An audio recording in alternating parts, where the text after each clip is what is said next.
Why do some people retire rich, while others with the same income struggle their whole lives? It's not luck. It's not intelligence. It's not even financial knowledge. It's behavior. It's psychology. It's how you think about money when things get hard, when markets crash, when temptation rises, when fear kicks in. In The Psychology of Money, Morgan Housel uncovers the shocking truth. You can be brilliant and still make dumb money decisions. Because money is not just a numbers game, it's a mind game. This book isn't about what to do with your money. It's about understanding why we do what we do, so you can stop sabotaging your future and finally take control. Introduction: The Greatest Show on Earth. Let me take you behind the curtain of something most people think they understand, but few truly do. I spent my college years parking cars at a luxury hotel in Los Angeles. Every night I watched the wealthy walk in and out, business tycoons, entertainers, Silicon Valley disruptors. But one man stood out. He wasn't just rich, he was brilliant. A tech executive who had patented a vital component of Wi-Fi technology in his 20s. He had started and sold multiple companies, made millions, and was the poster child for what many dream of becoming. But here's the twist. He was financially reckless. He carried a literal brick of cash in his pocket, flashed it around like a badge of honor, bragged about his wealth, loud and sloppy, even to people who had no interest in listening. One day, on a whim, he handed thousands of dollars to a hotel staff member and told him to buy gold coins from the shop down the street. An hour later, he and his buddies were at the dock, skipping the coins across the Pacific Ocean like they were pebbles, laughing, drunk, careless. Later that week, he shattered a lamp in the hotel restaurant. The manager told him it would cost $500. He scoffed, pulled out his wad of bills, peeled off $5,000 and shouted, "Here, take it. And don't insult me like that again." It looked like confidence, but it wasn't. It was insecurity wrapped in arrogance and stupidity masked as wealth.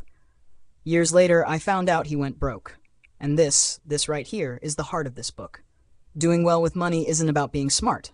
It's about how you behave. And behavior is the hardest part of finance. Because here's the brutal truth.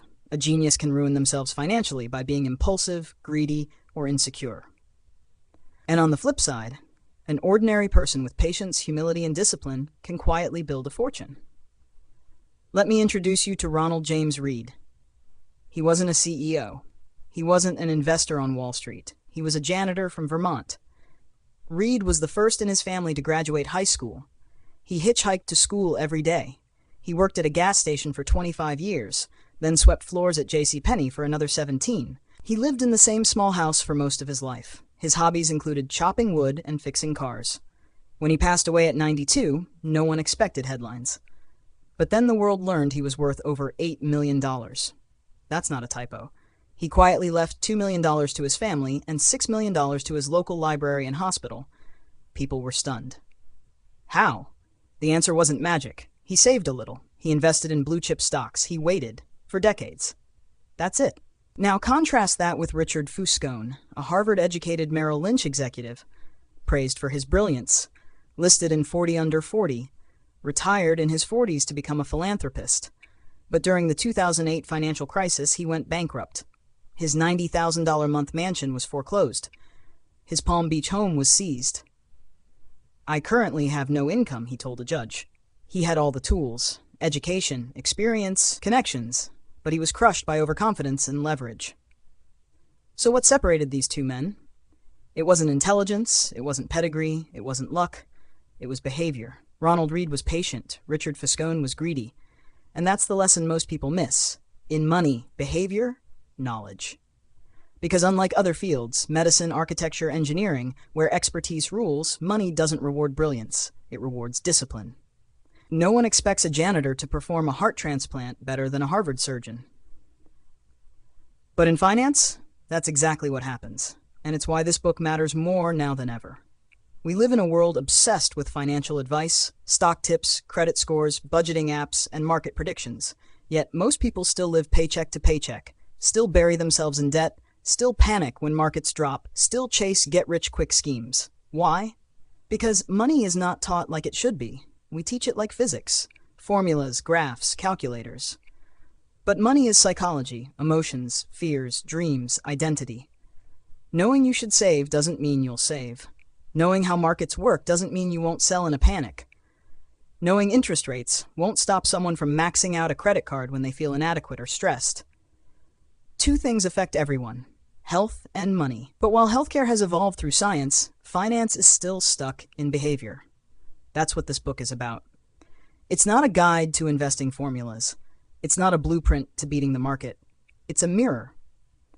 It will show you how your habits, emotions, upbringing, ego, environment, and even luck shape the way you think about money, and how understanding those forces can lead to a more meaningful financial life, not just richer, but more secure, more peaceful, and more aligned with what actually matters.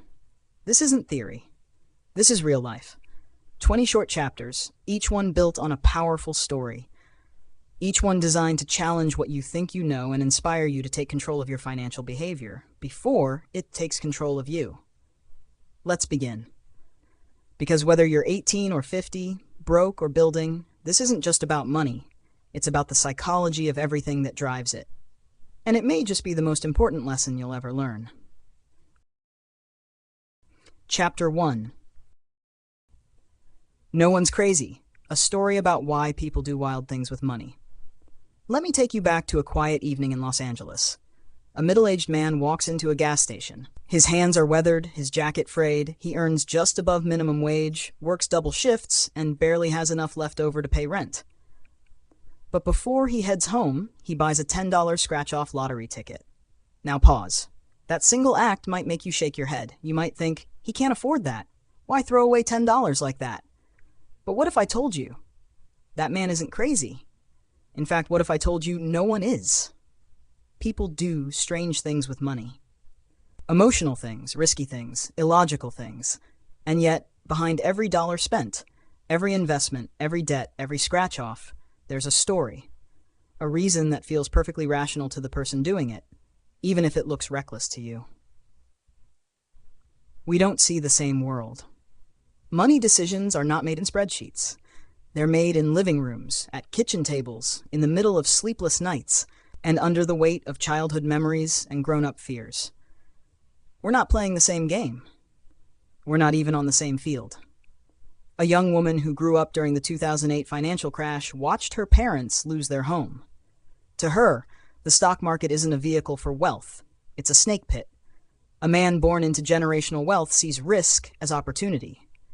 But the woman who was raised on food stamps? She sees risk as the beginning of loss. The way we view money is shaped not just by what we learn, but by what we live through. So while one person might sprint toward cryptocurrency with wild optimism, another might stash cash under a mattress, haunted by memories of a collapsing bank in their youth. Neither is crazy. They just carry different scars. Experience is the greatest teacher and the most biased one. Economists Ulrich Malmendier and Stefan Nagel once dug through 50 years of American financial data. What they found wasn't just about numbers. It was about stories, specifically the ones we start telling ourselves early in life. If you were raised during high inflation, you'll probably distrust bonds. If you grew up when the stock market boomed, you'll likely invest more aggressively. If you watched your family struggle paycheck to paycheck, you might value security over growth forever. In other words, your financial choices aren't just driven by logic. They're driven by the time and place you grew up in, and how that time made you feel. This is why we disagree about money. Ever wondered why money arguments feel so personal? Because they are. Tell someone their investment strategy is wrong, and you're not just challenging their math. You're questioning their identity, the way they've learned to protect themselves, to feel safe, to dream. That's why a billionaire might scoff at someone buying lottery tickets, and why someone living below the poverty line might feel hope in those very same tickets. For many, a $2 lottery ticket isn't a foolish financial move. It's the only moment in their week where they feel like they might have a chance to win something. Anything. To you, that may seem irrational. To them, it's relief. It's escape. It's a dream, even if it's improbable. Why we're all amateurs at this game. Let's be honest, we're all pretty new to the modern world of money. Retirement? That concept didn't even exist for most Americans before World War II. The 401k, barely a few decades old. The Roth IRA? It's younger than Google. Index funds, credit cards, student loans, online trading, all of this financial infrastructure that we're expected to navigate like pros, it's brand new. We're all trying to build a future on a system that's constantly shifting under our feet. No wonder we make mistakes. We're all first-generation learners, figuring it out as we go. We think we know, but we only know our slice of the world. Your experience with money might make up 0.00001% of global financial history, yet it may influence 80% of how you think the economy works. Let that sink in. That's why the woman who lived through the 2000 dot-com crash is terrified of tech stocks. Why the man who got laid off during the 2020 pandemic swears by an emergency fund even if interest rates are low. Why two intelligent, educated people can look at the same data and walk away with opposite decisions. They're not stupid. They're not lazy. They're not irrational. They've just lived different lives. Before you judge, ask, what story are they telling themselves? In 2019, a Chinese commenter responded to a story in the New York Times about brutal factory conditions. Americans were outraged. But the commenter wrote about his aunt, who used to be a prostitute before working in a sweatshop. To him, that factory job wasn't exploitation. It was dignity. It was hope. Perspective isn't just about culture or location, it's about pain. It's about survival. It's about what each of us has had to endure and what we're still afraid of. So what do we do with this? The next time someone makes a money decision you don't understand, pause. Ask yourself, what must the world look like through their eyes? What might they be afraid of or dreaming of? What lessons did their childhood teach them about scarcity, about opportunity, about trust? You don't have to agree. But try to understand, because the truth is we're all guessing. We're all just doing our best with the stories we've lived and the fears we carry. We all make mistakes. We all chase dreams. And we all think we're being rational because we're solving problems no one else can see. No one's crazy. Not really. They're just telling themselves a story that makes sense to them. And now, let me tell you a story. A story about how Bill Gates got rich. Stay with me, because that story will change the way you think about luck, timing, and opportunity forever. Would you like the Bill Gates story continuation in the same tone next?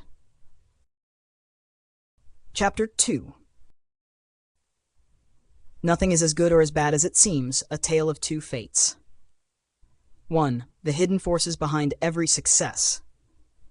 Imagine standing on a mountaintop, wind in your face, eyes set on the horizon. You feel powerful. You feel in control.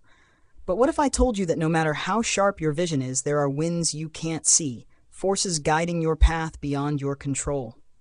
This is where our story begins, with luck and risk, twin forces that shape our lives silently. They don't ask for permission. They don't care about effort. They just are. NYU's Scott Galloway said it best. Nothing is as good or as bad as it seems. That's the truth many successful people forget, and many struggling ones never understand. 2. A billion-dollar beginning, sparked by a rummage sale. In 1968, a boy named Bill Gates went to a school called Lakeside in Seattle. It was one of the only schools in the world, yes, world, with access to a computer.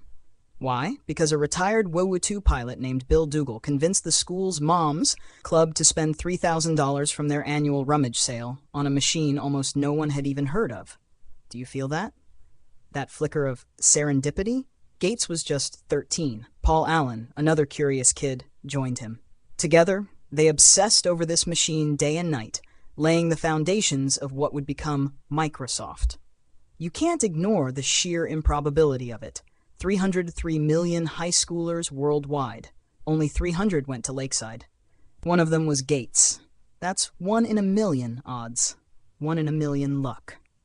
3. The friend who never got the chance.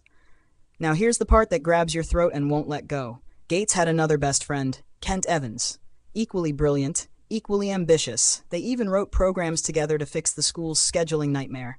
Kent had the briefcase, the business mind, the fire. They dreamed of being CEOs, generals, game changers. But Kent died in a mountaineering accident before he even graduated high school. One in a million chance, again. But this time, risk played its card. Kent and Bill were two sides of the same coin, but the coin landed differently.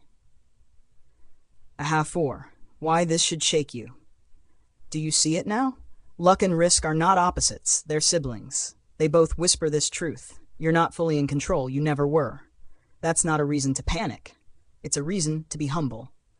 It's a reason to stop assuming someone's success is all skill, or that someone's failure is all stupidity. Because sometimes the most brilliant minds get crushed by a random gust of wind, and sometimes the reckless are carried by a lucky breeze. 5. The illusion of control. Nobel-winning economist Robert Shiller once said the biggest unknown in investing is the exact role of luck. Why? Because it's awkward to admit. Call someone lucky, and you sound jealous. Admit your own success was luck? That's emotionally unbearable. We want clean answers. She's rich because she worked hard. He's broke because he's lazy. But that's a lie of simplicity. The truth is, success is messy. Failure is messier. Hashtag 6. One coin, two outcomes. Let's say you invest in a stock. It fails. Was it a bad decision or just bad luck? The problem is, we'll never know for sure, but people around you will judge like they do. They'll praise the lucky fool. They'll blame the unlucky genius. Why? Because stories are easier to digest than uncertainty.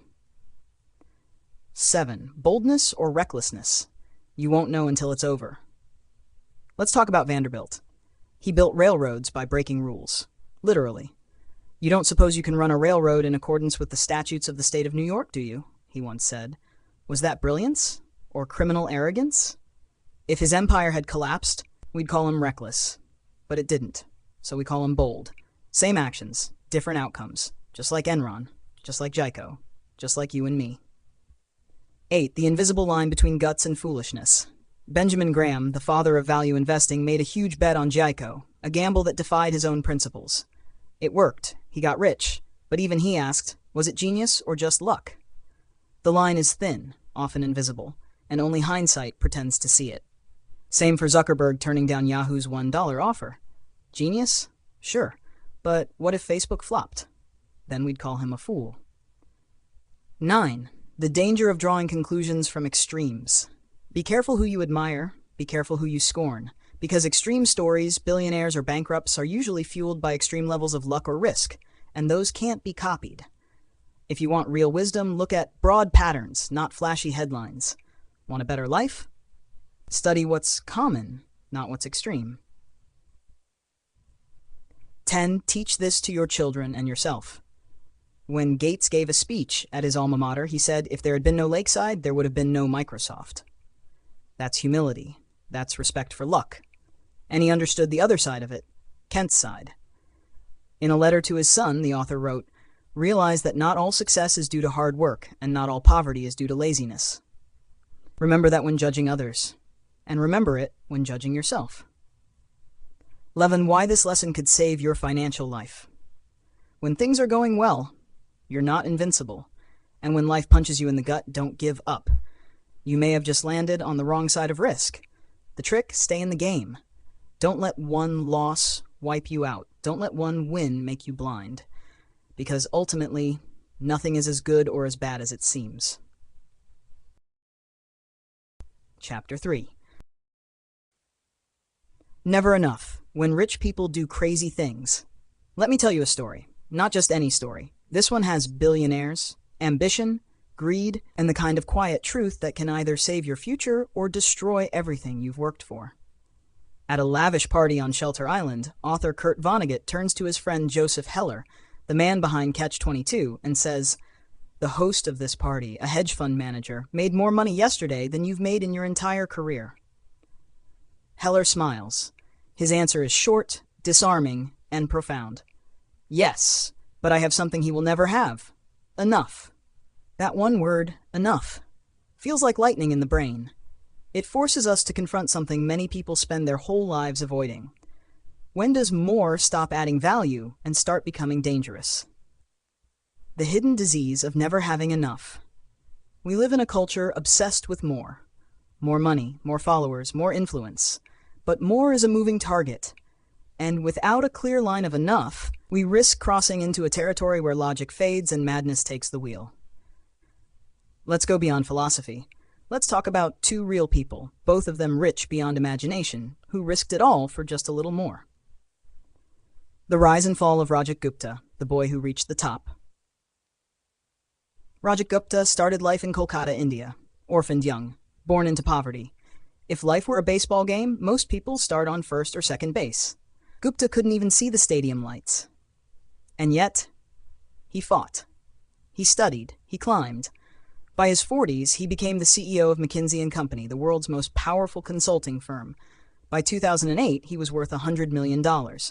He could have retired peacefully. He could have lived 10 lifetimes on that fortune. But Gupta didn't want to be rich. He wanted to be a billionaire. Surrounded by the elite at Goldman Sachs, he saw wealth not as security, but as a scoreboard.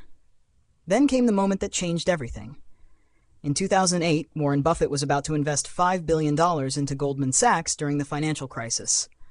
Gupta, privy to this insider info as a board member, hung up the call and within 16 seconds phoned hedge fund manager Raj Rajaratnam. Soon after, Rajaratnam made $1 million. Later, he'd make $17 million. Gupta went to prison. So did Rajaratnam. Their empires collapsed in shame. Why risk everything for a bit more? Because he didn't know when to stop. Because he didn't have enough. Bernie Madoff, a millionaire who chose to lie. Before Bernie Madoff became the face of the largest Ponzi scheme in history, he was already a massive success. He ran a respected firm that traded nearly 10% of the daily volume on the New York Stock Exchange. His business made tens of millions annually. He was rich, powerful, admired. But it wasn't enough, so he lied. He schemed. And when it all came crashing down in 2008, the devastation was biblical. Families ruined, fortunes erased, reputations lost forever. Again, why?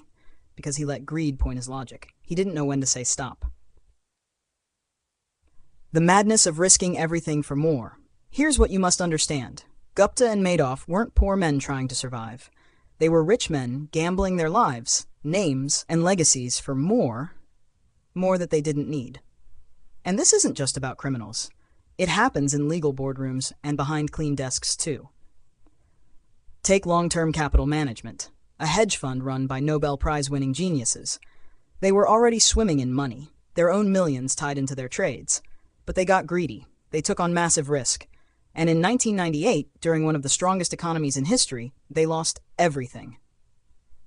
As Warren Buffett put it, to make money they didn't have and didn't need, they risked what they did have and did need.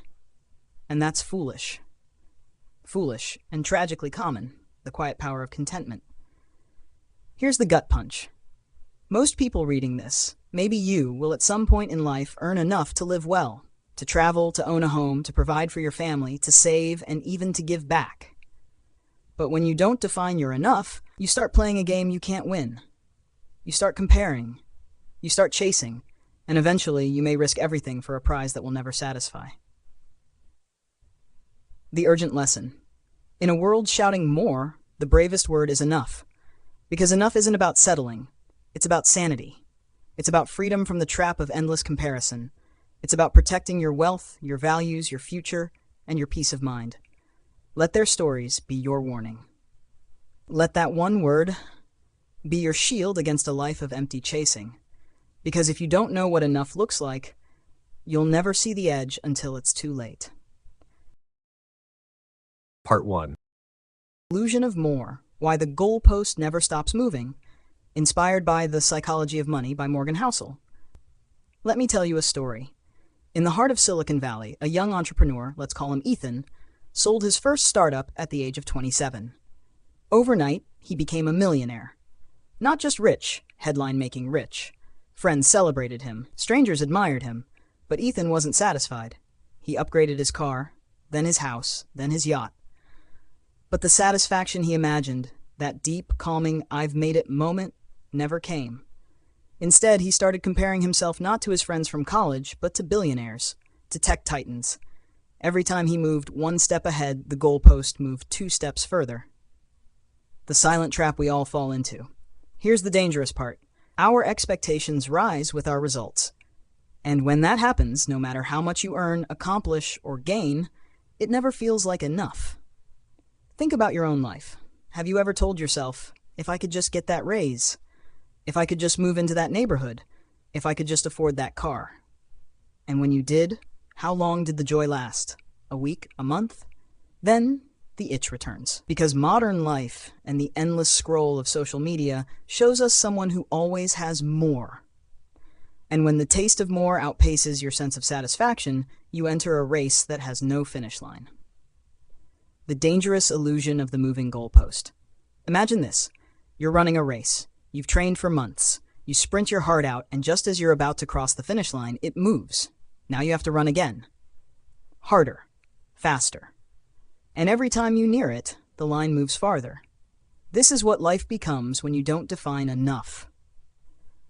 It's not just exhausting, it's deadly. Because soon you start taking bigger risks. You invest recklessly. You burn out. You sacrifice family, health, and peace, all chasing something that keeps moving away. Modern capitalism's twin engines, wealth and envy. Let's be honest, capitalism is brilliant at making money, but it's even better at making you want what others have. A neighbor gets a new car, and you want one too. A friend vacations in Europe, and suddenly your own weekend trip feels small. It's not just desire, it's envy dressed as ambition. And while ambition can drive greatness, envy quietly destroys happiness. Happiness equals results, expectations. There's a timeless equation. Happiness isn't in results. It's in how those results compare to our expectations. So what if the secret isn't in chasing more? What if the real strength, the hardest financial skill of all, is learning to let the goalpost stop moving? To say, I have enough, I've done enough, I am enough. Urgency, make peace with enough before it's too late. Here's the truth most people only learn too late. Chasing without stopping leads to regret. Years pass. Relationships fracture, health declines, and all the while, the finish line stayed out of reach. But by then, you're too tired to run anymore. So don't wait, pause now. Reflect. Ask yourself, what does enough look like for me? Am I chasing joy or chasing shadows? Because life isn't about getting more. It's about feeling grateful for what you already have. Final thought. The world will always show you what you lack. But true wealth isn't measured in dollars. It's measured in peace. And peace begins the moment you stop moving the goalpost. Part 2. The Social Comparison Trap and the Only Way Out. Inspired by The Psychology of Money by Morgan Housel. Let me take you on a journey. One that begins not in poverty, but in quiet dissatisfaction. Imagine a 22-year-old rookie baseball player. He's finally made it. The childhood dream is now his daily reality. The roar of the stadium, the gleam of his new sports car, the $500,000 paycheck. In the eyes of most Americans, he's made it to the top 1%. But there's one problem. He's sharing the dugout with Mike Trout. Mike Trout, with his $430 million contract, his private jet, his Beverly Hills estate, and a bank account that makes the rookie's $500,000 look like lunch money. The rookie doesn't feel rich anymore. In fact, he feels behind. Now hold that thought. Because Mike Trout, one of the greatest to ever play the game, probably compares himself to someone else too. A hedge fund manager, perhaps, who earned $340 million in a single year. That's nearly 10 times Trout's income, and all while sitting in a Manhattan office wearing tailored suits and sipping $200 scotch. But it doesn't stop there. That hedge fund manager, he's scanning the list of the top 5 in his industry, each of whom made over $770 million that same year. Suddenly, $340 million doesn't seem like much. And those elite fund managers? They might glance over at Warren Buffett, who made $3.5 billion in 2018 alone. And if Warren Buffett ever looks upward, he sees Jeff Bezos. In that same year, Bezos' net worth increased by $24 billion. That's $2.7 million an hour. Let that sink in. While the rookie is amazed by his first paycheck, Bezos could buy the entire stadium he plays in every single hour. Here's the brutal truth. No matter who you are, someone is always ahead. This is the deadly game of social comparison, and it's one you can never, ever win. It's not a contest. It's a treadmill, and the faster you run, the faster it moves. The more you earn, the more you notice others earning more. The better your home, the more you notice someone else's penthouse. The moment you level up, the bar shifts. and it never stops. A close friend once told me a story from a trip to Las Vegas. He asked a card dealer, "Which games do you play? Where do you go to win?" The dealer didn't flinch. "The only way to win in Vegas," he said, "is to walk out the moment you walk in." That's how social comparison works too. The only way to win is to refuse to play. Because there is no finish line in the game of comparison. There is only exhaustion, envy, and disappointment dressed as ambition. Now let me ask you something personal. Have you ever looked at your life, your job, your home, your savings, and felt inadequate? Not because you didn't have enough, but because someone else had more. If so, you're not alone. But you are standing at a crossroads. You can either continue chasing someone else's idea of success, or you can step off the treadmill and redefine wealth on your terms. You can choose contentment over comparison. You can choose enough over endless. And if you do, you may discover a kind of freedom that billionaires are still searching for. Urgency isn't about chasing what others have. It's about realizing what you already do. The race ends the moment you stop running after someone else's life. And in that stillness, in that acceptance, you may finally find the one thing that all the money in the world can't buy: peace. Would you rather spend your life counting dollars or counting blessings? Choose wisely. The clock is ticking. Part 3. The wisdom of enough. Why the hunger for more can destroy everything. Let me tell you a story that should scare you just enough to change the way you think about success. Rajat Gupta had it all. He rose from poverty in India to the top of the business world in America. Harvard Business School, McKinsey's first Indian-born managing director, board member of Goldman Sachs. Admired, respected, trusted. But that wasn't enough. In 2012, Rajat was sentenced to prison for insider trading. Why would a man who had everything, reputation, power, wealth, risk it all for a little more? Because he didn't know when to stop. Because enough felt like mediocrity. Like he was leaving something on the table. Like he was betraying the ambition that got him there. And that is the hidden danger most people never see coming. Enough is not mediocrity. It's mastery. We live in a country built on dreams. Hustle culture glorifies 80-hour work weeks. Social media convinces you that your net worth is your self-worth. And Wall Street celebrates the relentless climb of more. But the truth is this: enough is not a ceiling. It's a safeguard.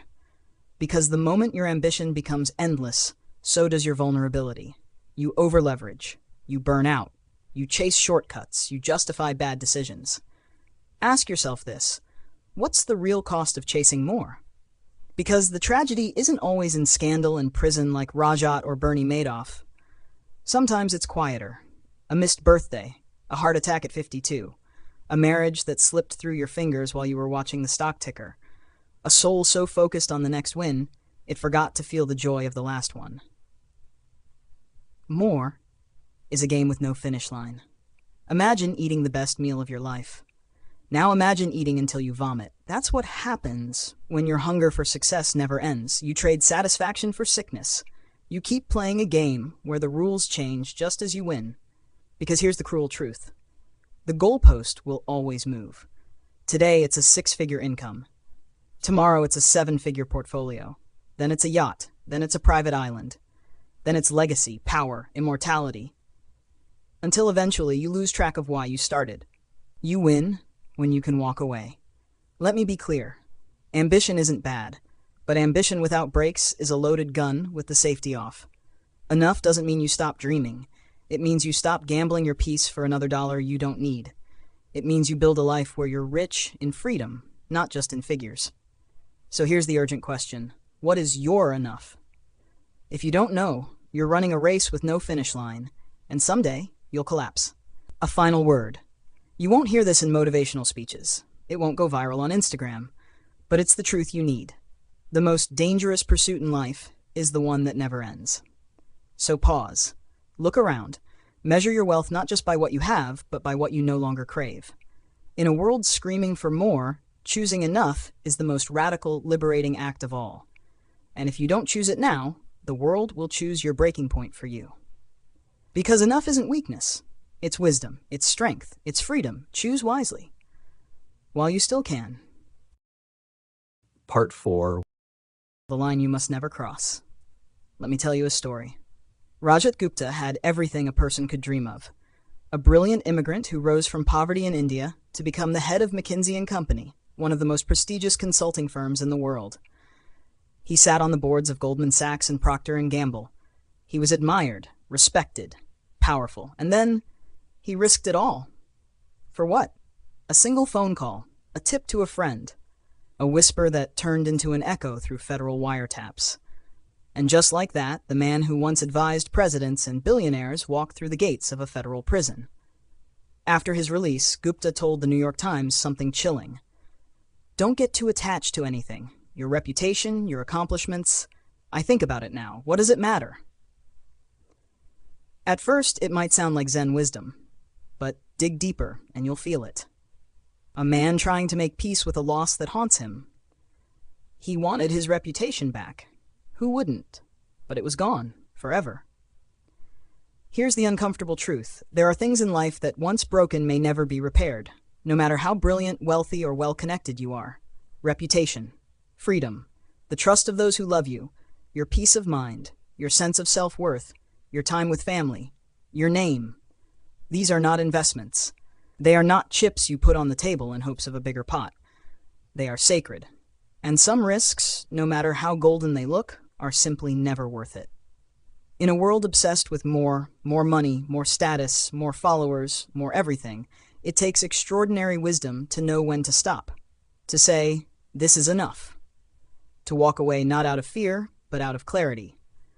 Because here's the truth, the world won't scream at you, but it will whisper in the aftermath of every downfall. Enough is the highest form of wealth, and protecting what truly matters is the only kind of success that lasts. Imagine this. You spend your whole life climbing the mountain, only to realize you lost your family on the trail, your health in the cold, your freedom in a single wrong step near the peak. What good is the view from the top if you're standing there alone, unloved or unfree? We live in a society where risk is glorified.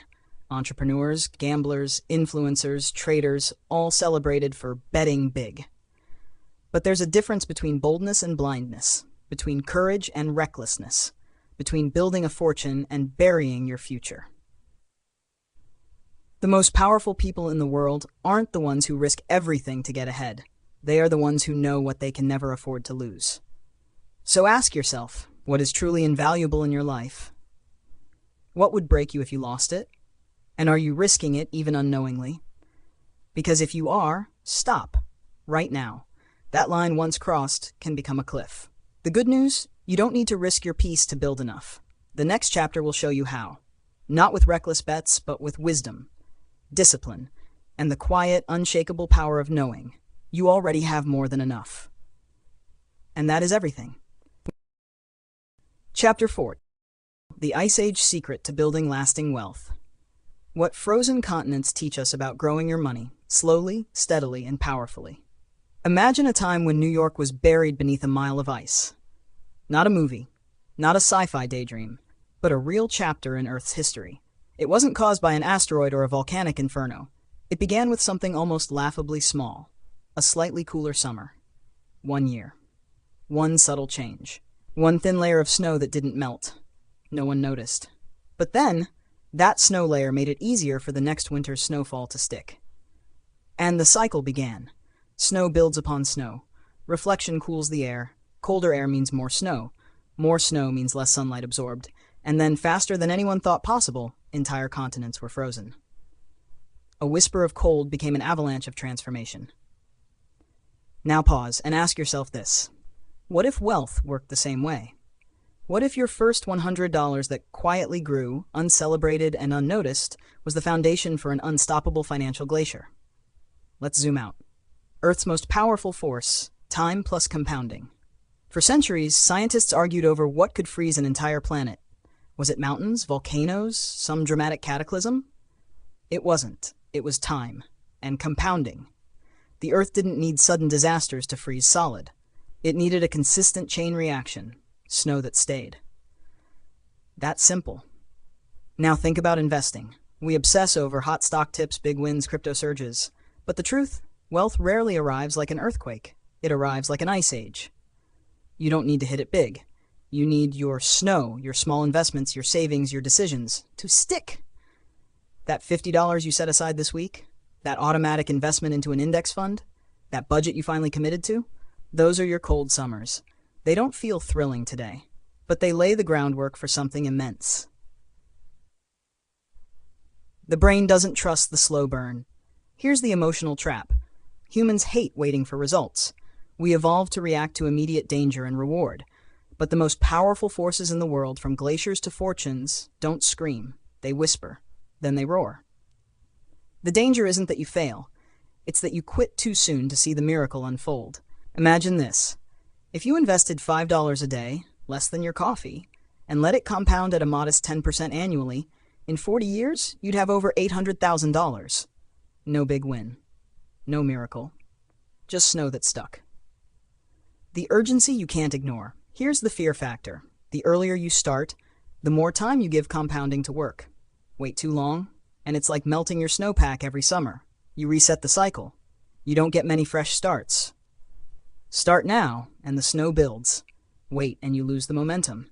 It's not about being rich overnight. It's about never melting away the progress you quietly build. Your wealth is an ice sheet in the making. Let this sink in.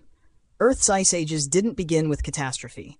They began with subtle consistency, cool summers that nobody noticed until they changed everything. That's your path to wealth. Not luck, not timing the market, not chasing noise, but small steps repeated over long periods.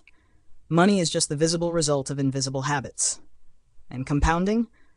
That's the cold, quiet power that turns ordinary effort into extraordinary outcomes. Start your ice age. Let today's snow stick. And watch your world transform, one quiet layer at a time. Because nothing grows like disciplined time. Not even glaciers. Part 1. The secret to unimaginable wealth. Time, not talent. Imagine this. A young boy in Omaha, Nebraska, age 10, starts reading stock tickers and buying his first shares. He isn't born into vast wealth. He isn't gifted magical formulas. But he is given one thing that turns out to be far more powerful: time. That boy was Warren Buffett, and while the world fawns over his brilliant mind and savvy deals, it quietly misses the most important part of his story: the relentless, invisible force of compounding over time.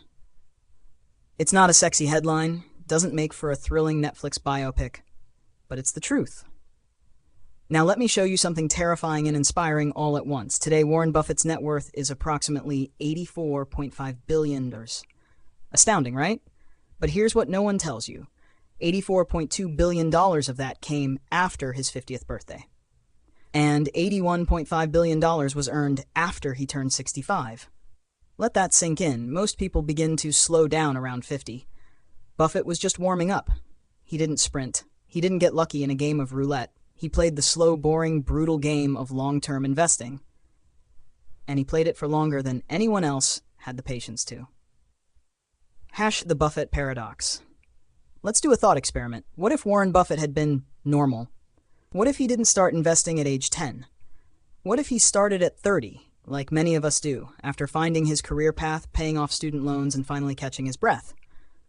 What if he still managed his astonishing 22% annual returns but retired at 60 to enjoy life? His net worth today, $11.9 million. Not nothing, but 99.9% less than his real net worth. That's not an investing story. That's a time story, a compounding story. The misunderstood superpower. Warren Buffett isn't the best investor of all time by performance. That title goes to Jim Simons, a mathematician turned hedge fund king, who's returned a jaw-dropping 66% annually. But Simons didn't start investing until he was 50. Today he's worth around $21 billion, just 1/4 of Buffett's fortune. Why? Because Simons only got a few decades. Buffett got nearly 8. Let's go further. If Simons had started at age 10 and compounded at 66% for 70 years, he'd be worth $63,900,000, $788,760,000. That's $63 quintillion. Insane? Yes. Theoretical? Absolutely. But it proves a spine-chilling point. Time is the most underrated multiplier in the universe. Why don't we get this? Because compounding isn't intuitive. If I ask you to add 8 plus 8 plus 8 9 times, you get 72. Easy. Now multiply 8. That's 134 million. It's not just hard to calculate, it's hard to believe. This is why most people fail to grasp how fortunes like Buffett's are built. They chase intensity, high returns, hot stocks, market timing, instead of duration. A story told in Silicon-Tenors. Take a walk through tech history. 1950s, 3.5 megabytes. Many 1990s, 500 megabytes. 2011, 4 terabytes. 2019, 100 terabytes. From 1950 to 1990, plus 296 megabytes. From 1990 to today, plus 100 million megabytes. That's compounding in action. For 40 years it whispers, then all at once it screams, and still, we underestimate it. Even Bill Gates in 2004 questioned why Gmail offered a full gigabyte of storage. That's how counterintuitive exponential growth is. Even the world's smartest people get blindsided by it. What this means for you. This isn't just about billionaires and hard drives. It's about your life. The truth is, you don't need to be a genius. You need to be consistent. You don't need to find the highest returns. You need to find reasonable returns you can stick with for a long time. You don't need to sprint. You need to endure. Because when it comes to wealth, health, habits, relationships, or careers, the most powerful results don't come from effort. They come from effort over time. So here's the scary, urgent truth. Every day you delay building your savings, your business, your skills, your health is a day that could have been quietly compounding, and you won't feel the pain right away. That's the danger. Compounding doesn't punish you in the short term. It ignores you until one day it devours you, or it blesses you, depending on your choices. You're not in a race, you're in a time machine. But the fuel is your consistency and your patience. There are over 2,000 books written about Warren Buffett. None of them are titled, "He started early and never stopped." But maybe that's all they ever needed to say. Because the greatest investing strategy isn't a secret hedge fund algorithm or some obscure stock-picking formula. It's this: shut up and wait. And if you truly understand that, if you let that sink into your bones, it can change everything. So the question is, will you start today? Chapter 5. The Two Enemies of Wealth, Arrogance and Fragility. An emotional story about what it truly takes not just to get rich, but to stay rich. Imagine this. It's 1929. Wall Street is chaos. Ticker tape litters the sidewalks like confetti at a funeral. In hushed voices, people whisper about friends who have vanished. Some have jumped from buildings. Others simply walked away, never to be seen again. And amidst the pandemonium, two men stand on opposite ends of fate.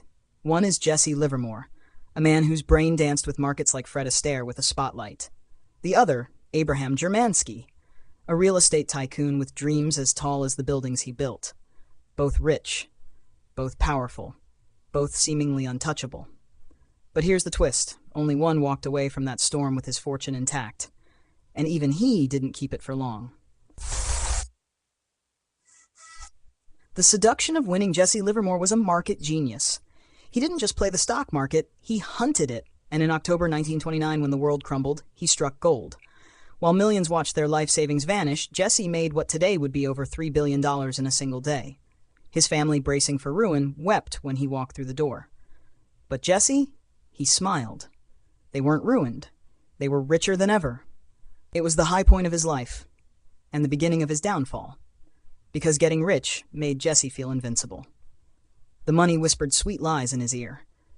You're special. You can't lose. Go bigger next time.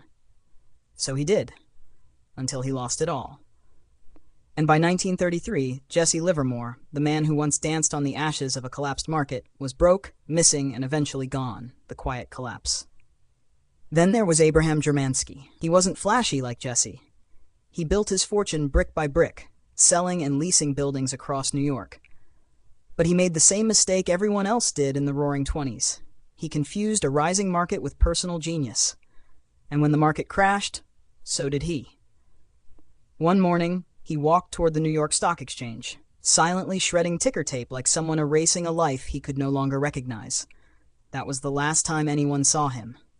No headlines, no farewell. Just the lesson we refuse to learn.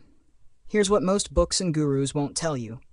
Getting wealthy requires boldness. Staying wealthy demands humility. Livermore and Germansky were both brilliant at getting rich, but neither had the emotional discipline to stay rich. They mistook wealth for permanence. They believed tomorrow would always reflect yesterday. They were wrong. Staying wealthy, a different kind of intelligence. There are a million ways to make money. Startups, stocks, crypto, real estate, hustle culture. We celebrate the risk takers, the disruptors, the visionaries. But very few talk about the boring, unglamorous truth. You keep money by being slightly paranoid, consistently cautious, and occasionally boring. Not reckless, not euphoric, not overconfident. You keep money by saying, I might be wrong, this might not last. Let me prepare for what I can't see. It's frugality in the face of abundance. Humility in the face of success. Why this matters right now. You may not be Livermore or Germansky, but if you live in the modern world, you're surrounded by the same temptations. A booming stock market and endless FOMO. Social media feeds filled with overnight millionaires. The belief that more is always better. And just like them, it can all vanish. One market crash, one bad investment, one missed warning sign. So the question isn't, can you get rich? It's, will you stay rich when the music stops? Final thought, build like it could all disappear. Getting wealthy is a sprint. Staying wealthy is a marathon run in the dark with potholes you can't see. If you want to win, build a mindset that balances confidence with caution. Be ambitious, but be grounded. Celebrate your wins, but prepare for storms. Grow your money, but guard your humility like your life depends on it. Because in the end, it's not the fortune that defines your legacy. It's whether you had the wisdom to protect it. Part 1. Survive first, thrive later. The hidden art of lasting wealth. Imagine this. You're climbing a jagged mountain of success. The winds are brutal. The cold is biting. Every step forward takes courage, optimism, risk. But then, somewhere near the top, where the air is thin and the view intoxicating, you realize something terrifying. The real challenge isn't reaching the summit. It's staying there, without falling off. If I had to distill the essence of money success into one word, I wouldn't say ambition. I wouldn't say intelligence or vision. I'd say survival. Sounds boring? It shouldn't.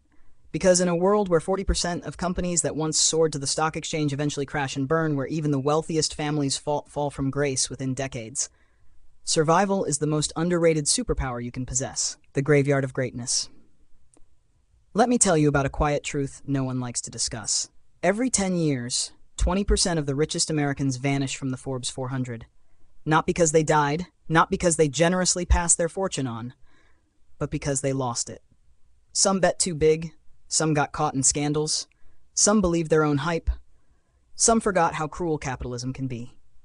Getting money is a skill. Keeping money is a whole different game.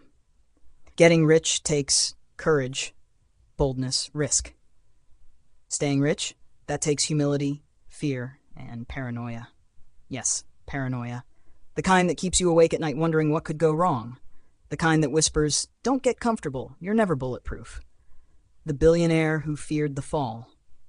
Michael Moritz, the billionaire brain behind Sequoia Capital, was once asked by Charlie Rose what made his firm an outlier, lasting not just a few years, but 4 relentless decades. His answer? We've always been afraid of going out of business. Not vision, not fear. Fear of extinction, fear of irrelevance, fear of becoming a cautionary tale. We assume that tomorrow won't be like yesterday, Moritz said, and that assumption has kept them alive. The silent power of not dying. Survival isn't glamorous. It doesn't make headlines. But it's the secret sauce behind the stories we do obsess over. Take Warren Buffett. We marvel at his investment brilliance, the companies he picked, the managers he backed. But what if I told you the real secret isn't what he did, but what he didn't do? He didn't go bankrupt chasing debt-fueled growth. He didn't sell during 14 different recessions. He didn't destroy his reputation chasing fast money. He didn't get stuck in one trend or ideology. He didn't quit. He survived. And that survival gave him something money can't buy. Time. Time is the compounder's best friend. Like planting an oak tree, 1 year means nothing, but 50 years turns it into a forest. Buffett didn't just invest well, he invested long. From age 10 to 89 plus. That's nearly 8 decades of uninterrupted compounding. That's not just brilliance, that's discipline. That's restraint. That's survival. The forgotten genius who couldn't wait. Now let me introduce you to someone you haven't heard of, Rick Guerin. In the early days, Rick was part of the Buffett-Munger-Guerin trio. Just as smart, just as sharp, just as ambitious. But unlike Warren and Charlie, Rick was in a hurry. He leveraged heavily, borrowing against his investments to accelerate his wealth. But when the market crashed in 1973, it wasn't brilliance that saved him, it was the lack of it. He got margin calls. He had to sell his Berkshire stock to Warren at under $40 per share. Rick was great at getting rich. But he hadn't mastered the second skill, staying rich. The real lesson: avoid ruin at all costs. Nassim Taleb said it best: having an edge and surviving are two different things. The first requires the second. You need to avoid ruin at all costs. Let that sink in. Avoid ruin at all costs. Because when it comes to wealth, you don't have to win every game. You just have to stay in the game. You don't need to swing for the fences. You need to survive the storm. So what should you do? Whether you're building a business, planning your retirement, or just starting your financial journey, respect volatility. The market doesn't care about your optimism. Stay humble. Luck plays a bigger role than most are willing to admit. Don't chase trends. They will betray you when the tide turns. Build a cushion. Not just financially, but mentally. Think long. Plant your financial oak and don't dig it up every year. In the end, it's not about how high you climb. It's about not falling so hard you can't get back up. Survive first, thrive later. That's the game of money no one talks about, but the only one that matters. Call to action, urgency, emotion. Before your next investment, before your next big risk, stop and ask yourself, will this help me survive the next 10 years? Or could it take me out in the next 10 minutes? Because history doesn't remember the people who almost made it. It remembers the ones who endured. Be one of them. Part 2. The secret to lasting wealth, becoming financially unbreakable. It was late 2008. Wall Street was in flames. Retirement accounts were evaporating. Blue-chip stocks, once considered unshakable, were collapsing like card towers. And in the middle of this financial storm, a quiet man in Omaha did what he always does. Nothing. Warren Buffett didn't panic. He didn't sell. In fact, he bought more. Why? Because Buffett wasn't aiming to be flashy. He wasn't chasing big, sexy returns. He was focused on something far more powerful: survival. The real goal isn't big returns, it's staying in the game. Let me ask you this: what good is a 20% return if you pull out when the market crashes? What's the point of riding the highs if you can't endure the lows? More than I want to be rich, I want to be unbreakable. Because if I'm unbreakable, if I can weather the storms, I'll outlast everyone who chases quick wins and flames out. That's when compounding works its magic. Not in a year, not even 5, but over decades. Quiet, patient, relentless. The hidden power of cash, yes, even at 1%. During bull markets, holding cash feels like punishment. Everyone's getting richer fast, stocks are soaring, crypto's hot, and you're holding boring old cash that earns a measly 1%. You feel stupid, conservative, even scared you're missing out. But then comes the crash, the correction, the moment of truth. And suddenly, that boring low-return cash becomes the lifeboat. It's what lets you hold instead of sell. It keeps you calm. It buys you time. That 1% return on your cash, it could translate into thousands of percent over time because it prevented the worst move an investor can make: panic selling. Compounding doesn't reward the brave. It rewards the patient. You don't need the highest returns. You need consistent returns. Returns that survive the chaos, the downturns, the emotional roller coasters. Compounding is like planting a tree. You don't dig it up every time a storm comes. You protect it. You let it grow, slowly, quietly, and visibly, until one day it shades your entire future.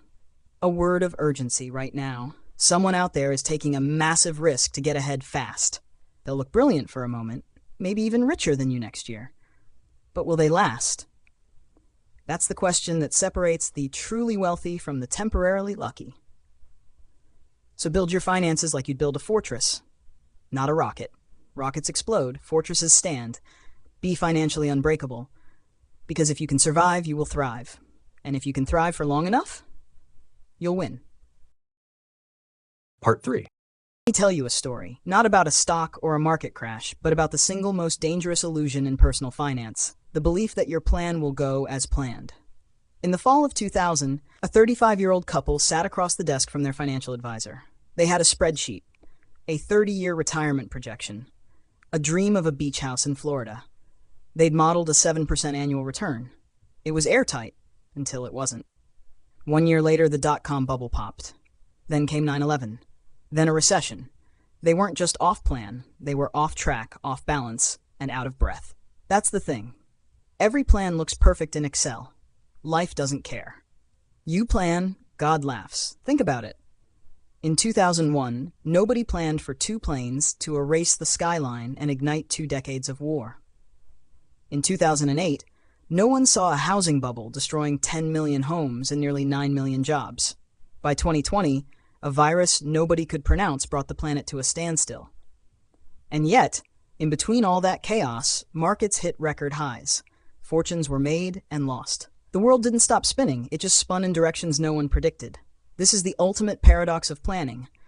You must plan not just for the future, but against it too. Good plans don't predict. They absorb. The goal isn't precision, it's resilience. A plan isn't valuable because it's right. A plan is valuable because it can survive being wrong. Ask yourself this. If the market returns only 4% instead of 8%, am I still okay?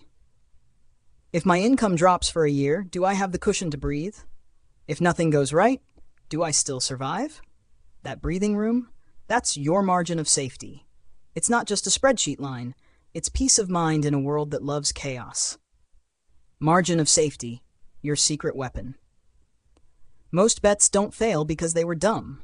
They fail because they required perfection. Your edge in finance doesn't come from brilliance. It comes from endurance. If you stay in the game long enough, compounding takes care of the rest. But to stay in the game, you need space to fall, wobble, recover, and rise again.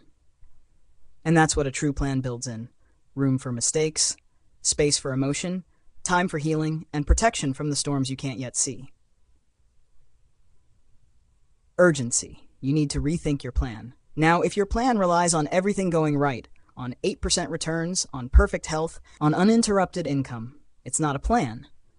It's a prayer, and in a world this unpredictable, hope is not a strategy. But if your plan includes buffer zones, financial shock absorbers, and the emotional grit to bend but not break, you win. Not overnight, but over time. So today, look at your finances not just with hope, but with humility. Plan big, but plan rough. Build wide margins, expect detours, and treasure the quiet strength of being unbreakable.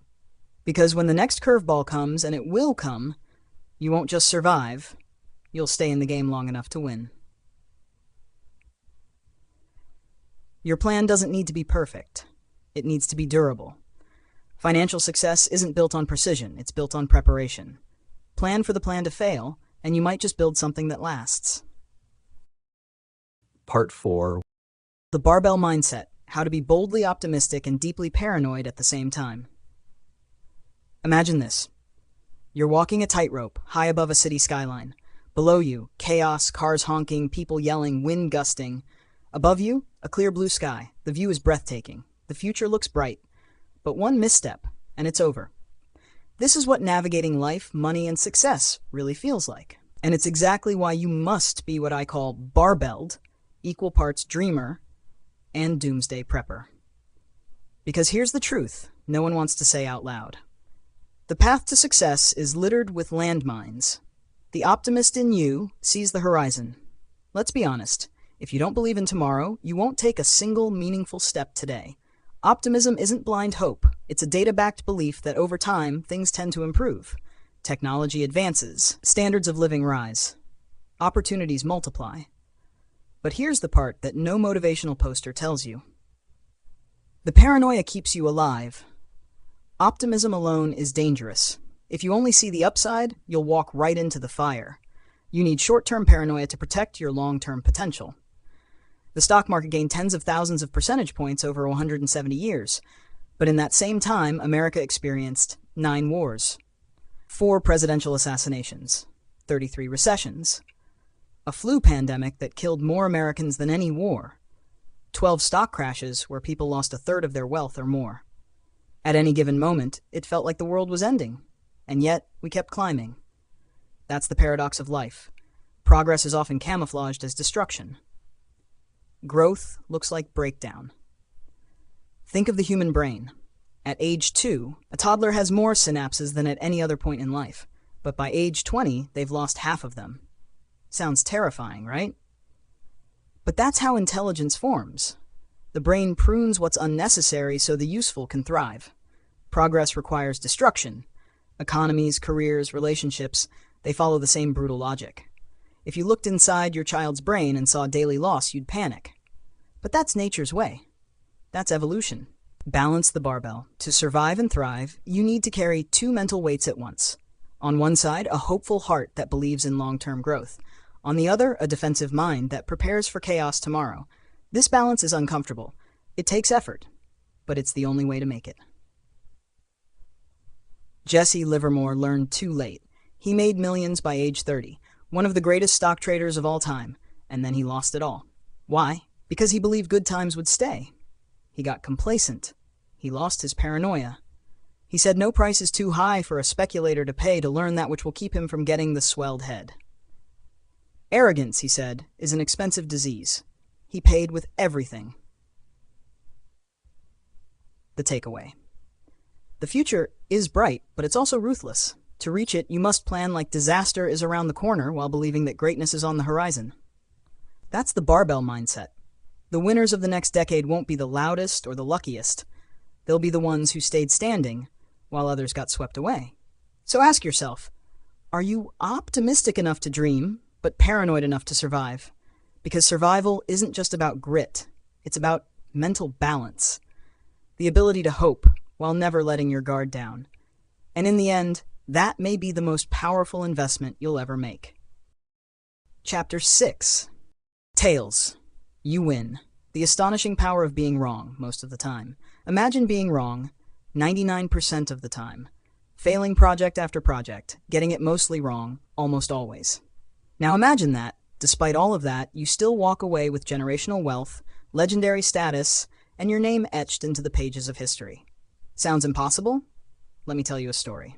In 1936, Heinz Berggruen escaped the jaws of Nazi Germany and found refuge in America. He wasn't a prodigy. He didn't stand out.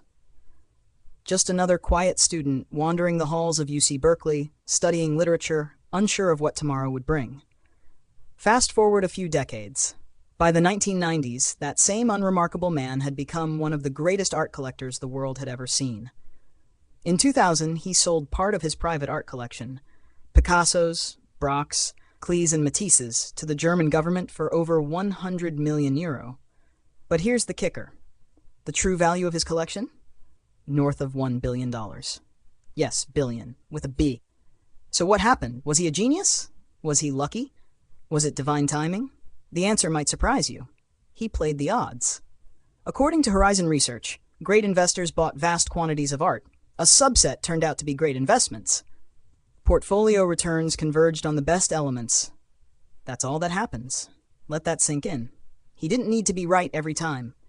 He just needed to collect enough, hold long enough, and let the tail do the talking. This is how wealth really works.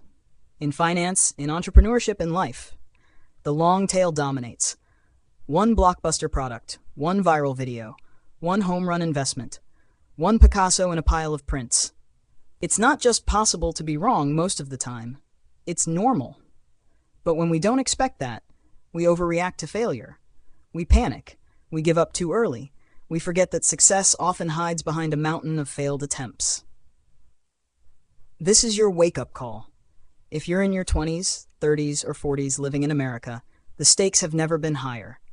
You can't afford to wait for the perfect plan, the perfect moment, or the perfect idea. You need to start trying. You need to start collecting reps, Because your Picasso moment won't reveal itself until you've filtered through the noise. Start the business, send the pitch, record the video, invest in the idea. Most will fail. That's expected. But when the tail kicks in, you win. Big. So here's the truth they don't teach in school. You don't need to be consistently right. You just need to survive long enough to let your few wins change everything. And that's how you build wealth, legacy, and freedom. Keep swinging. The tail is waiting. Part 1. Tails drive everything. Why one moment can define your future and how to be ready for it. Imagine this. You've spent a decade pouring your heart into a dream. You've built, created, sacrificed, and failed over and over again. You're tired. People are starting to question your choices. You're questioning them too. That's where Walt Disney found himself in the early 1930s. Hundreds of animated shorts, adored by audiences, and nearly all of them financial failures. His studio was broke. His future was hanging by a thread. Then came Snow White. One film, 83 minutes, a moment that changed everything. It paid off every debt. It built the empire. It turned Walt Disney from a visionary into a legend. That's what a tail event looks like. A single, rare, outlier moment that rewrites history, not just for businesses, but for lives. Here's the truth they don't tell you in textbooks.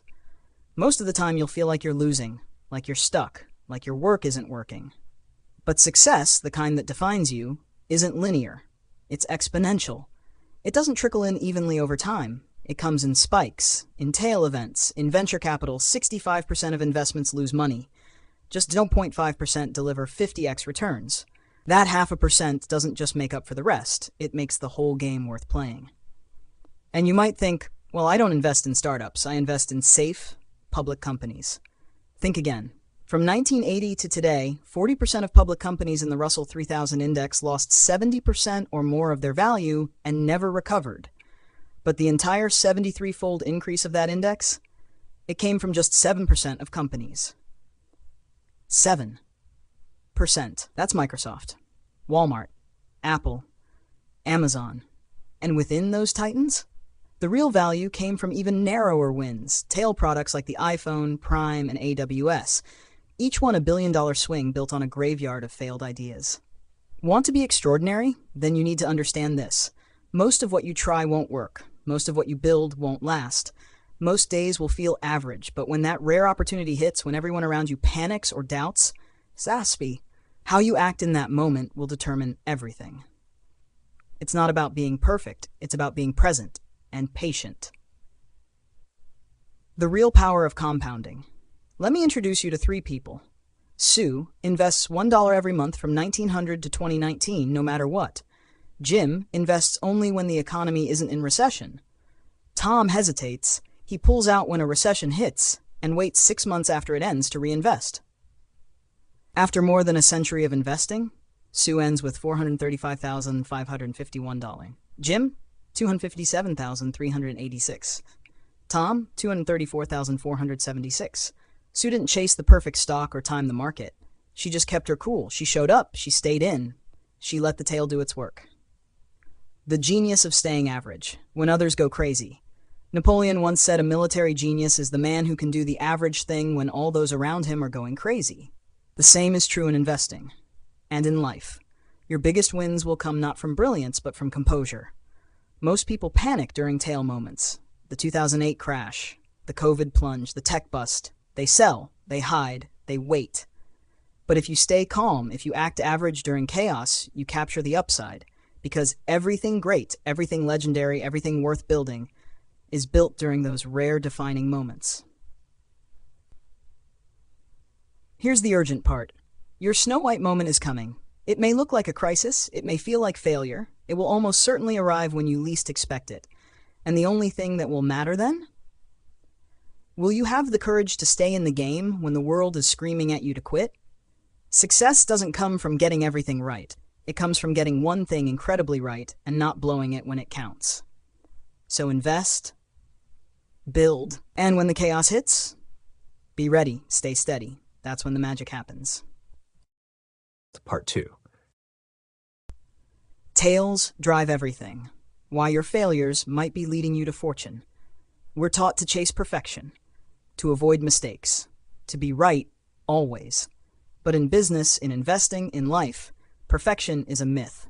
And trying to be perfect, that's a fast track to paralysis and disappointment. Here's the hard truth. You can be wildly successful while being wrong most of the time. In fact, that's how success usually works. If you're a great investor, you'll still be wrong half the time. If you're a brilliant entrepreneur, half your products will flop. Even if you're an ambitious, hardworking professional, it might take you 3, 5, even 10 attempts to find the right role, company, or career path. That's not failure. That's the process. Peter Lynch, one of the greatest investors of our era, once said, "If you're terrific in this business, you're right 6 times out of 10. 6 out of 10. That's considered terrific.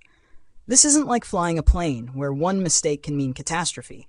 It's not like being a heart surgeon, where precision is non-negotiable. In business, finance, creativity, you don't need to be right all the time. You just need to survive the wrong calls and let the right ones explode in your favor." Jeff Bezos understood this.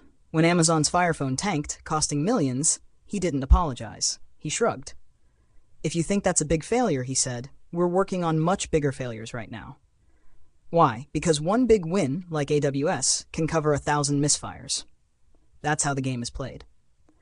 Reed Hastings of Netflix, same mindset. He pulled the plug on several high-budget flops and said, "Our hit ratio is too high. We need to take more risks." The lesson? Failure isn't a bug, it's a feature. The same applies to comedy, to art, to writing. You watch Chris Rock crush it on Netflix, but what you don't see are the 50 rough nights in back alley clubs where half his jokes flopped. That's where he shapes the gold. One tale, that killer special, makes the dozens of awkward shows worth it. Warren Buffett? He's made 400 to 500 investments in his lifetime, and 90% of his wealth came from just 10. Charlie Munger put it best. Remove a few top investments, and Berkshire's track record is just average. Tails drive everything. But here's the trap. We only see the highlight reel. We study others' wins without ever seeing their pile of losses. That skews our expectations. It makes our own failures feel unique, personal, shameful. But they're not. They're the dues everyone pays to stay in the game long enough for a tail event to change everything. George Soros said it best. It's not whether you're right or wrong. It's how much you make when you're right and how little you lose when you're wrong. You don't need to be perfect. You just need to be bold enough to keep swinging, smart enough to survive the misses, and patient enough to catch that one tail that changes everything. There are 100 billion planets in our galaxy. Only one, this one, has life. Here. Reading this, you're already the product of a once-in-a-trillion tale. The question now is, will you keep taking shots, or are you going to fold before your own breakthrough shows up? Your next big success might not be in the next attempt, but it might be just 2 more after that. Stay in the game. Let the tails come. That's where fortune lives. Let's talk about how money, used right, can turn those tailwinds into lasting happiness. Chapter 7. Freedom, the ultimate dividend of wealth. I can do whatever I want today. That's the sound of true wealth. Let that sink in. We're raised to believe wealth is about fancy cars, luxury vacations, and sprawling homes. But the real flex, the ultimate form of wealth, is waking up with the freedom to choose how you spend your day. Not because you're retired, but because you're in control. The hidden driver of happiness. Everyone wants to be happy. That's why people chase more money. But money alone doesn't guarantee happiness. It's not about how much you earn, it's about how much control you have. Control over your time, control over your decisions, control over your life. Angus Campbell, a renowned psychologist, spent years researching what truly makes people feel fulfilled. He found something simple, powerful, and often overlooked. Having a strong sense of controlling one's life is a more dependable predictor of positive feelings of well-being than any of the objective conditions of life we have considered. Think about that. More than the size of your bank account, more than the square footage of your house, more than the prestige of your title. What makes you happy is autonomy, the freedom to live life on your terms. The silent burden you might be carrying. Most Americans don't lack money. They lack control. And that lack eats away at your peace. It's the anxiety that creeps in every Sunday night, the knot in your stomach when your boss calls, the helplessness of knowing you have to stay in a job, in a relationship, in a place, just to survive. That's not living. That's surviving. Now imagine having just 6 months of emergency savings. That alone can give you the confidence to walk away from a toxic job or say no to unreasonable demands. That's power. That's freedom. Money buys time. Time buys life. Money's greatest hidden value isn't in what it can buy, it's in what it can free you from. It frees you from the pressure to say yes when you want to say no. It buys time with your family, your passions, your health. It gives you the cushion to pursue a better opportunity instead of grabbing the first thing that comes along. In short, money buys time. And time, real self-directed time, is life. The cost of golden handcuffs. I once thought I had it all figured out. I chased investment banking because it paid well.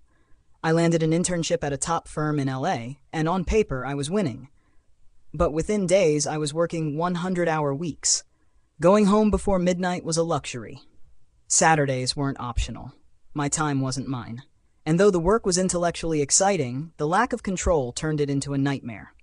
The truth? Doing something you love on a schedule you hate feels no different than doing something you despise. Why you feel trapped even when you're successful. There's a psychological term for the misery we feel when our autonomy is stripped: reactance. It's the emotional rebellion against being told what to do. And when you live a life built around someone else's schedule, someone else's terms, someone else's definition of success, it doesn't matter how much you're paid. You will feel poor. The moment you become rich isn't when you hit $1 million. It's when you can walk away. Entrepreneur Derek Sivers tells the story best. He wasn't rich by traditional standards. He made $20K his first year and lived on just over $1K per month. But after saving $12,000, he quit his job to become a full-time musician. I was 22 years old, and I was free. When asked if selling his company made him feel rich, he replied, "No, that was just more money. The difference happened when I was 22. Freedom is not about abundance. It's about enough. The urgency of now. Don't wait to get rich to reclaim your time. Every dollar you save, every decision you make to reduce dependence, is a step toward owning your life. And that journey begins not with a 6-figure salary, but with a shift in mindset. I want control, not just cash. Because when you can say, I can do whatever I want today, that's when you've made it. Not when you hit a number. Not when you impress the world. But when you own your time. That's real wealth. That's freedom. And it's worth everything. Part 1. The highest dividend. Why real wealth is the freedom to live on your terms. There's a moment that defines real wealth. Not when you buy the luxury car, not when your portfolio hits 7 figures, not even when your house has more bathrooms than people. It's the morning you wake up, stretch your arms, look out the window and realize, I can do whatever I want today. That's not fantasy. That's freedom. And that is the highest form of wealth. The myth of money and happiness. We chase money to chase happiness. But here's the truth. No one's selling on Instagram. Happiness isn't about more. It's about control. Control over your time. Control over your choices. Control over your life. Psychologist Angus Campbell discovered this decades ago. His groundbreaking work, The Sense of Well-Being in America, didn't find happiness in 6-figure incomes, Ivy League diplomas, or ocean view homes. He found it in something radically simple. Having a strong sense of controlling one's life is a more dependable predictor of positive feelings of well-being than any of the objective conditions of life. Let that sink in. It's not your job title, your salary, or your zip code. It's your autonomy. Why freedom feels so rare. Let's face it, we live in the richest nation in human history, and yet we're drowning in stress. A 2019 Gallup poll showed Americans are more anxious and overwhelmed than most of the world, despite all our wealth. How is that possible? Because with every raise, with every new gadget, with every promotion, we've sold a piece of our time, our energy, and our sanity. And we forgot the one thing that money should actually buy. Options. A little wealth gives you the power to say no. More wealth gives you the power to say not now. Real wealth gives you the power to say I choose. From chain to chosen, a personal wake-up call. I once thought I wanted to be an investment banker. Why? Because they made money, tons of it. I landed an internship in Los Angeles. I felt like I'd won. And then I started working. The hours weren't just long, they were dehumanizing. Midnight was an early night. There was a saying, if you don't come to work on Saturday, don't bother coming in on Sunday. I was miserable. Not because the work was bad, it was actually fascinating. I was miserable because I had no control over my life. My time wasn't mine. My thoughts weren't mine. My existence was rented. I lasted a month. That's when I learned a painful truth. Doing what you love on a schedule you don't control can feel like doing something you hate. What true wealth looks like. You don't need millions to be rich. You need just enough to buy your freedom. Like Derek Sivers, who saved up $12,000 at age 22. That was all it took to walk away from a soul-draining job and pursue music full-time. He didn't feel rich when he sold his company years later. He felt rich the day he took control of his time. Or think of someone who can say no to a toxic boss, or who waits for the right job instead of taking the first one out of fear. That's wealth. That's power. That's peace. Why we feel like we're always working. Here's the irony. Most of us don't labor with our hands anymore. We work with our minds, and our minds never clock out. You may sit at a desk, but your brain is on 24/7. Cooking dinner? Still working. Watching Netflix? Still working. Lying awake at 3 a.m.? Still working. Derek Thompson put it best. The modern factory is not a place at all. It is the day itself. If our grandparents left their work in the factory, today the factory follows us. In our pockets, our thoughts, our dreams. This is why we feel exhausted even with better jobs, better salaries, better homes. Because we've lost the freedom to disconnect. Lessons from those who've lived it all. Gerontologist Carl Pillemer interviewed 1,000 elderly Americans about what really mattered. Guess what? No one said. Make as much money as you can. Buy the biggest house you can afford. Climb the corporate ladder as fast as possible. What they said instead, spend time with your kids. Be part of something bigger than yourself. Value relationships over stuff. Because when the dust settles and the noise fades, it's not about what you bought, it's about what you lived. A call to reclaim your time. This is your moment of truth. Ask yourself, are you working for money, or is your money working for you? Are you rich in things, or rich in freedom? Do you control your time, or does your time control you? Because real wealth, the kind that lights you up inside, isn't about more. It's about enough. Enough to breathe. Enough to choose. Enough to be free. Freedom is the ultimate luxury, and it's the only one that's truly priceless. So don't just chase wealth. Use your wealth to buy the only thing that actually matters, your life. Because time isn't just money. Time is everything. Chapter 8. The Man in the Car Paradox. An inspiring story about what we really seek when we chase wealth. The job didn't pay much, but it had its perks. I was a valet at a luxury hotel in Los Angeles, the kind of place where the tires cost more than most people's rent.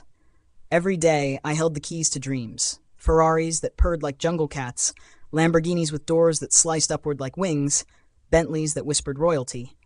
And I loved it, but not for the money. Not even for the occasional joyride into the underground garage. I loved it because every car that pulled up was a glimpse into the life I thought I wanted.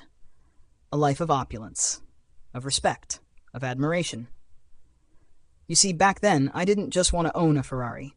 I wanted to be the guy who deserved a Ferrari. The kind of man others looked at and thought, he's smart, he's successful, he's somebody. But over time, something strange began to happen. As I opened doors and nodded politely, I started to notice a pattern. Despite the shimmering paint jobs and guttural exhausts, I rarely, if ever, noticed the people behind the wheel. They were just silhouettes. Shadows hidden behind designer sunglasses, barely glanced at before I shifted my focus to the machines they drove. And then it hit me.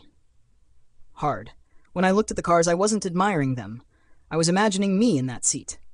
I didn't think, wow, that driver must be amazing.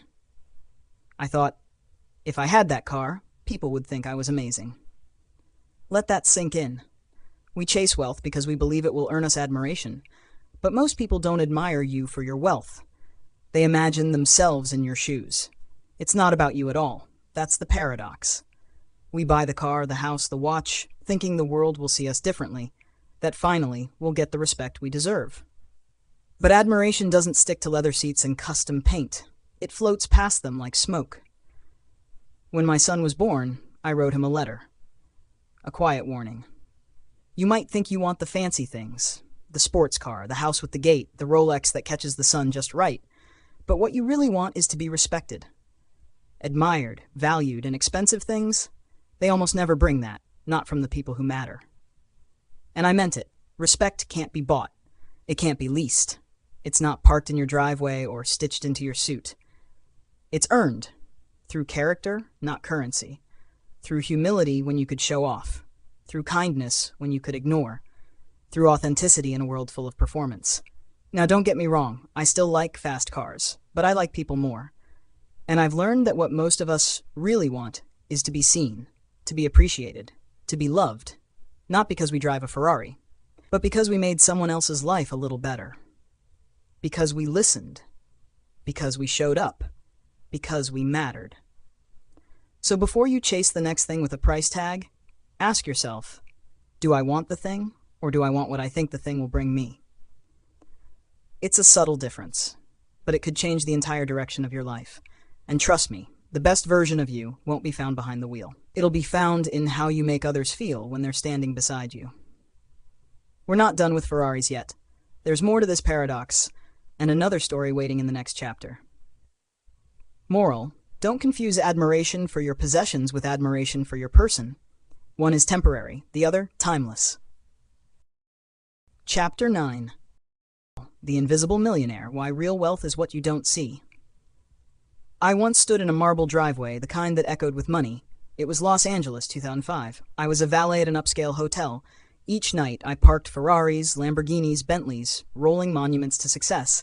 And I thought, this is what wealth looks like. Until I met Roger. Roger was my age, mid-30s, clean-cut, confident. Drove a Porsche 911 like he'd been born behind the wheel. I figured he was crushing it, some kind of tech entrepreneur or movie producer. I never asked. I didn't have to. His car answered for him. Then one week, Roger pulled up in a dusty old Honda. I laughed and asked, "What happened to the Porsche?" He shrugged. Repoed. Missed too many payments. No shame. No drama. Just fact. Like he was reading the weather. That moment hit me like a freight train. Because all the assumptions I had about Roger, about success, about wealth, were dead wrong. The irony of wealth. Here's the uncomfortable truth. Wealth is what you don't see. The man driving the Ferrari? All you know for certain is that he had $100,000. You don't know if he has anything left. But we live in a culture where appearance is currency, where Instagram likes are mistaken for indicators of abundance, where people measure success in the size of your house, the brand on your watch, the glimmer of your jewelry. Modern capitalism doesn't just allow you to fake it till you make it, it encourages it. It profits from it. But real wealth? It's the Porsche not bought. The Rolex left behind in the case. The vacation downgraded to economy class so your future self can travel in first. Wealth is invisible, and that's what makes it powerful and dangerous. Because you can't learn what you can't see. Rihanna's lesson and the $1 million mistake. Singer Rihanna nearly went bankrupt. Her lifestyle burned through millions. She sued her financial advisor, who famously replied, "Was it really necessary to tell her that if you spend money on things, you will end up with the things and not the money?" It's funny until you realize it's not. Most people don't want to be millionaires. They want to spend $1 million. And that, ironically, is the opposite of being a millionaire. Rich versus wealthy. There's a critical difference between being rich and being wealthy. Rich is flashy, it's income. It's the monthly payment on a $100,000 car. Wealth is silent. It's savings, it's restraint. It's the freedom to say no, not because you can't, but because you choose not to. Wealth is what gives you options, to walk away from a toxic job, to invest in your dreams, to help your family without hurting yourself, to sleep at night knowing you're not one emergency away from collapse. That freedom, that quiet power, it's not in the car you drive. It's in the choices you didn't make. It's in the money you didn't spend. The silent role model. Ronald Read was a janitor and gas station attendant, drove a used car, lived in a modest home, ate simple meals. When he died, he left behind $8 million. He wasn't a wizard. He didn't inherit it. He didn't win the lottery. He saved. He invested. He lived below his means.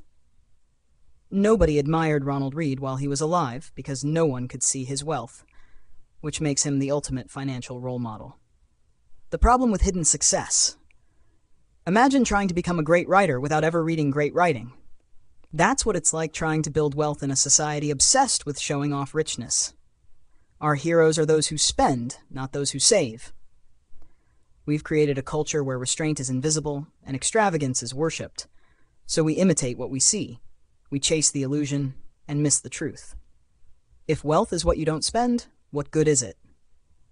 Let me tell you, wealth is security when the market crashes. It's flexibility when your child gets sick. It's opportunity when an investment comes your way. It's freedom when you're ready to walk away. It's not just money in a bank account. It's a buffer between you and chaos, a moat around your peace of mind, a tool that buys time, space, and dignity. The urgency to reframe wealth. You are living in a world that will tempt you every day to look rich, to spend, to show off, to prove your success. But the Ferrari won't save you in a crisis. The Rolex won't buy back your time. The designer home won't guarantee your freedom. You have to make a choice. Do you want to look rich today, or do you want to be wealthy tomorrow? Because the answer to that question could change everything. Your wealth is not your car. It's not your clothes. It's not your zip code. It's the money you haven't spent, the options you've preserved, the future you've protected. And that is a future worth fighting for. Chapter 10. Save money, the quiet superpower that will save your future. Let me tell you a quick story. It's about oil, but it's really about your money and your future. In the 1970s, people thought the world was running out of oil. Panic rippled through governments and households alike. Prices soared.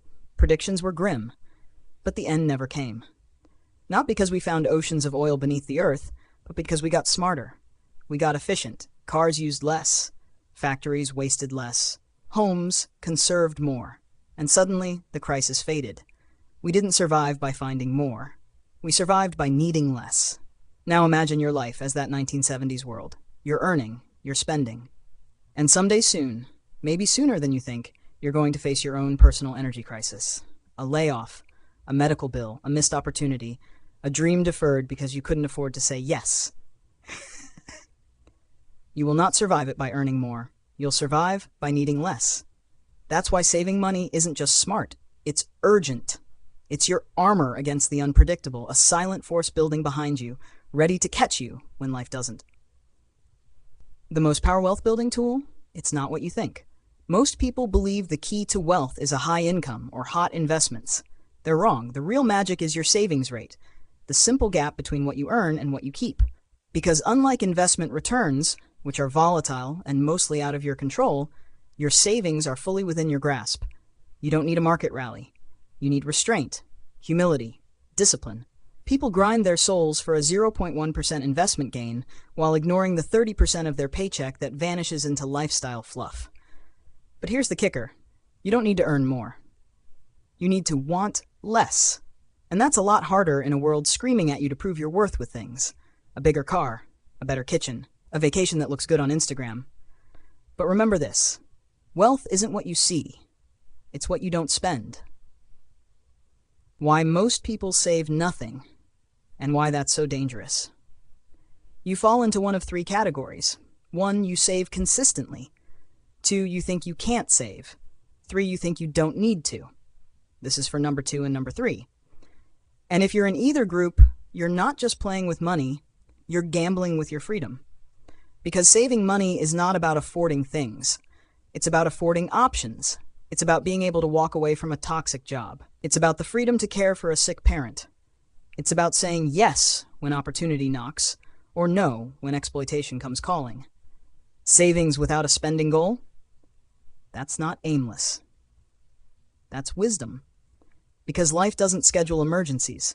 The world doesn't ask permission before it flips your life upside down. You don't need more money. You need more control. What's the return on cash in the bank that lets you switch careers at 45, or start a business at 55, or take a sabbatical at 35? It's incalculable.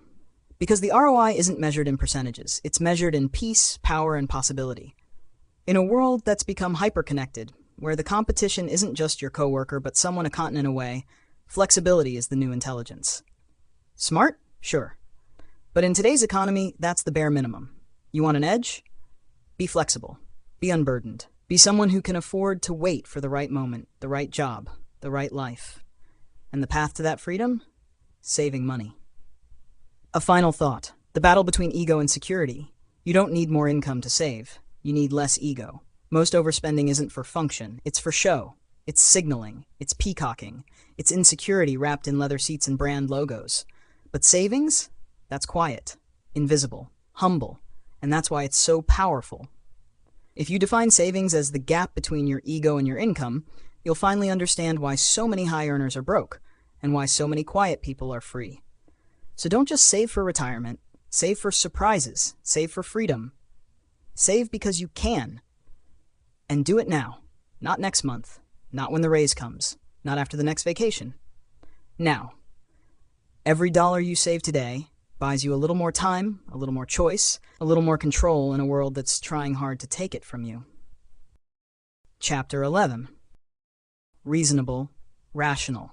Why being human is your financial superpower. Imagine this. You're 28 years old, fresh off your first real promotion, and you've finally started investing. You've read the blogs, you've watched the videos, you've run the numbers. You're ready to be rational. You pick the mathematically optimal strategy. You optimize your portfolio for returns. You rebalance quarterly. You avoid emotion like it's financial poison. And then, the market crashes. Your portfolio, once a promising symbol of discipline, is now a battlefield of red. Your hands are trembling. Your stomach knots. You're staring at the ceiling at 2 a.m., wondering if you're going to lose everything. And that spreadsheet you once trusted, it doesn't whisper back. Let me tell you something we all try to forget. You're not a machine. You're a person. A messy, emotional, scared, hopeful, resilient human being. And that's not a weakness. That's your advantage, if you know how to use it. The fever that saved lives. In the early 1900s, a psychiatrist named Julius Wagner-Jauregg tried something outrageous. He injected people with malaria to cure syphilis. Let that sink in. People were dying. Traditional medicine had no answers. And in that desperate vacuum, Wagner-Jauregg noticed a pattern. Some syphilis patients improved after prolonged fevers, so he leaned into the irrational. He gave them more fever. It was dangerous. It was painful. It killed some. But it worked. In many cases, it cured them. And for that, he won the Nobel Prize. It wasn't cold logic that guided him. It was reason, pattern recognition, and gut instinct. He wasn't just trying to be right. He was trying to help people live. Pain changes the equation. Fevers are proven to fight infection. They should be seen as helpful, yet we fight them. We pop Tylenol at the first chill. Why? Because fevers hurt. And we're human. We don't chase optimal, we chase bearable. The same thing happens with money. The rational choice might be to invest aggressively, ride the market highs and weather the lows. But then reality hits. The lows feel like betrayal. Your savings are bleeding. And all those nice pie charts suddenly feel like lies. At that moment, reason matters more than logic. Reasonable is repeatable. Harry Markowitz, father of modern portfolio theory, won a Nobel Prize for discovering the optimal way to balance risk and return. But when he was asked how he invested, he said, "I visualized my grief if the stock market went way up and I wasn't in it, or if it went way down and I was completely in it, so I split my contributions 50-50. That's not math, that's emotion, that's humanity. And that's okay, because what matters most isn't having the perfect plan, it's having a plan you can stick with when things get hard." The most dangerous lie in finance. There are thousands of financial strategies that work on paper.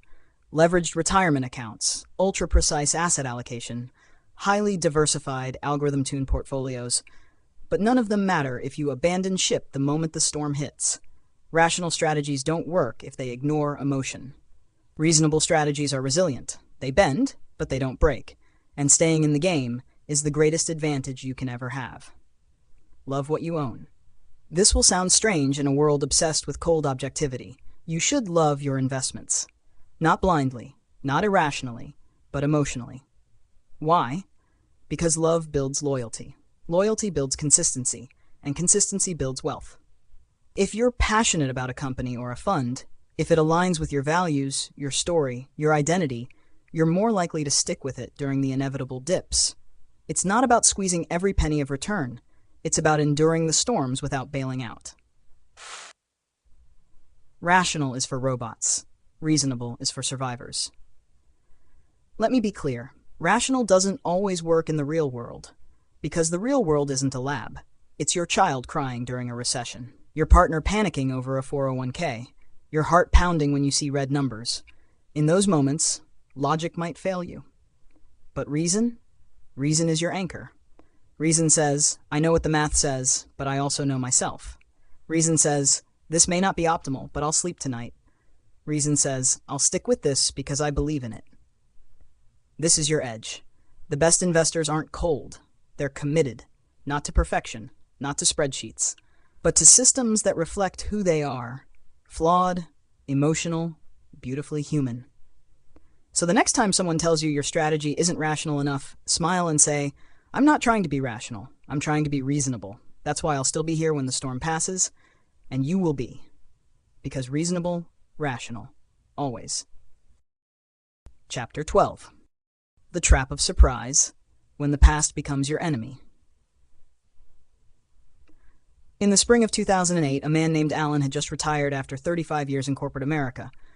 He wasn't rich, but he had saved diligently, invested prudently, and followed every rule of personal finance he'd ever learned.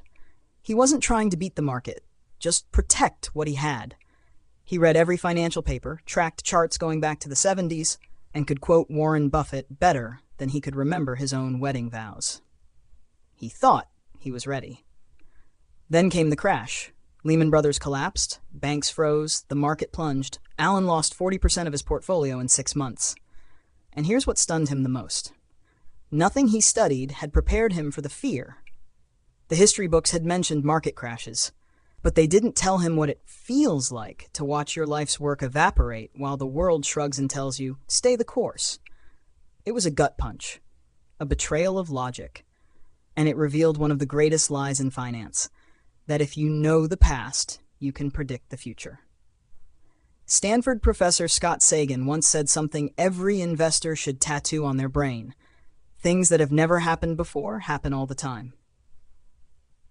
We pretend history is a roadmap, but it's more like a memoir, a record of chaos that happened once and will never happen in quite the same way again.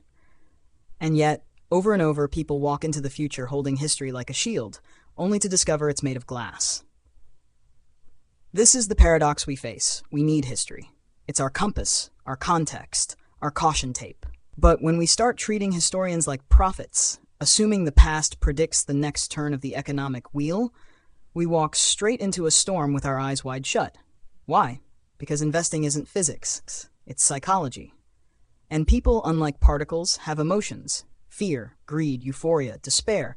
And emotions make us unpredictable. Richard Feynman once said, imagine how much harder physics would be if electrons had feelings. Well, investors have feelings. Millions of them. And that makes forecasting the market feel a lot more like predicting the next plot twist in a mystery novel, one where the author is rewriting the story mid-sentence. Let me give it to you straight. In science, history is structure. In finance, history is suggestion. Every market cycle is written by a new generation in a new culture with new technology and new fears. It's never the same story twice. That's why blindly copying what worked in the 80s or the 2000s is dangerous. It's not just wrong. It can be fatal to your financial future. Investor Michael Batnick put it perfectly when asked if people today are prepared for rising interest rates just because they read about them from 40 years ago. So what? Will this rate hike look like the last one? Or the one before that? Will assets behave the same? Or the opposite? The truth is, nobody knows. Here's what happens when you worship history. 1. You grow overconfident. You think you've seen it all. 2. You stop adapting. You anchor to outcomes that may never return. 3. You get blindsided, because surprises, true gut-wrenching surprises, are the norm, not the exception. And the most dangerous surprise, the belief that there won't be any more. So what do? You embrace humility. You understand that history is a teacher, not a fortune teller. That resilience beats prediction. That adaptability, not certainty, is your greatest financial weapon. Because in the world of money, the most important lesson is this. It's not what you know that saves you. It's how fast you can let go of what you thought you knew. Welcome to the age of surprise. Stay alert, stay humble, stay ready. Part 1. The world runs on outliers, and you'll probably miss them. Let me tell you a story. It's not about the Great Depression, or 9/11, or World War II. It's about a man who stepped into a coffee shop in Sarajevo in 1914 to grab a sandwich. His name was Gavrilo Princip, and when he stepped back out, the course of world history detonated. He assassinated Archduke Franz Ferdinand. That single moment sparked World War I, which led to World War II, which gave rise to the Cold War, which birthed the arms race, which inspired the space race, which led to the invention of satellite technology that now powers the GPS in your phone. All of that from a sandwich. The most important forces shaping our lives, your life, my life, aren't gradual. They're explosive. Rare, unpredictable, unrepeatable. They don't look like warning signs. They look like normal days until the ground breaks. The market doesn't crash because you missed a headline. It crashes because something happened no one dared imagine. That's the terrifying beauty of it. The world isn't ruled by what's common. It's ruled by what's rare. Think of the last 100 years. 15 billion people were born. And yet, if just 7 of them never existed, your life would look completely different. No Hitler, no Stalin, no Edison, no Gates, no Martin Luther King, no Mao, no Princip. History isn't fair. It doesn't distribute power evenly. It gives a microphone to the loudest whisper and lets it echo for centuries. Now let's bring it closer to home. September 11, 2001. 19 men hijack 4 planes. The world mourns. The Fed slashes interest rates, housing prices boom, then burst. Lehman Brothers collapses, the job market collapses, millions go to college, student debt balloons to $1.6 trillion. And now, you, or someone you love, might be carrying the weight of that chain reaction. How do you connect a hijacker's box cutter to a student's broken credit score? You don't. Not naturally. Not intuitively. Because the real world is not intuitive. It's chaotic. And it's driven by tail events, the outliers that no model ever predicts. We build nuclear reactors based on the worst earthquake we've seen. We plan portfolios based on the worst market crash we've survived. We forecast the future based on the worst that has happened, instead of what's possible. That's not risk management, that's risk blindness. Nassim Taleb said it best. The worst event has no precedent. That's why it's the worst. So what do? Do you panic? Do you hoard gold? Do you live in fear? No. But you prepare with humility. You stop pretending that the future will politely follow the script of the past. You stop waiting for a normal economy. You stop assuming the biggest movers in history will arrive with fanfare. Because they don't. They arrive like a shadow before sunrise. Unseen and undeniable. Here's what no one tells you. The next Bill Gates might be coding in a refugee camp. The next World War might start from a tweet. The next breakthrough might be born from a high school science fair. And the next financial crisis might already be planted in today's headlines, camouflaged as nothing new. This is the age of the unpredictable. And the only people who will thrive are those who stop asking, what happened before? And start asking, what haven't we even imagined yet? Because the biggest needle movers in your life won't knock on the front door. They'll blow the roof off. So ask yourself, right now, not tomorrow, are you building your future based on yesterday's weather report? Or are you ready for the lightning strike that doesn't show up on any radar? Because it's coming. And it's always the ones you never see that change everything. Stay curious, stay humble, stay ready. Because the world doesn't run on averages, it runs on outliers. Part 2. This time is different, and that's exactly why you should pay attention. Imagine this.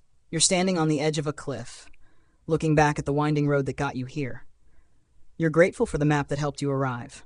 But now there's no road ahead, just fog, uncertainty, and new terrain. What got you here won't get you there. And that's the great trap of history. See, we've been trained to believe that history is a guide. That if we can just look back far enough, we can know what's coming. But what if the map is outdated? What if the terrain has shifted so much that the old routes lead nowhere?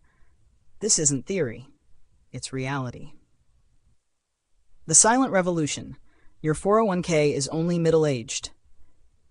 If you're saving for retirement today, chances are you're leaning heavily on your 401k, maybe a Roth IRA too. But here's something most people don't realize. The 401k was born in 1981. It's younger than Pac-Man. The Roth IRA? Baby-faced, launched in the 1990s. That means for the majority of American financial history, these options didn't even exist. So when someone tells you to do what your parents did, they're sending you into battle with outdated weapons. Think about it. If the tools we use to build wealth are radically different, why are we still trying to follow blueprints from a different era? Startups then versus now, a tale of two worlds. Phil Knight, the legendary founder of Nike, once wrote, "There was no such thing as venture capital. No VC meetings, no Series A, no angel rounds. If you wanted money for your big idea, you went to a bank, and banks had one answer for risk: no." Today, a single venture capital firm can move billions, with a B. The way we fund innovation has completely transformed. So when someone references failure rates or market cycles from the good old days, ask them, which planet are you talking about? Because here on Earth 2025, the rules have changed. The market is not your father's S&P 500. In 1976, the S&P 500 finally decided to include financial stocks. Today, they make up 16% of the index. Tech stocks were practically non-existent 50 years ago. Now they are the market. Even the time between recessions has stretched and mutated. In the 1800s, a recession showed up every 2 years like clockwork. Now, we've had gaps as long as 12 years. And yet, people still treat the past like gospel. That's not wisdom, that's complacency dressed in a three-piece suit. In the 1800s, the ghost of Graham, Benjamin Graham, the godfather of value investing, the man who taught Warren Buffett himself. His book, The Intelligent Investor, changed lives, including mine. When I first read it, I felt like I had been handed a secret code, a cheat sheet for wealth. The formulas were precise, logical, timeless. Except they weren't. Because when I actually used them, they didn't work. One of Graham's famous strategies was to only buy stocks priced below 1.5x book value. If you did that today, your portfolio would look like a junkyard, rusty, outdated, underperforming. Was Graham wrong? Not at all. He evolved, constantly. Each edition of his book rewrote the formulas from the last, because he understood something most investors miss. Those do not work anymore. These seem to work now. That's not weakness. That's survival. The dangerous comfort of looking back. There's an old saying in finance, the four most dangerous words in investing are, "It's different this time." But guess what? It is different. At least some of the time. And that difference? It's not a threat. It's the very thing you need to understand to thrive. Here's the twist. The deeper you dig into history, the less useful the specifics become. General truths, fear, greed, incentives, yes, those endure. But specific tactics, specific cycles, specific assumptions, they fade with time. So when someone boasts about 100 years of data backing their strategy, ask yourself, does any of that data account for a world with TikTok, trillion-dollar tech companies, or 0% interest rates? Here's the truth you can't ignore. If you're planning your financial future based on a world that no longer exists, you're driving with a rearview mirror in a thunderstorm. The world has changed. The tools have changed. The players, the game board, the very nature of the game, it's all evolving. Fast. You can either adapt or get left behind. So what should you do? How do you make smart choices in a world where history misleads as much as it teaches? We'll answer that next. But for now, remember, the most dangerous assumption you can make is thinking you're playing yesterday's game. Because this time, it really is different, and the clock is ticking. Chapter 13. Room for error. Why the smartest people always hedge their bets. Imagine you're standing in the glowing chaos of a Las Vegas casino. The clinking of chips, the shuffle of cards, the cheers and groans. It's a symphony of risk. Now zoom in. Amid the frenzy, a calm figure sits at a blackjack table. He's not just gambling, he's calculating. He's a card counter. But he's not fearless. He's cautious. Because he knows something most people never fully grasp. Being right isn't enough. A seasoned card counter can tilt the odds ever so slightly, maybe a 2% edge over the house. That's not magic, that's math. But here's the twist. Even with an advantage, he doesn't go all in. Why?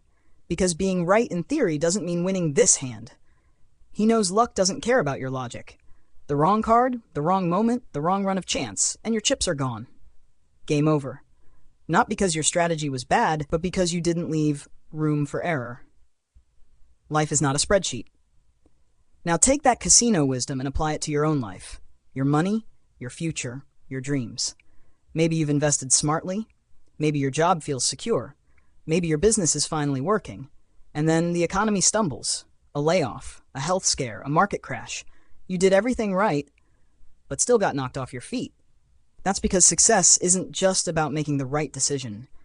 It's about surviving the wrong outcome. You must expect to be wrong and still be prepared to move forward when you are. The humility of smart people. Kevin Lewis, the MIT blackjack legend portrayed in Bringing Down the House, once explained the secret to his success. He always expected the worst, even while aiming for the best. Even with a statistical edge, he only bet a fraction of his bankroll. He gave himself a cushion, not because he doubted the math, but because he respected the randomness of the real world. We must make sure that we have enough money to withstand any swings of bad luck. That's not just smart, that's survival. The most dangerous illusion, certainty. Let's be clear. Certainty is a lie. The markets don't care about your forecast. Your boss might change. Your health can change. The world shifts without asking your permission. And yet we make plans as if we're in control. We're not. That's why the most important financial strategy isn't a hot stock or a high-paying side hustle. It's resilience. It's building a margin between what you expect and what might really happen. It's keeping extra savings. It's living below your means. It's saying no to the temptation to bet big when you feel confident, because tomorrow may be the one day the odds go against you. History's graveyard of overconfidence. Throughout time, great ideas have turned into disasters because people pushed too far, thought they couldn't lose, thought the trend would continue forever. They were brilliant, bold, and bankrupt, because they didn't build in room for error. Room for error isn't weakness. It's wisdom. It's humility. It's a recognition that the world is unpredictable, and that strength lies in staying in the game, not winning every round. So what's your safety net? If you lost your job today, how long could you stay afloat? If your investments dropped 30%, would you panic or stay calm? If your best case plan falls apart, do you have a plan B or C or D? If not, now's the time to build that room, because you won't see the bad hand coming until it's already dealt. Fear can paralyze you.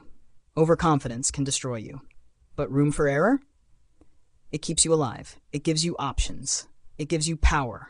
The world belongs not to those who are always right, but to those who are still standing after being wrong. So ask yourself, are you playing to win, or are you playing to keep playing? Part 1. Room for error, the most powerful financial strategy you're not using. Imagine this. It's the spring of 2008. Bill Gates, one of the richest men on earth, isn't celebrating his billions. He's running a company where he demands, that there be enough cash on hand to pay every Microsoft employee for an entire year, even if not a single dollar comes in. That's not overcautious. That's wise. That's room for error. And it might just be the difference between sleeping soundly and watching your world crumble. We live in a world governed by odds, not guarantees. You might think life is a game of skill. It's not. It's a game of probability. Think of blackjack. A skilled card counter doesn't know exactly which card is coming next, but they know the odds. That's all they need. They win not by being psychic, but by building in room for error. by never betting the farm, by surviving long enough for the odds to work in their favor. Now apply that to your life, to your money, to your retirement, to your family's future.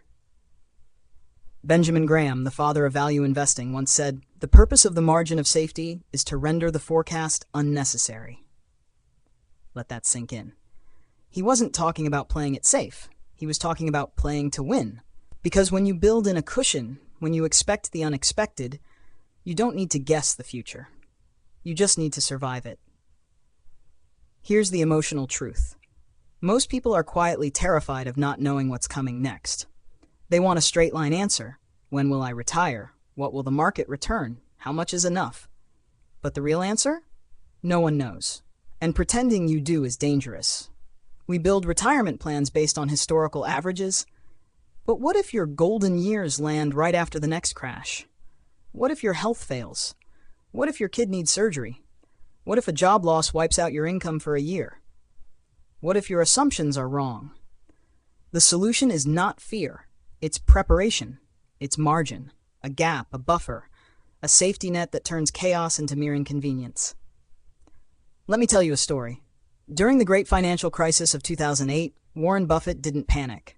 He slept well. Why? Because he promised himself and his shareholders that Berkshire Hathaway would always keep more than ample cash. He said, "I will not trade even a night's sleep for the chance of extra profits." Let that hit you. The man known for building generational wealth, the Oracle of Omaha himself, values peace of mind over profit. Why don't we? The problem is cultural. We're taught to optimize everything, invest all your cash, max out your leverage, bet big, go hard, be bold. But what happens when the market drops 30% and your spreadsheet says you're technically okay, but your spouse is waking you up at 2 a.m. wondering if you've ruined your kid's future? Spreadsheets don't measure anxiety.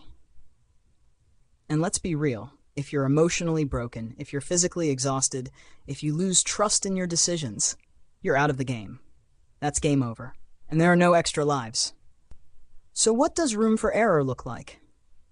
It's assuming 5% returns instead of 7%, and saving a little more. It's keeping 6 months of expenses in cash, not because you're weak, but because you're wise. It's knowing you could be wrong, and designing your life so it doesn't destroy you when you are. This isn't about being conservative. It's about endurance. And endurance beats brilliance every time. The biggest gains in wealth don't come from bold predictions. They come from not getting knocked out, from sticking around long enough to catch that rare bull run, that compound interest curve, that once-in-a-decade opportunity. Here's the urgent truth. If you're 25 or 55, the same rule applies. Build your future with the expectation that the world will not go as planned. And if you're wrong, you'll have extra money, extra time, extra peace. If you're right, you'll still be standing when everyone else is scrambling for survival. Room for error is not fear. It's not weakness. It's the ultimate financial superpower. So ask yourself, what's your margin of safety? Because when the next storm hits, and it will, you'll either be the one rebuilding or the one people run to for help. Make your choice while you still can. Part 2. The game you can't afford to lose. Imagine this. You're offered a bet. A single spin of the chamber. 1 bullet. 5 empty slots. If you win, you walk away with $1 million. If you lose, well, you never walk away again. Would you take it? The odds are in your favor, statistically. 5 out of 6 times, you'd be rich. But any sane person would slam that revolver down and walk away. Because even if the math is on your side, the cost of being wrong is death. Now let me ask you something far more subtle. Why do so many of us play financial Russian roulette every single day? The hidden killer in your wallet. Most of us don't recognize when we're doing it because the game looks so innocent. It's signing for a bigger mortgage than you can truly afford because home prices always go up. It's taking on debt to chase a dream investment because this opportunity won't come again. It's putting your future on the line for what looks like a sure thing.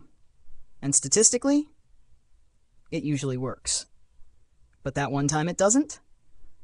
That's the one that can destroy you. Ask anyone who got wiped out in 2008. Ask the traders at Lehman Brothers. Ask the families who had to sell their homes, their security, their peace.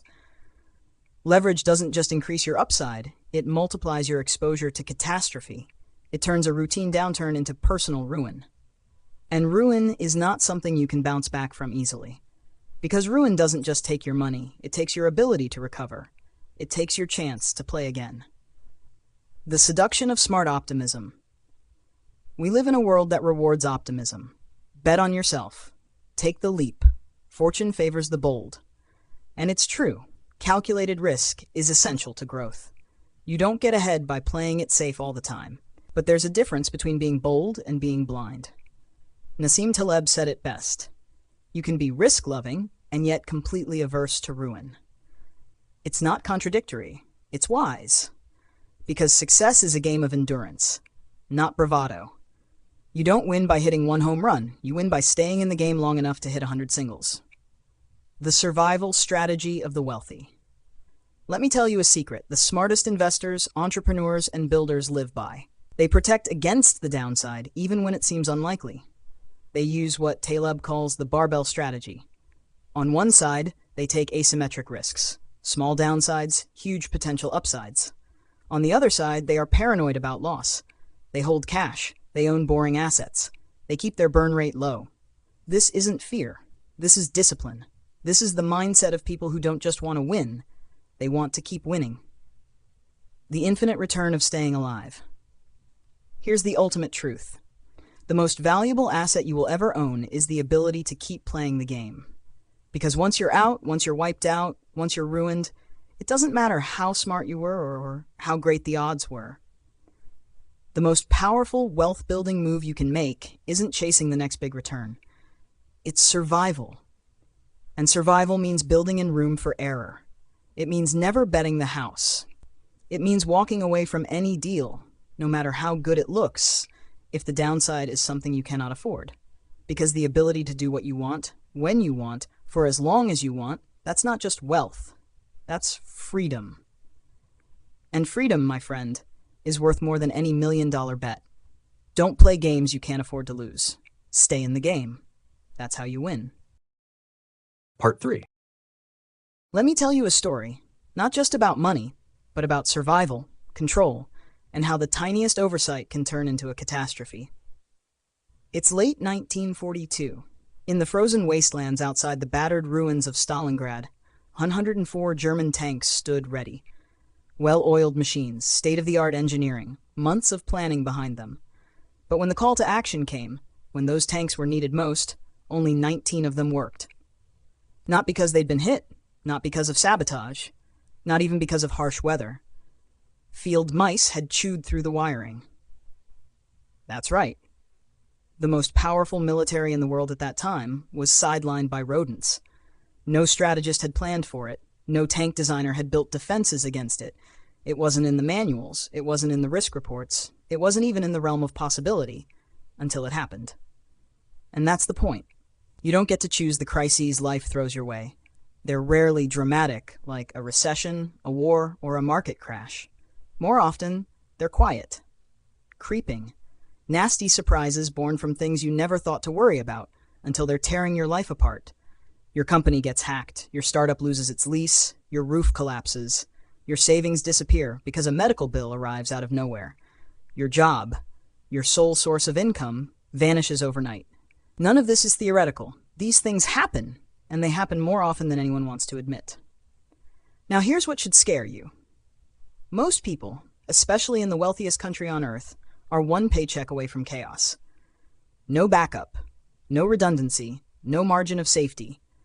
They believe that if they plan well enough, budget precisely enough, work hard enough, they'll be fine.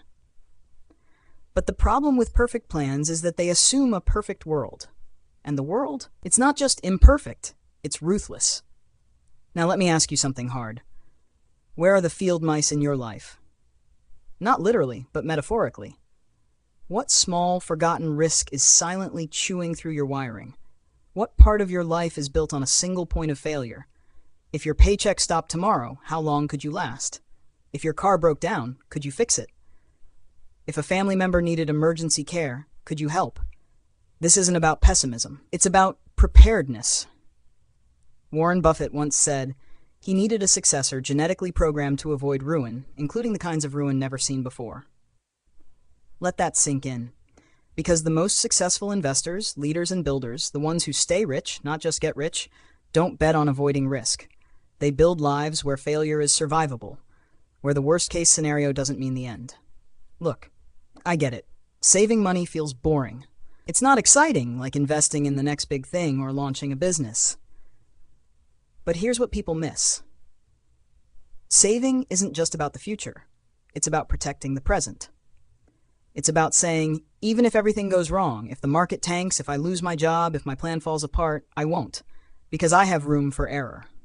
You don't save just for a house, you save for the mice, for the thing you never saw coming, for the disaster no one predicts. For the night the lights go out, and no one can explain why. Because when the unthinkable happens, and one day it will, the people who survive aren't the smartest or the luckiest. They're the ones who left room for error. So today ask yourself, where is your single point of failure? Where do you need a backup? And what can you start doing right now, not tomorrow, not next year, to build a little more breathing room into your life? Because the thing you don't prepare for, that's what breaks you. And if you're smart, if you really care about your future, you won't just plan for success. You'll plan to survive failure. And that might just be the smartest move you ever make. Chapter 14. You'll change. Let me tell you a story. I grew up with a friend. No family name, no special gifts, nothing handed to him. But that kid had something even more powerful. Relentlessness. Grit in its purest form. His dream? Become a doctor. Now understand, this wasn't some middle-class kid choosing between med school or business school. He came from nothing. His schools were underfunded. His environment was full of noise and distraction. Most people around him were just trying to survive. But he refused to be average. He studied while others slept, worked double shifts while his peers partied, and kept marching even when the road was paved with rejection. And eventually, a decade older than most of his classmates, he became what he set out to be, a doctor. It should have been a fairy tale ending, but life rarely sticks to the script. I caught up with him years later. "Hey man, long time. How are you?" "Awful career." He interrupted. I laughed, unsure if he was joking. "I'm serious, awful career." For 10 minutes, that was his refrain. The stress, the grueling hours, the soul-crushing bureaucracy, it had broken the man who once bulldozed his way through every obstacle. Here's the truth most people don't talk about. You will change. Not just a little, not just your circumstances, you. The illusion that traps us all.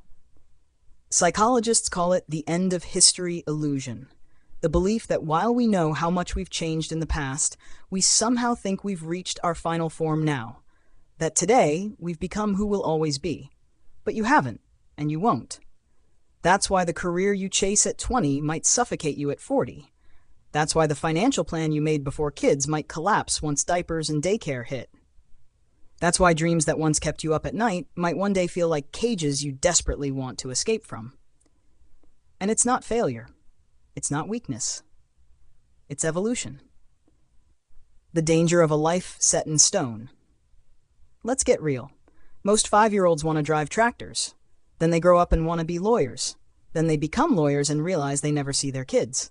So they switch to a job with more flexibility, only to discover childcare eats up the paycheck. So they stay home, and by 70 they realize they're unprepared for retirement. Was any of it a mistake? No. It was life. It was change. It was adapting in real time to new circumstances, new values, and a new version of yourself. But the danger is in refusing to adapt your financial life alongside your personal evolution. That's where regret breeds. That's where dreams turn to burdens. Regret is the real cost. The people who feel the most lost aren't those who failed. They're the ones who succeeded at something that no longer fulfills them and feel too trapped to change. They're the ones who saved for a future they no longer want, or who stuck with a job they chose when they were too young to understand what life really demands. As the brilliant Daniel Gilbert put it, young people pay good money to get tattoos removed that teenagers paid good money to get. Middle-aged people rush to divorce people who young adults rush to marry. Change is not the enemy. Refusing to admit you've changed is. How to plan in a world where you will change. So what's the answer? How do you build a financial life in a world where your goals, identity, and values will evolve? Here's the key. Balance and flexibility beat precision. 1. Avoid extremes. Don't assume you'll be happy with very little. Don't bet your life on a high-income grind either. People adapt to both, but the downsides of extremes, burnout, resentment, lost time, tend to last longer than the highs. 2. Compound moderately, endure massively. The magic of compounding only works if you let it breathe. That means creating a lifestyle that doesn't burn you out. Moderate savings, moderate time with family, moderate work hours. Balance gives you staying power. 3. Let go of sunk costs. Clinging to a plan you made when you were a different person is like letting a stranger run your life. Kill bad plans without guilt. The faster you do it, the faster you can get back to compounding something new. Psychologist Daniel Kahneman, one of the smartest minds of our time, was known for rewriting chapters from scratch even after weeks of hard work. When asked how he could start over so freely, he said, "I have no sunk costs." That's the mindset. You'll change. Your job may change. Your family might change. Your health, your values, your passions, they will evolve. But if you build your financial life to bend without breaking, if you can adapt without regret, you give yourself something rare, freedom to become who you're meant to be next. And that's a kind of wealth no one can take from you. Next up, the cost of compounding, and why most people never pay it. Chapter 15. Nothing is free, the hidden price of every dream. We live in a world addicted to the illusion of ease. Free shipping, no money down, make 6 figures from home. But let's make something brutally clear. Nothing is free. Not success, not security, not even survival. Everything has a price. The tragedy? That price often isn't printed on a label. It doesn't appear on the receipt. It comes due silently, after the fact, when you're too deep in the game to back out. And by then, you're either prepared to pay, or you're paying with regret. Take General Electric, the crown jewel of American capitalism. In 2004, GE wasn't just a company, it was the company, worth over $300 billion. A titan, a monument to industrial dominance. For decades, it symbolized stability, innovation, and power. But behind the curtain, it was a delicate machine, partly powered by its massive financing division, which made up over half of GE's profits. And when the 2008 financial crisis hit, that engine cracked open and hemorrhaged. What followed was brutal. A collapse in energy bets, billions in losses, and a stock that nosedived from $40 to $7 over the next decade. The world turned on CEO Jeff Immelt, who once steered GE through acclaim and boardroom triumphs. Critics called him reckless, blind, foolish. Headlines screamed, he should have known. But as he walked out of the company he once ruled, Immelt offered a haunting truth to his successor. Every job looks easy when you're not the one doing it. It's easy to mock the failure of giants from the sidelines, but real leadership, the kind that bears the weight of decisions that can destroy empires, is a burden no outsider can truly see. You think you want success? Do you know what it costs? Success will ask for your time, your peace, your pride. It'll demand sleepless nights, shattered confidence, impossible decisions, and the ability to stand alone when everyone else is pointing fingers. The real cost is often invisible until the bill is overdue. Immelt's successor didn't last 15 months. Because understanding the idea of leadership and carrying its crushing weight are two entirely different things. Here's the truth. The people who win aren't always the smartest. They're the ones willing to pay the hidden price. So before you chase the spotlight, the empire, the million-dollar idea, stop and ask, what does it cost, and am I willing to pay it fully, painfully, and without applause? Because every dream has a price. And the only thing more expensive than success is pretending it should be free. Part 1. The high price of wealth. Why trying to cheat the market always backfires. Imagine this. If you had simply invested in the S&P 500 and done nothing else, no market timing, no fancy predictions, no stress trading, you could have seen your money multiply 119-fold over 50 years ending in 2018. Just sit back. Let compounding do the heavy lifting. Sounds easy, right? But here's the truth. Successful investing is never easy when you're the one in the arena. You'll hear advice like, hold stocks for the long run, It's technically sound. But do you know what it actually feels like when your portfolio is plunging and every headline screams recession?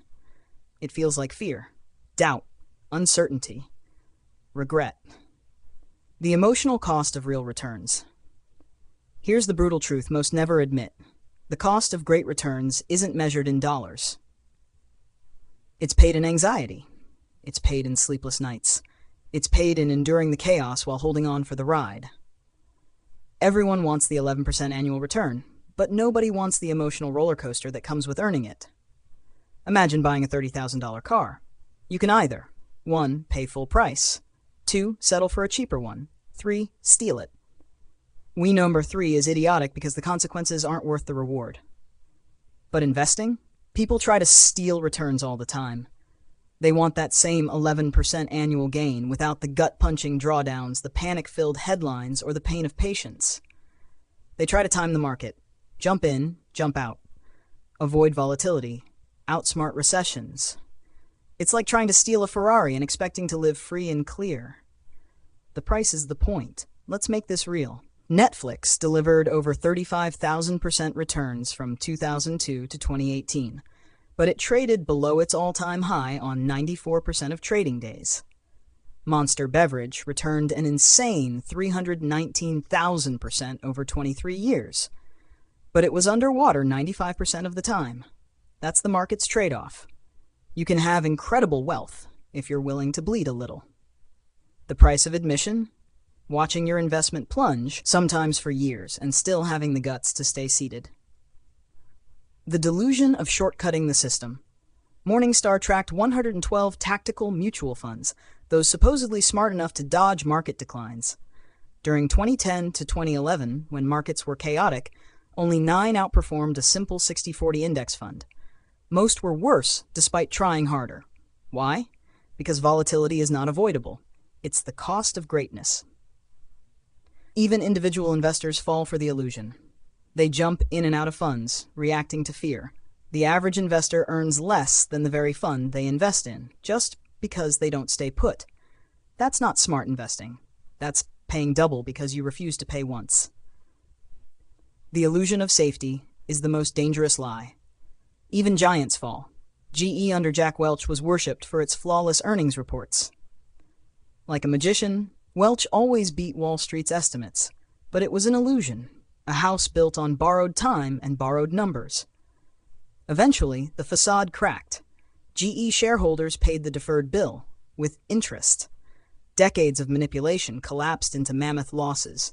Fannie Mae and Freddie Mac tried the same trick, hiding earnings to smooth out the future. When the storm hit, they had no shelter left. Here's the law no one escapes. You can delay paying the price, but you can never avoid it. Nash, the final lesson. If you want wealth, freedom, and peace of mind, the kind that builds a lasting legacy, you have 3 options. 1. Pay the price. Endure the ups and downs. Stay calm. Stay invested. 2. Settle for less. Choose safety, lower risk, and lower reward. 3. Try to cheat the game. Jump in and out, avoid the pain, dodge the price. And like the car thief, most who try to cheat will eventually lose everything. So next time the market dips, remember, that fear you feel, that uncertainty, that storm in your stomach, that is the price. And paying it is what separates the wealthy from the wishful. Because wealth doesn't come to those who try to avoid the pain. It comes to those brave enough to endure it. The market doesn't reward brilliance. It rewards resilience. Part 2. The price of the ride, why most people miss the magic of investing. Imagine a man named David. He's standing in line at Disneyland, clutching the hand of his 8-year-old daughter. It's hot. The line is long. The ticket in his pocket cost him over $100 each. He's tired, but he's smiling. Because he knows what's coming. Laughter, magic, memory-making moments. David doesn't complain about the price, because it feels like a fee, a cost you choose to pay for something wonderful. Now shift the scene. Same David, 2 years later. He finally worked up the courage to invest in the stock market. He did everything right. Read books, built a plan, chose a low-cost index fund, and then, boom, the market drops 20%. His stomach sinks. Even though he intellectually knew this could happen, emotionally, it feels like a fine. Not a fee. Not the price of admission. a punishment, for being naive, for taking a risk, for doing something wrong. And that's where most people break. The emotional misdirection that kills wealth. Why do people happily pay $800 a month for a car, $6 for coffee, and $5,000 for a vacation, but recoil at the idea of watching their investments dip, even temporarily?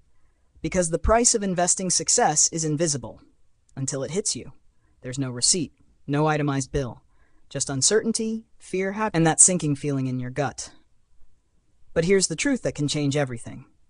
Market volatility is not a punishment, it's a ticket. It's the price of admission. You're not being fined. You're being asked if you're still willing to ride the ride. The Disneyland illusion. Every year, 18 million people willingly hand over $100 plus per ticket to Disneyland. No one calls it a fine. They call it magic. They leave with memories, photos, joy. They expected to pay for something extraordinary. Investing is the same. But because the return doesn't come gift-wrapped in fireworks and music, we mistake the ride for a wreck. You will feel it when the market drops. It will test your stomach. But that feeling, that discomfort, isn't a sign that something's wrong. It's proof you're on the right ride. What are you actually buying? Let's be honest. Nobody wants to lose 20% of their money. Especially not first-timers. But that temporary drop, that's the very reason you can expect a long-term gain. Cash doesn't drop. Bonds don't swing wildly. That's why they also don't compound like the market does. You're not just buying stocks. You're buying access to a better future. You're buying freedom. It's options. But that kind of access isn't free. Never has been. Never will be. The real question, are you willing to pay the price? To sit with discomfort? To reframe fear as investment in progress? To look volatility in the eye and say, I see you, and I accept you, because I know what I'm here for. Because that's what separates investors from spectators, tourists from builders, people who live paycheck to paycheck from those who build lasting wealth. If you see it as a fine, you'll run. If you see it as a fee, you'll win. The difference is everything. You don't have to buy the Disneyland ticket. You can go to the county fair, stay home, keep your cash in a jar, and maybe you'll sleep easier tonight. But if you want more, if you want the magic, you have to be willing to pay the price most never will. Yes, sometimes it rains at Disneyland, but the magic never disappears. So ask yourself, are you trying to avoid the price, or are you ready to earn the reward? Because the market doesn't fine you, it challenges you. And if you can find the courage to call that challenge what it really is, a fee worth paying, then wealth becomes not just possible, it becomes inevitable. Chapter 16. You and Me. A story of financial illusions, false signals, and the danger of following the wrong crowd. Imagine waking up one morning in 2001 and realizing your retirement account has been gutted. Gone. Just like that. $6.2 trillion in household wealth vanished when the dot-com bubble burst. Or picture the summer of 2008. The housing market collapses. $8 trillion evaporates. Jobs disappear. Families are forced out of homes they could once afford. Entire communities hollowed out, not by war, not by a natural disaster, but by a financial illusion. Now take a breath, because here's the truth. These aren't isolated incidents. These are recurring tragedies. We like to think we'd never fall for it, that we're the rational ones, that it's always someone else's greed, someone else's mistake. But bubbles don't form because people go crazy. They form because people start taking cues from others, without realizing they're not even playing the same game. The hidden crisis. You wouldn't walk into a hospital and take medical advice meant for someone else's body. Yet millions of investors do just that with their money every single day. They buy when others buy. They sell when others panic. They hear a confident voice on TV or see a rising price on a chart and think, maybe they know something I don't. It feels smart. It feels exciting. It feels urgent. And that's the trap. Different games, same field. Let me ask you something simple. How much would you pay for a share of Google? That answer isn't just about math. It's about time. Are you holding for 30 years? Then you care about long-term fundamentals. Are you flipping it by Friday? Then all you care about is the next headline, the next bump, the next heartbeat of market sentiment. Now imagine these two people. one looking decades ahead, the other focused on the next 10 minutes, buying the same stock, same price, same market, same day. But they are playing completely different games, and yet their actions influence each other. That's where the real danger begins, when the wrong people set the price. During the dot-com boom, Yahoo stocks soared to insane valuations. You'd be right to say this made no sense. But day traders weren't analyzing 10-year projections. They were riding daily waves. For them, the price did make sense, because their game was short-term momentum. The same story unfolded in the housing market. Who in their right mind pays $700,000 for a small Florida home? Someone who plans to flip it in 3 months and pocket the difference. When short-term traders flood the market, they don't just play their game, they set the rules for everyone. They become the price setters. And if you're a long-term investor who starts following their lead, you're not just playing a different game, you're playing a dangerous one. The illusion of rationality. Were these people irrational? Not always. They were just playing a game that made sense to them. The irrationality lies in the rest of us, those who let ourselves be influenced by them without understanding their goals. You start to think, maybe I should buy too. And once you do, you're not investing anymore. You're chasing. The collision that hurts. Imagine two runners sprinting at each other from opposite ends of the field. They're focused, determined, and completely unaware that they're on a collision course. That's the market. Day traders and long-term investors might not even know the other exists, but when their paths cross, someone always gets hurt. Usually, it's the one who thought they were playing the safe, patient game until the rules changed under their feet. Know your game. Here's the part no one talks about enough. There is no universal rulebook for investing. Not everyone is playing for the same goals, under the same pressure, on the same timeline. And when you start copying others without knowing what game they're playing, you become a puppet, not a player. That's why your mission matters. You have to define it. Years ago, I wrote mine down. I am a passive investor, optimistic in the world's ability to grow over the next 30 years, and confident that growth will accrue to my investments. It changed everything. Because now, when the market spikes or crashes, when the headlines scream or whisper, I don't flinch. I know which game I'm playing, and I know which ones I'm not. The emotional cost of comparison. But this isn't just about stocks. It's about life. We compare ourselves constantly, how we dress, what we drive, where we vacation. But we never see the full picture. You don't see the mortgage behind the mansion, or the anxiety behind the sports car.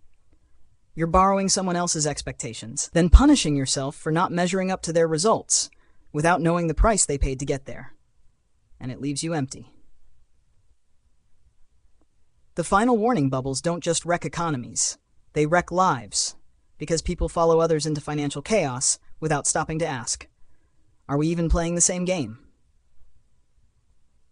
You and I, we don't get to control what the market does, but we do get to control how we react. We get to choose our strategy, our timeline, our goals. If you take nothing else from this, let it be this. Figure out what game you're playing, then play it with everything you've got. Ignore the noise, guard your goals, and never, ever take your cues from someone who doesn't know your story. Next, why pessimism sounds smart, but costs you everything. Chapter 17, The Seduction of Pessimism. Why fear sells and hope quietly wins. There's a reason fear spreads faster than facts. It demands your attention, hijacks your emotion, and paralyzes your logic. For decades, the human brain has been wired not to seek truth, but to survive. And in the realm of survival, pessimism has a powerful edge. We live in a world where optimism builds empires, yet pessimism headlines the news. The ancient allure of doom. There is no more common emotion in investing or in life than fear, and there's no better way to sound intelligent than to predict disaster. Look around. When someone says the world is ending, the room gets quiet. People lean in, voices drop, the mood shifts. But say that things are improving, that life will get better, that progress is real, and you'll often get a patronizing smile or a dismissive shrug. It's not that optimism is rare. It's that it feels unsafe. Naive, even. As historian Deirdre McCloskey said, for reasons I have never understood, people like to hear that the world is going to hell. Why? Because fear feels protective. Fear feels like control. Optimism versus delusion. Let's be clear, optimism is not blind faith. It's not ignorance of risk. Real optimism is choosing to bet on progress despite knowing that setbacks, crashes, and chaos are inevitable. It's understanding that markets crash, but then recover. That recessions come, but so does innovation. That war destroys, and yet peace rebuilds. Optimism is believing that tomorrow holds more potential than pain, not because it always will, but because it usually does. Statistician Hans Rosling once said, "I am not an optimist. I am a very serious possibilist." And that's the point. It's not about delusion, it's about data, and what history shows over and over again. A tale of two predictions. Flashback to December 29th, 2008.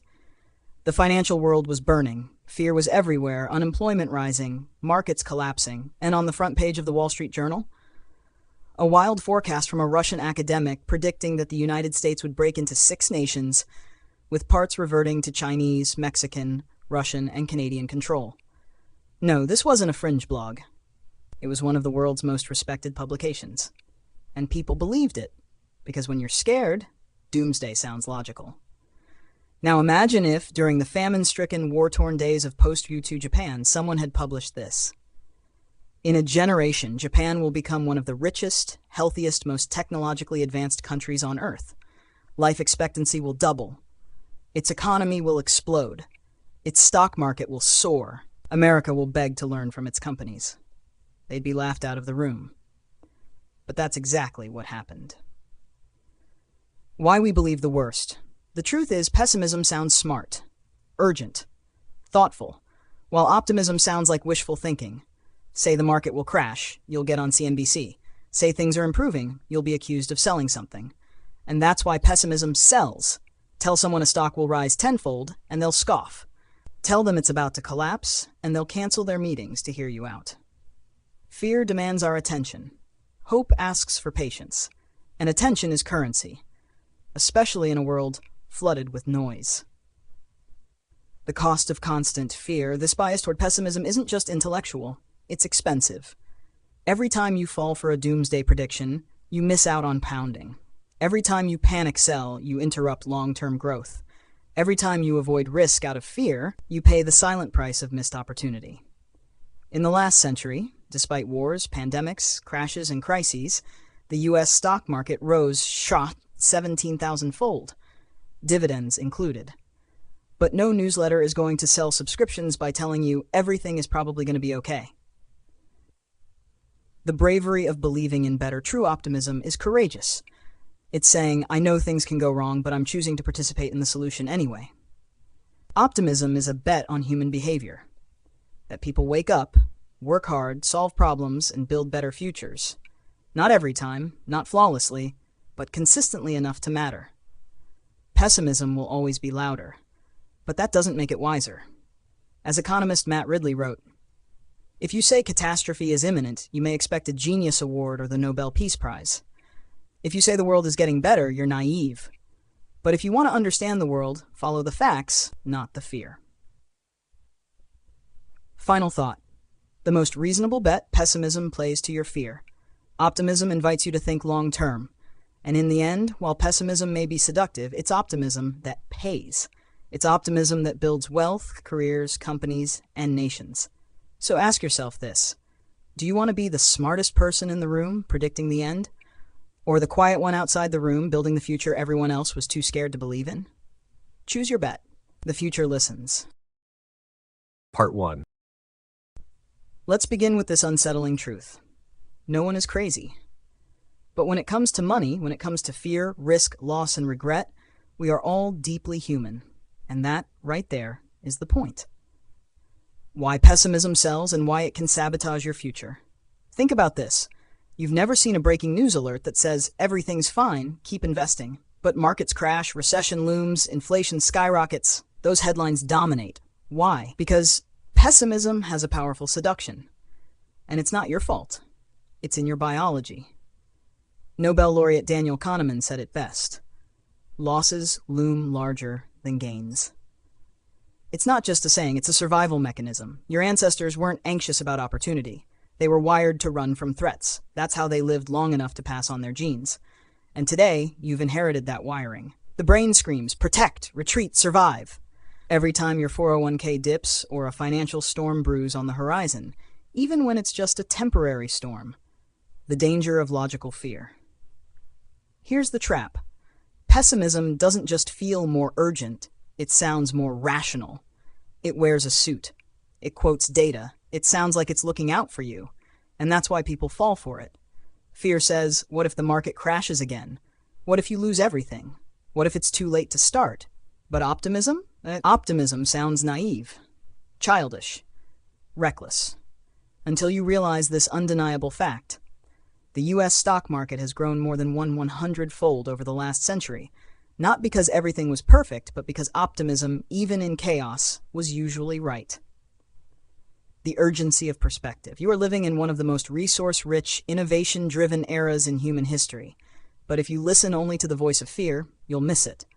You'll miss the long-term wealth that comes not from perfect timing, but from patient, confident action. You'll miss the magic of compounding, of planting seeds today that won't bloom for years, but when they do, they can transform generations. You'll miss the chance to be the calm in the storm. While others panic, you build. Choose courage over comfort.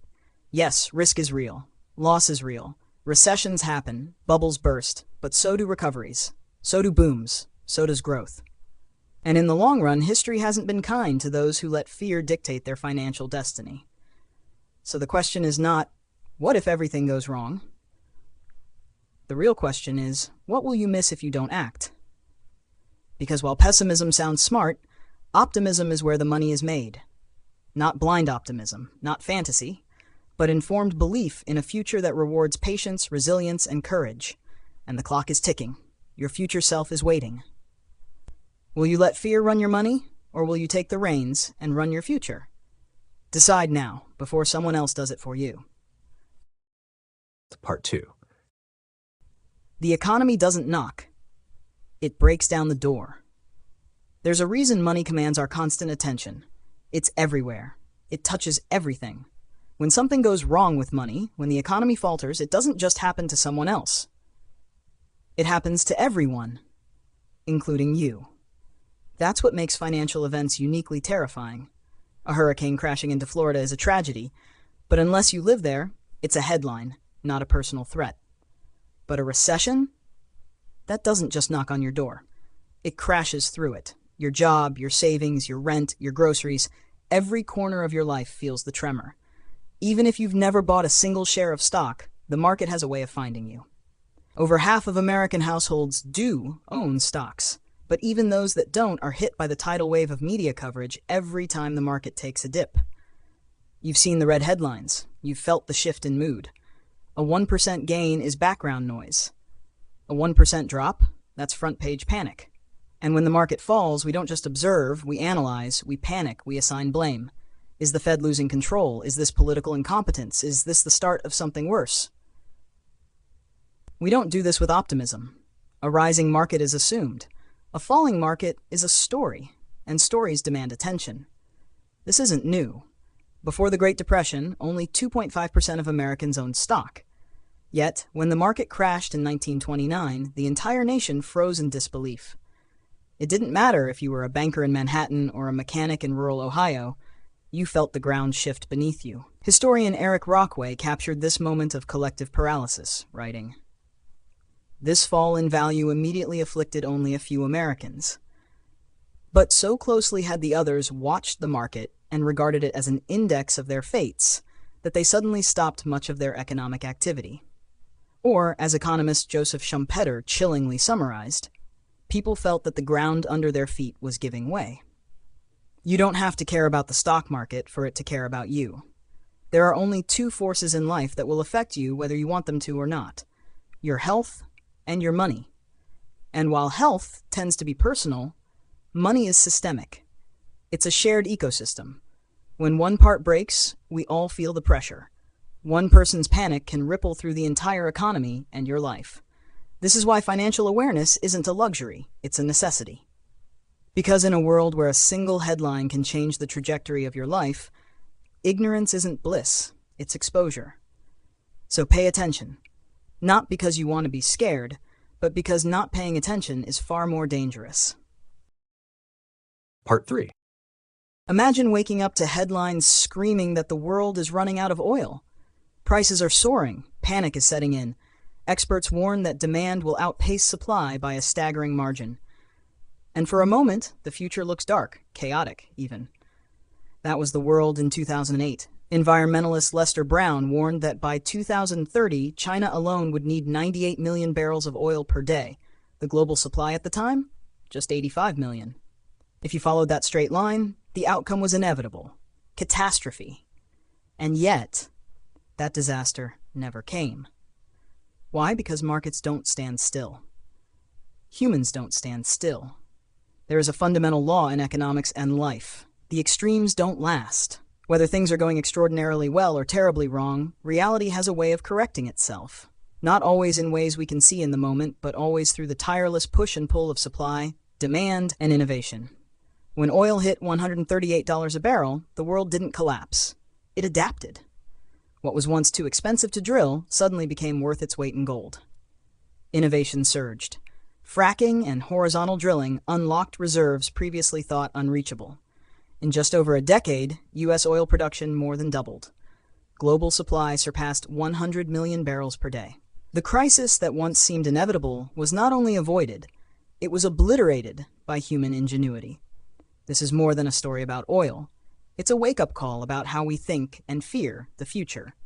Pessimism feels safe, it feels smart, it sounds rational, but it often fails to account for the most powerful force in economics: incentive-fueled innovation.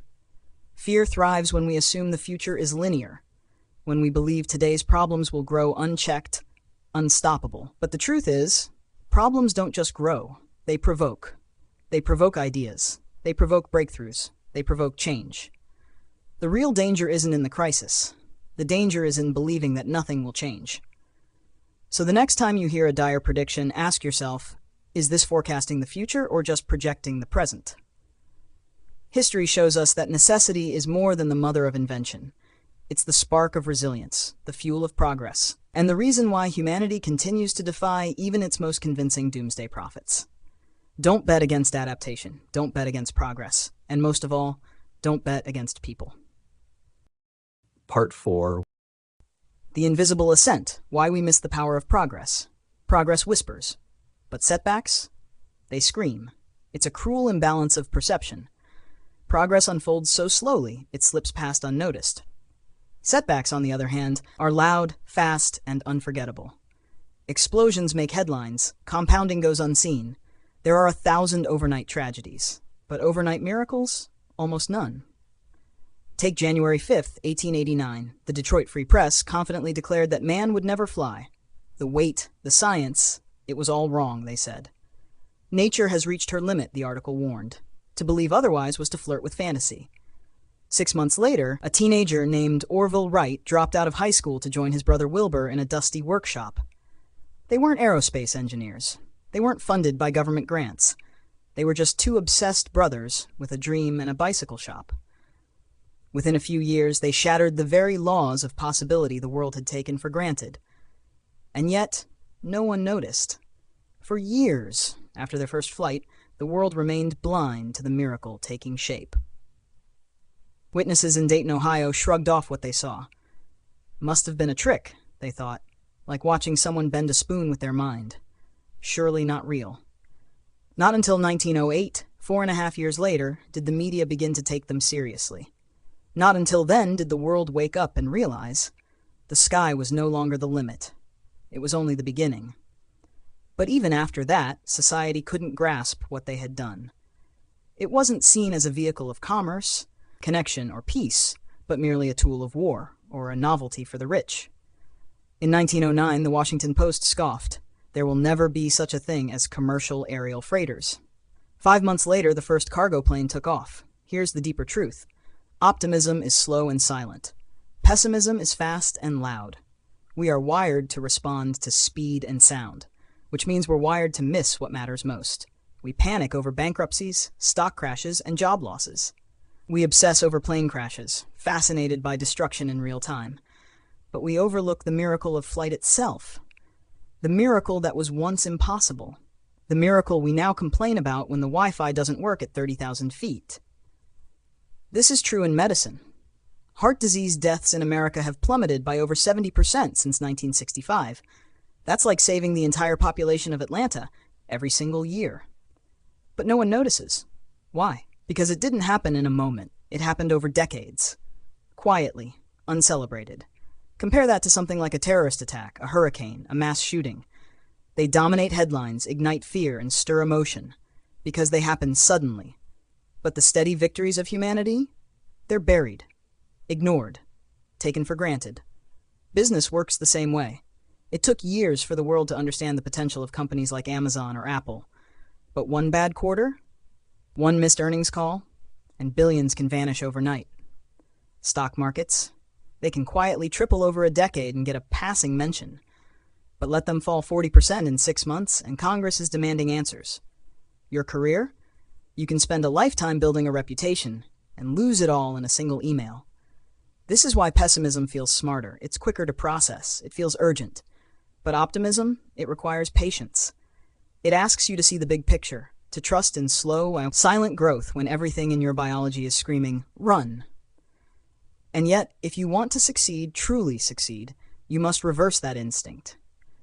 You must recognize that the price of progress is often invisible, that success demands you endure loss, volatility, boredom, and time. That while pain happens in an instant, growth happens in the background.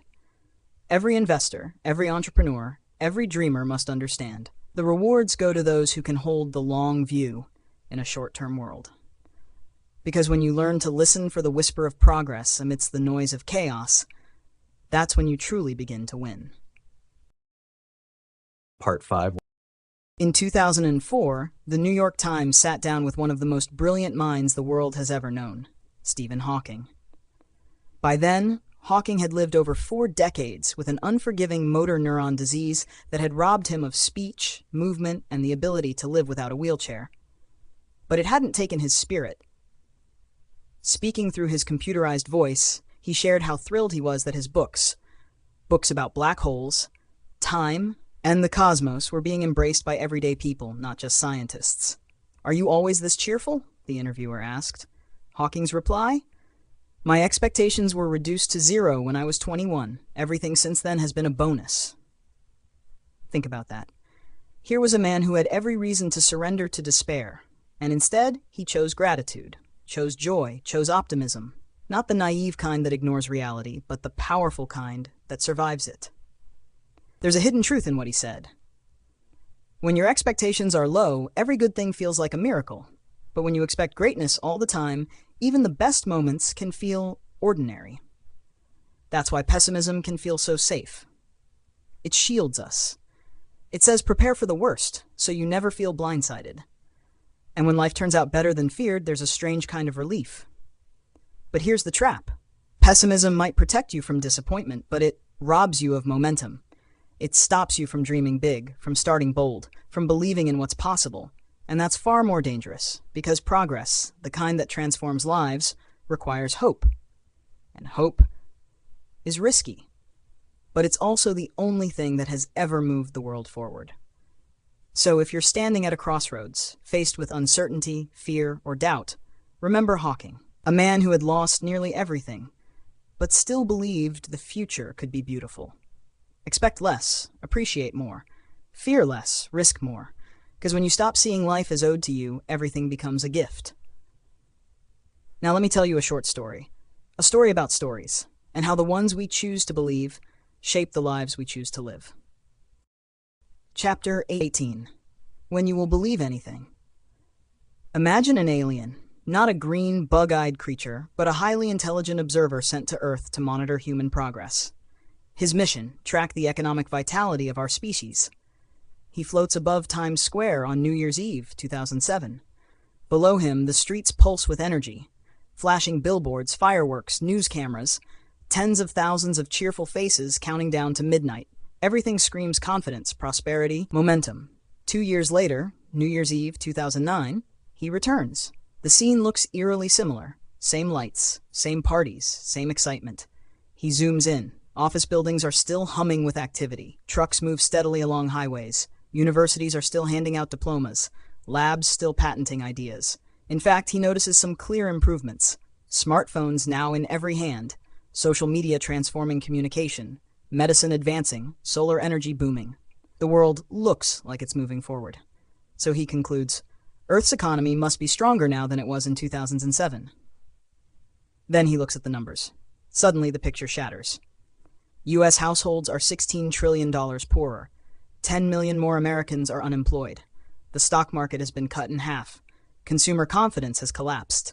The alien is confused, bewildered. Nothing's been destroyed, he says. Your cities are intact. Your machines still work. Your knowledge has grown. Your tools are sharper. So why are you panicking? Why do you feel poorer? What changed? The answer is terrifying in its simplicity. The story changed. In 2007, we told ourselves a comforting tale, one where housing prices never fall, where banks are wise, where markets are precise and rational. But in 2009, we stopped believing.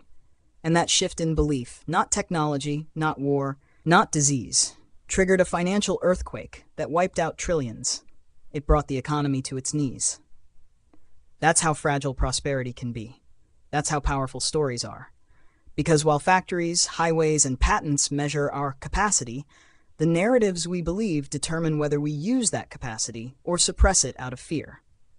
Germany in 1945 lost its economy to bombs. Japan in the 2000s faced an aging population it couldn't stop.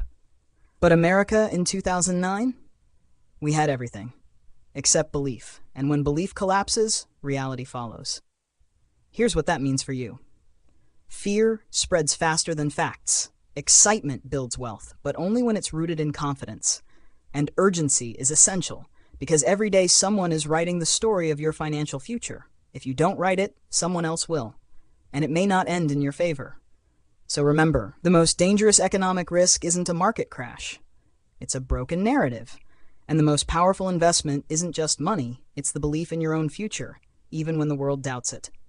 The story you choose to believe about your future will either be the engine that drives your success or the anchor that quietly sinks it. Choose your story wisely. The economy may depend on it. Your life certainly does. Part 1. 1. The seduction of the story you want to believe, a lesson in fear, fiction, and financial danger. What was the happiest day of your life? In the documentary How to Live Forever, that innocent question is posed to a woman over 100 years old. Her answer?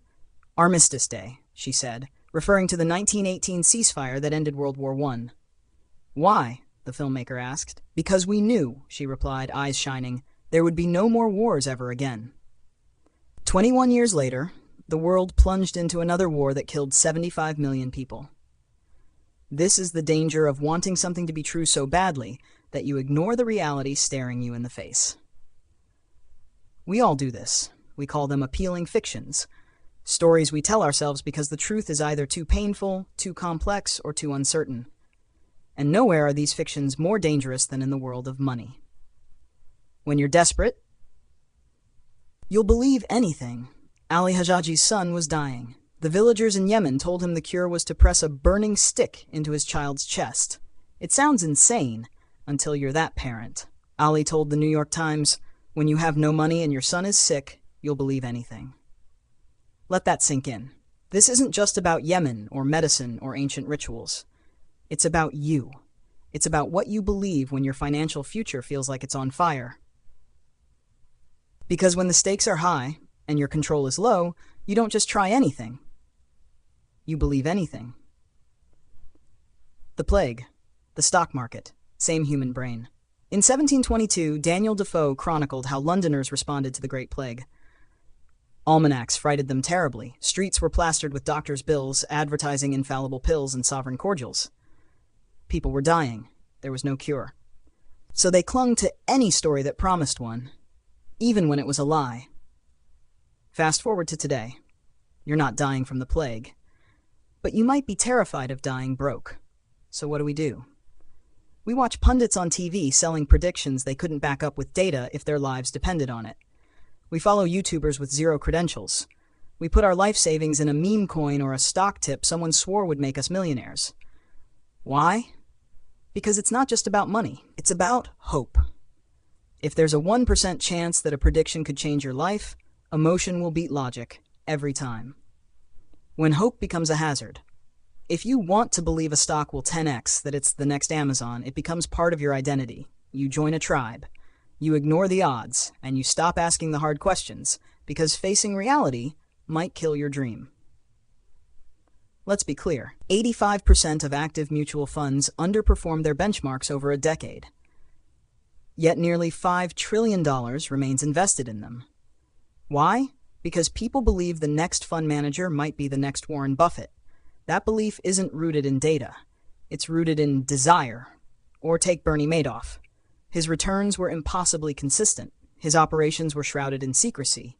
And yet some of the most sophisticated investors in the world handed him billions. Because the story he sold, high returns with low risk, was simply too sweet to question. The greatest illusion in finance. In December 2007, just before the financial crisis, the Federal Reserve predicted modest economic growth for 2008-2009. Worst case scenario, 1.6% growth. Reality, the economy contracted more than 2%. Why didn't they predict that? Because no one wants to be the one to say out loud, it's going to get bad, really bad. That's the danger of appealing fictions. Even the experts, especially the experts, sometimes need to believe in soft landings, because the alternative is too terrifying. But believing in a lie doesn't make it true. The only real protection, room for error. Want to build true wealth? Want to sleep at night during a bear market? Then stop building your financial life on predictions, even your own. Instead, build it on margin, flexibility, independence, room for error. The more desperate you are for a specific outcome, the more likely you are to believe in a story that promises it, even when it's fiction. And the more room for error you allow yourself, the less likely you are to fall for a lie dressed up as a dream. Final thought. In finance, danger doesn't always look like a crash or a Ponzi scheme. Sometimes it looks like a smiling face on a screen telling you exactly what you want to hear. The more seductive the story, the more vigilant you must be. Because your future depends not on what you believe, but on whether what you believe is real. Don't fall in love with the story. Fall in love with the truth. Even when it hurts, especially when it hurts. Part 2. The comfort of control and the danger of illusion. Everyone has an incomplete view of the world, and yet we all live as if our vision is complete. That's not a flaw. It's a survival mechanism. My daughter just turned 1. She's fearless, curious, captivated by every flicker of movement and sound. Her eyes light up when I walk into the room, and she cries when I leave for work. Not because she understands anything about jobs or money or responsibility, but because in her beautifully innocent worldview, Dad leaving means Dad isn't playing with me. So I'm sad. That's her story, her truth, and it's enough, for now. She doesn't know what a mortgage is, or a stock portfolio, or the Federal Reserve. But her brain doesn't stop and say, wait, I don't understand this. It fills in the gaps. She builds a complete narrative from incomplete information, because the alternative, admitting you don't understand the world around you, is terrifying. But here's the uncomfortable truth. You and I do the same thing, every day. And like my daughter, we usually don't even realize it. We explain markets as if they follow logic. We tell ourselves we know what the economy is going to do next. We make plans with absolute confidence as if luck, randomness, and unknown variables don't even exist. We crave the illusion of understanding. We need to believe the world makes sense, that it's predictable, controllable, explainable. But reality is far messier. Uncertainty rules more than we like to admit. And that cognitive dissonance, it leads us to create stories, not truth, just stories, that soothe our anxiety and make chaos feel manageable. We are all the aliens circling above Earth, gazing down, thinking we understand what's happening, and being completely wrong. The high cost of false confidence. Let's take finance as an example. Most of us assume that with enough research, discipline, and foresight, we can predict how the markets will behave. But markets aren't physics. They don't follow neat equations or tidy laws. They follow people. And people follow emotion. No model, no algorithm, no Harvard MBA can fully account for fear, greed, or panic. As Daniel Kahneman said, hindsight gives us the illusion that the world is understandable. It tricks us into thinking that if we just study the past hard enough, the future will obey our logic. But it won't. Markets crash not because of data, but because of stories that spread like wildfire. Stories that are often wrong. Predictions fail, bubbles burst, recessions surprise even the most seasoned experts. Yet we keep believing. Why? Because believing is easier than admitting we don't know. Because admitting we're not in control feels like standing on a ledge without a railing. So we grasp onto forecasts, pundits, and headlines, not because they're right, but because they feel reassuring. As psychologist Philip Tetlock put it, we need to believe we live in a predictable, controllable world, so we turn to authoritative-sounding people who promise to satisfy that need. The illusion of mastery versus the reality of uncertainty. Compare NASA and Wall Street.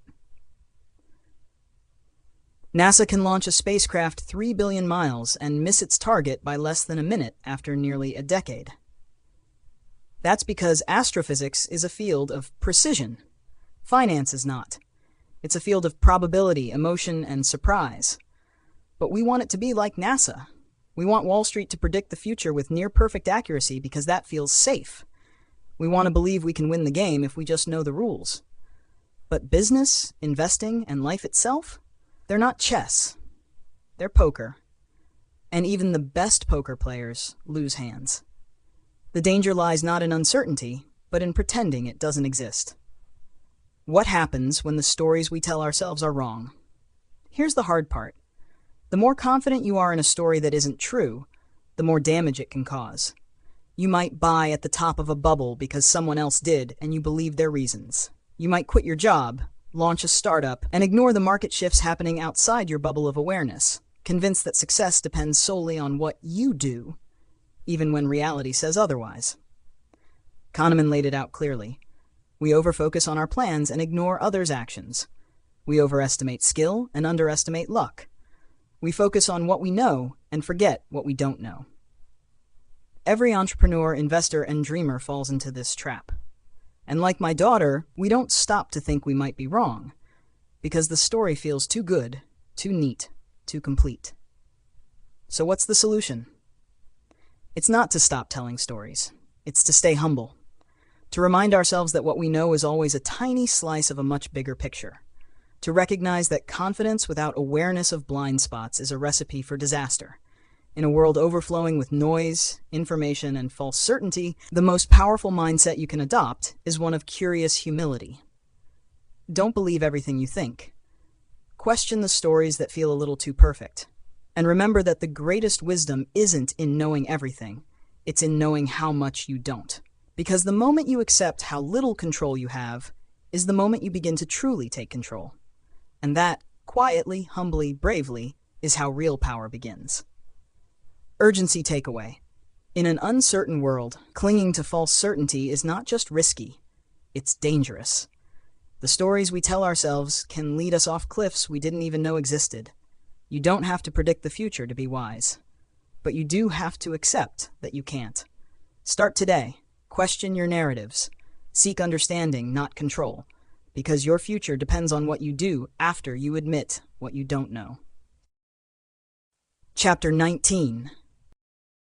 Congratulations, you're still reading. That alone puts you in rare company. In a world addicted to shortcuts and dopamine hits, you're doing something extraordinary. You're thinking long-term. Now let's bring it all together. A dentist, a tragedy, and a lesson too many ignore. In 1931, Clarence Hughes walked into a dentist's office complaining of pain. He expected relief. Instead, he got something far worse. He was knocked unconscious, and when he woke up, groggy and confused, 16 of his teeth were gone. So were his tonsils. He didn't ask for that. He didn't consent to it. And a week later, Clarence Hughes was dead. His wife sued, not because he died. In 1931, surgery was always a gamble. No, she sued because he was never asked. The courts hesitated. Doctors, they said, need the freedom to make the best decisions for their patients. It was a belief rooted in trust, authority, and tradition. The doctor knows best. But medicine has changed since then. Today, treatment is no longer something done to you. It's something done with you. Why? Because the medical community finally accepted a hard truth. People are different. Pain is subjective. And the right choice isn't always universal. And you know what? The same is true about money. The silent mistake in financial advice. Giving someone blanket financial advice without knowing their values, goals, or fears is like pulling someone's teeth without asking. I don't know what you want your life to feel like. I don't know what keeps you up at night. I don't know if you'd rather have freedom at 40 or luxury at 70. So no, I can't tell you exactly what to do with your money. But just like doctors, financial advisors, and thinkers do know the patterns.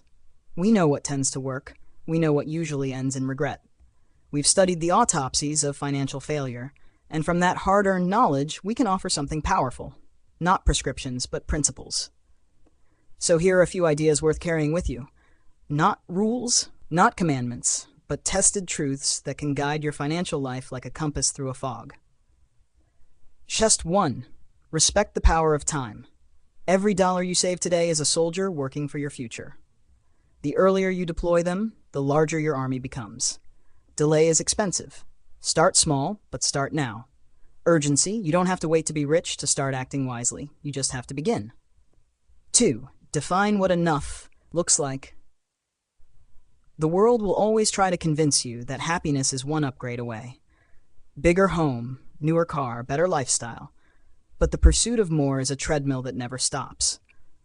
If you don't define your own finish line, the world will do it for you, and it won't be kind. Fear. Without knowing you're enough, you risk working a job you hate for a lifestyle you don't even want. 3. Build a margin of safety everywhere. Things will go wrong. Jobs vanish. Markets crash. Emergencies hit when you least expect. Build your finances not for the sunny days, but for the storms. An emergency fund isn't a luxury, it's armor.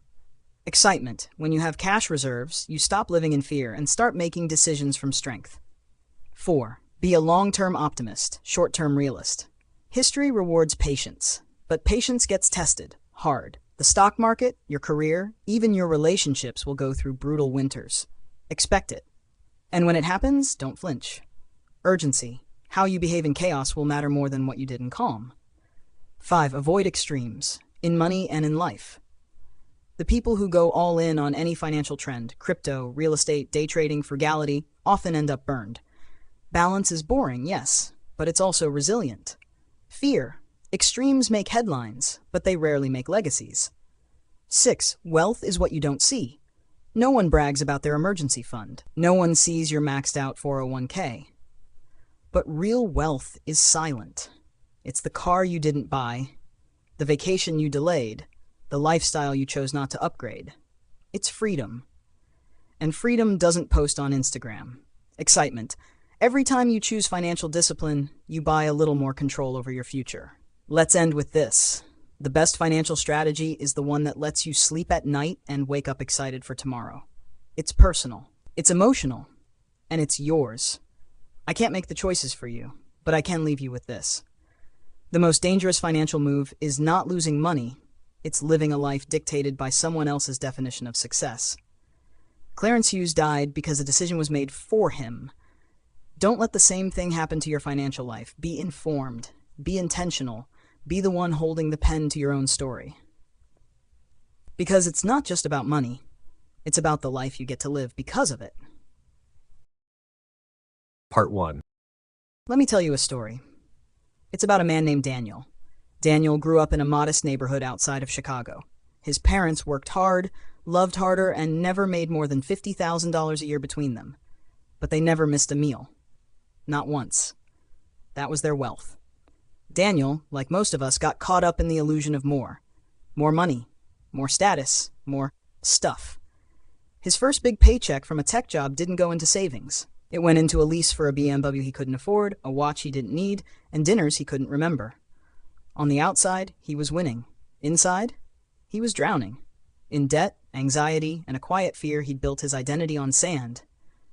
Then one night, lying awake in a beautiful apartment he couldn't sleep in, he realized something.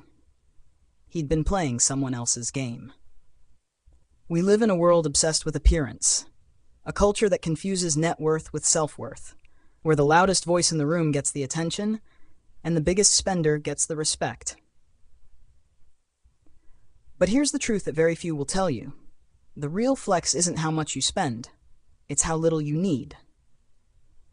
Humility when you're winning will save you from pride. Compassion when you're losing will save you from shame. Because no one's as brilliant as their best day suggests, or as broken as their worst. Luck and risk are invisible threads in every story. You don't control them, but you can control your response to them. And that's where the real power lies. Want to know a secret most millionaires won't say out loud? Wealth is invisible. It's not the car, it's not the shoes, it's not the first-class tickets or the penthouse suite. Those are signs of spending, not saving. Wealth is peace of mind. Wealth is options. Wealth is sleeping well at night because your money isn't driving your decisions. You are. The biggest difference between those who build real wealth and those who don't? Ego. Specifically, the ability to control it. The gap between your ego and your income is where savings are born. And savings, they are the oxygen of freedom. Let's be honest, life is uncertain. It will hit you in the face when you least expect it. Emergencies don't RSVP. Layoffs don't send calendar invites. That's why saving without a specific reason is one of the smartest things you can do. It's a quiet armor against chaos. A soft landing when the world pulls the rug out from under you. You save not just for the known, but for the unknowable. And while we're talking about fear, here's one to consider. Are you gambling with your future just to feel rich today? Because here's the thing. Flashy now usually means fragile later. The rich feel temporary thrill. The wealthy feel lasting calm. That calm comes from understanding this. Your financial life is not a test you pass with a single right answer. It's a journey filled with doubt, risk, setbacks, and surprises. So when things go wrong, and they will, don't panic. Expect it. Know this, you can be wrong half the time and still end up wildly successful. Because in finance and in life, a small number of decisions drive most of your results. A few right moves can outweigh a dozen mistakes. That's why you need to worship room for error. That cushion, it's not wasted money. It's what keeps you in the game long enough to win. One more thing. Don't chase someone else's version of success. You might spend decades climbing a ladder only to find it leaned against the wrong wall. Define the game you're playing. Be brutally honest about what you want, not what Instagram tells you to want. Some play to retire early. Some play to build legacy. Some play to feel secure. Just make sure your moves make sense for your game. So what works for me? It's simple. I manage my money in a way that helps me sleep at night, not impress people I'll never meet. I invest in time, not just returns, because the longer I stay in the game, the more the odds tip in my favor. I save when I can, not just when I have to. I say no to flashy things so I can say yes to freedom. I try to be humble when I win, compassionate when I fail, and always, always aware that most of life's outcomes are shaped by factors I'll never fully control. But the way I respond? That's mine, and it can be yours too. Because real wealth isn't what you show, it's what you carry, in your savings account, in your choices, in your peace, and most of all, in your ability to say, I already have enough. Now the question is, what will you do differently starting today? Chapter 20. Confessions. Sophisticated, inspirational, engaging, and authoritative for a U.S. audience aged 18 to 50, driven by fear, excitement, and urgency.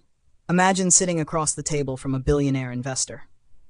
Not just any investor, but someone like Sandy Gottsman, founder of First Manhattan, a man whose silence speaks more than words, whose eyes scan not for clever answers, but for quiet conviction. He leans forward, looks you straight in the eye, and asks one deceptively simple question. What do you own and why? Not, what stock do you think is undervalued? Not, where is the economy headed next year? Just, what are you doing with your money and why? That question is a mirror. It cuts through noise. It separates theory from action.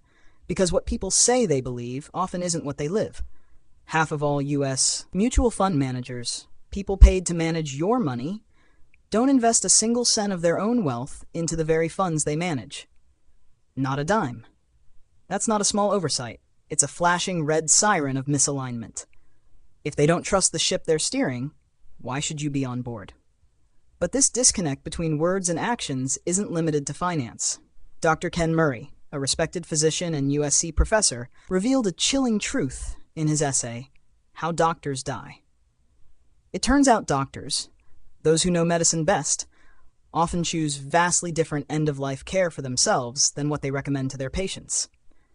They refuse the aggressive treatments. They decline the heroic measures. Instead, they accept. They make peace. Because they understand the process. And they know that when it's their own life on the line, quality of time often matters more than quantity. That's not hypocrisy. That's human. It's the quiet admission that data doesn't feel. That when life or money gets personal, decisions stop being rational and start being real. You see, most people don't make financial decisions with spreadsheets. They make them at the dinner table. Not with calculators, but with heartbeats. Not to optimize returns, but to protect dreams, to avoid disappointment, to preserve trust, to sleep at night. There's no universal truth in personal finance. No master plan that works for everyone. There's only what matters to you. Your goals, your fears, your responsibilities, the things you would sacrifice returns for, without a second thought. So here's your moment of truth. If someone followed your money, not your advice, what would they learn about you? Would they see confidence or contradiction? Would they see someone who talks a big game or someone who walks their values? That question should haunt you, in the best way, because it calls out the only voice that matters in your financial journey. Your own.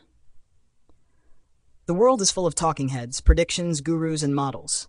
But when the market crashes, when your job feels shaky, when your child looks to you for stability, only one plan matters, the one you believe in. The one built not on theory, but on trust. In yourself, in your priorities, in your ability to stay calm when everything screams panic. So here's my confession. I don't chase the highest returns. I don't try to outsmart the market. I invest in a way that lets me sleep deeply, love boldly, and show up for the people who need. That's what works for me. What works for you? The clock is ticking. The market won't wait. And your future self is already watching, asking one simple question. What do you own and why? Choose wisely. Choose authentically. And above all, choose something that lets you live without regret. Part 1. How my family thinks about savings. Charlie Munger once said, "I did not intend to get rich. I just wanted to get independent." That line hit me like lightning. Because deep down, I've never craved wealth for its own sake. I've craved freedom.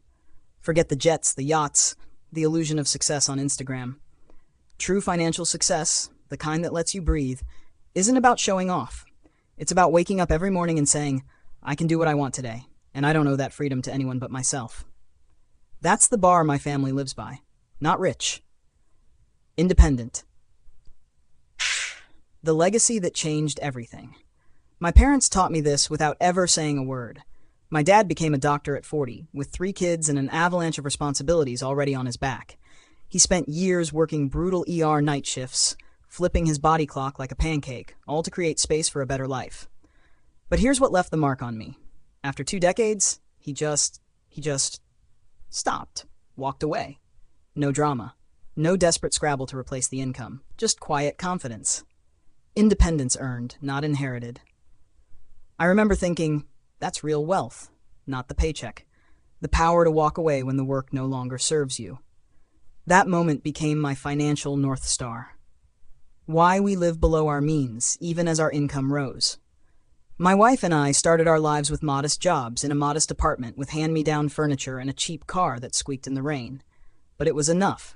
And over the years, despite promotions, raises, and glowing LinkedIn titles, our lifestyle hasn't changed all that much. We still live in that moderate zone. Comfortable, but not flashy. Simple, but not sacrificial. And that's not an accident. Every extra dollar we've earned has been funneled into one thing: our independence fund. That decision has had a compounding effect not just on our finances, but on our peace of mind. We're not trying to impress anyone. We're trying to outlast uncertainty. We stopped moving the goalpost, and that changed everything. If there's one decision I'm proud of, it's this. We got the goalpost to stop moving. Most people chase a lifestyle that outruns their income, always dreaming of the next big upgrade. more house, more car, more everything. But chasing more is a game you can't win. Someone will always have more. And the moment you let lifestyle inflate with income, you hand over your independence for a fleeting sense of status. We chose a different path. We anchored our lifestyle early. And that decision created breathing room, not just financially, but emotionally.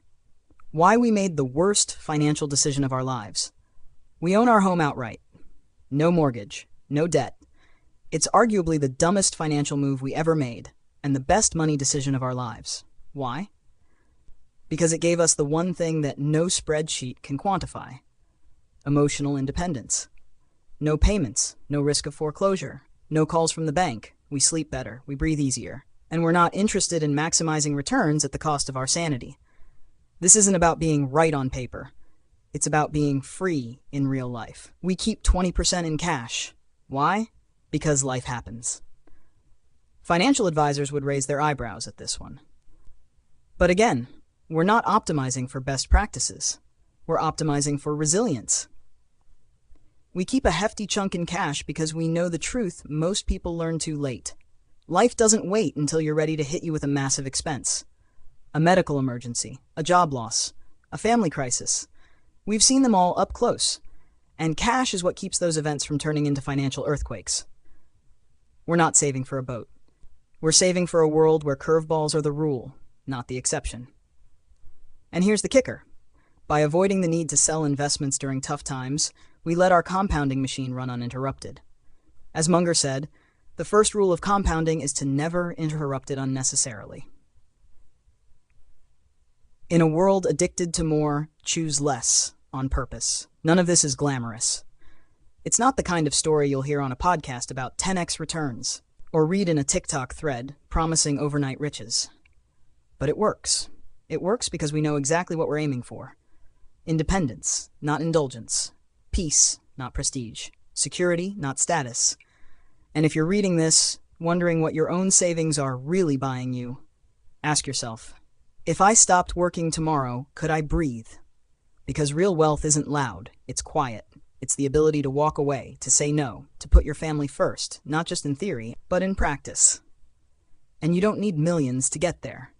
You just need to want freedom more than you want more stuff. Final thought. We live in a world where the loudest people often seem the richest, but it's usually the quiet ones, living well below their means, who hold the real power. Independence is the grandmother of all financial goals, and you don't find it by accident. You build it, you guard it, and you never ever trade it for temporary applause. Choose peace. Choose freedom. Choose independence. Before life chooses for you. Part 2. How my family thinks about investing. A story of simplicity, discipline, and freedom. I started out believing I could beat the market. In my 20s, I was the classic stock picker, chasing undervalued gems, reading earnings reports like bedtime stories, and trying to outsmart the millions of other people doing the same thing. I held a carefully curated portfolio of about 25 individual stocks. Names like Berkshire Hathaway and Procter & Gamble sat beside obscure deep value plays I was convinced would be the next big thing. Did I succeed? Honestly, I'm not sure. Like most ambitious young investors, I didn't track my results well enough to say. What I do know is this. My investment philosophy has changed, not because I gave up, but because I woke up. Today, every dollar we invest goes into low-cost index funds. No flashy trades, no chasing headlines, just boring, relentless consistency. Why? Because I've learned something most people don't want to admit. Outperforming the market is brutally hard. Not impossible, but rare, elusive, and exhausting. If it were easy, everyone would do it. But markets aren't generous. They're brutally efficient, and they punish overconfidence.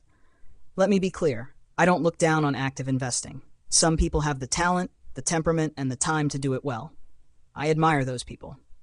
But I also recognize that for most of us, the greatest investing edge isn't brilliance. It's behavior. We're playing a different game. For my family, investing isn't about ego. It's not about beating the market or bragging rights. It's about freedom. About putting our money to work so we can spend more time together, sleep well at night, and live life on our terms. We don't follow trends. We don't obsess over market forecasts. Instead, we do three things. We invest every month into a mix of US and international index funds. We max out retirement and education accounts.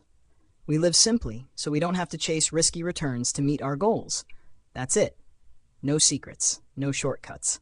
The power of enough. I believe in something most investors overlook: the power of enough. We don't need to be the smartest investors. We just need to avoid being the dumbest. We don't chase 20% returns. We chase consistency and clarity. Because here's the hard truth. You can't control markets, but you can control your behavior. You can choose to save more than you spend. You can choose to invest regularly. And you can choose to believe in the future, even when the headlines scream otherwise. Most people overestimate the role of skill and underestimate the role of humility in building wealth. They think effort equals results. But in investing, simplicity often wins because it keeps you in the game. Our philosophy. We've built our entire investment strategy around three principles. 1, a high savings rate, the single most powerful financial tool we have. 2, unshakable patience, staying the course even when the market tests us. 3, long-term optimism, trusting that the global economy will reward discipline. We don't need to predict the next recession. We don't need to know which sector will outperform next year. Because if we keep showing up month after month, year after year, the odds stack in our favor. And in the end, this isn't just about money. It's about peace. About knowing we're building a life of independence, not indulgence. A life where we get to say no to things that don't align with our values, and yes to things that truly matter. You don't have to play the same game. What works for us may not work for you. And that's okay. Personal finance is exactly that. Personal. But if you're stuck, overwhelmed, or uncertain, here's something worth remembering. You don't need to be a genius to build wealth. You just need a plan that works and the discipline to stick with it. For us, that plan is index investing. For you, it might be different. But whatever you choose, make sure it gives you what we all truly want. Not riches, but resilience. Not prestige, but peace of mind. Not just returns, but the freedom to live life on your terms. That's how my family thinks about investing. Simple, steady, sleep well at night investing. And in a world that constantly pulls us toward more, faster, now. That simplicity is our greatest financial superpower. Chapter 21. A brief history of why the U.S. consumer thinks the way they do. Written for a generation trying to make sense of their money, their choices, and the system they inherited. To understand where the American consumer is heading, you first have to understand where they've been, where we have been. The story of the modern U.S. consumer is not just an economic journey. It's a psychological evolution. It's a story written in fear, hope, boom, bust, and rebirth. And if you fell asleep in 1945 and woke up in 2020, you would be stunned. You'd look around and see cities dripping in wealth, New York, San Francisco, and others, like Detroit, buckling under the weight of collapse. You'd gasp at home prices and college tuition, at $6 lattes and six-figure student debt. You'd marvel at how we treat credit as freedom and spending as identity. You'd wonder, how did we get here? Most people would get the story wrong, because what happened wasn't obvious. It wasn't linear. It was chaos stitched into a strange kind of order. This isn't a timeline. It's a living, breathing chain reaction that shaped how Americans think about money today. It began in August 1945. The war ends, the uncertainty begins. When Japan surrendered, the New York Times called it the happiest day in American history. But history doesn't pause for celebration. It moves fast, and often with teeth. In the blink of an eye, 16 million Americans, many just 23 years old, were done fighting. 8 million overseas would return home within 18 months. They were done with war, but nowhere near ready for peace. And so the questions began. Where would they work? Where would they live? What kind of life could they build? And beneath those questions was a deep, paralyzing fear. Would the U.S. slide back into the Great Depression? It was a valid concern, because three massive problems were waiting at the door. 1, a housing crisis. Home construction had frozen during the war. In 1943, fewer than 12,000 homes were built each month across the entire country. That's less than one home per American city. Millions of returning soldiers were ready to start families, but there were simply no homes to put them in. 2. A job crisis. The economy had been geared for war, ships, tanks, planes. Now, that demand was gone. The industrial machine was sputtering, unsure of what to produce and whom to hire. 3. A demographic explosion. The marriage rate soared. Young men didn't want to live in their parents' basements. They wanted careers, homes, and families now. But where were the opportunities? And remember, this wasn't ancient history.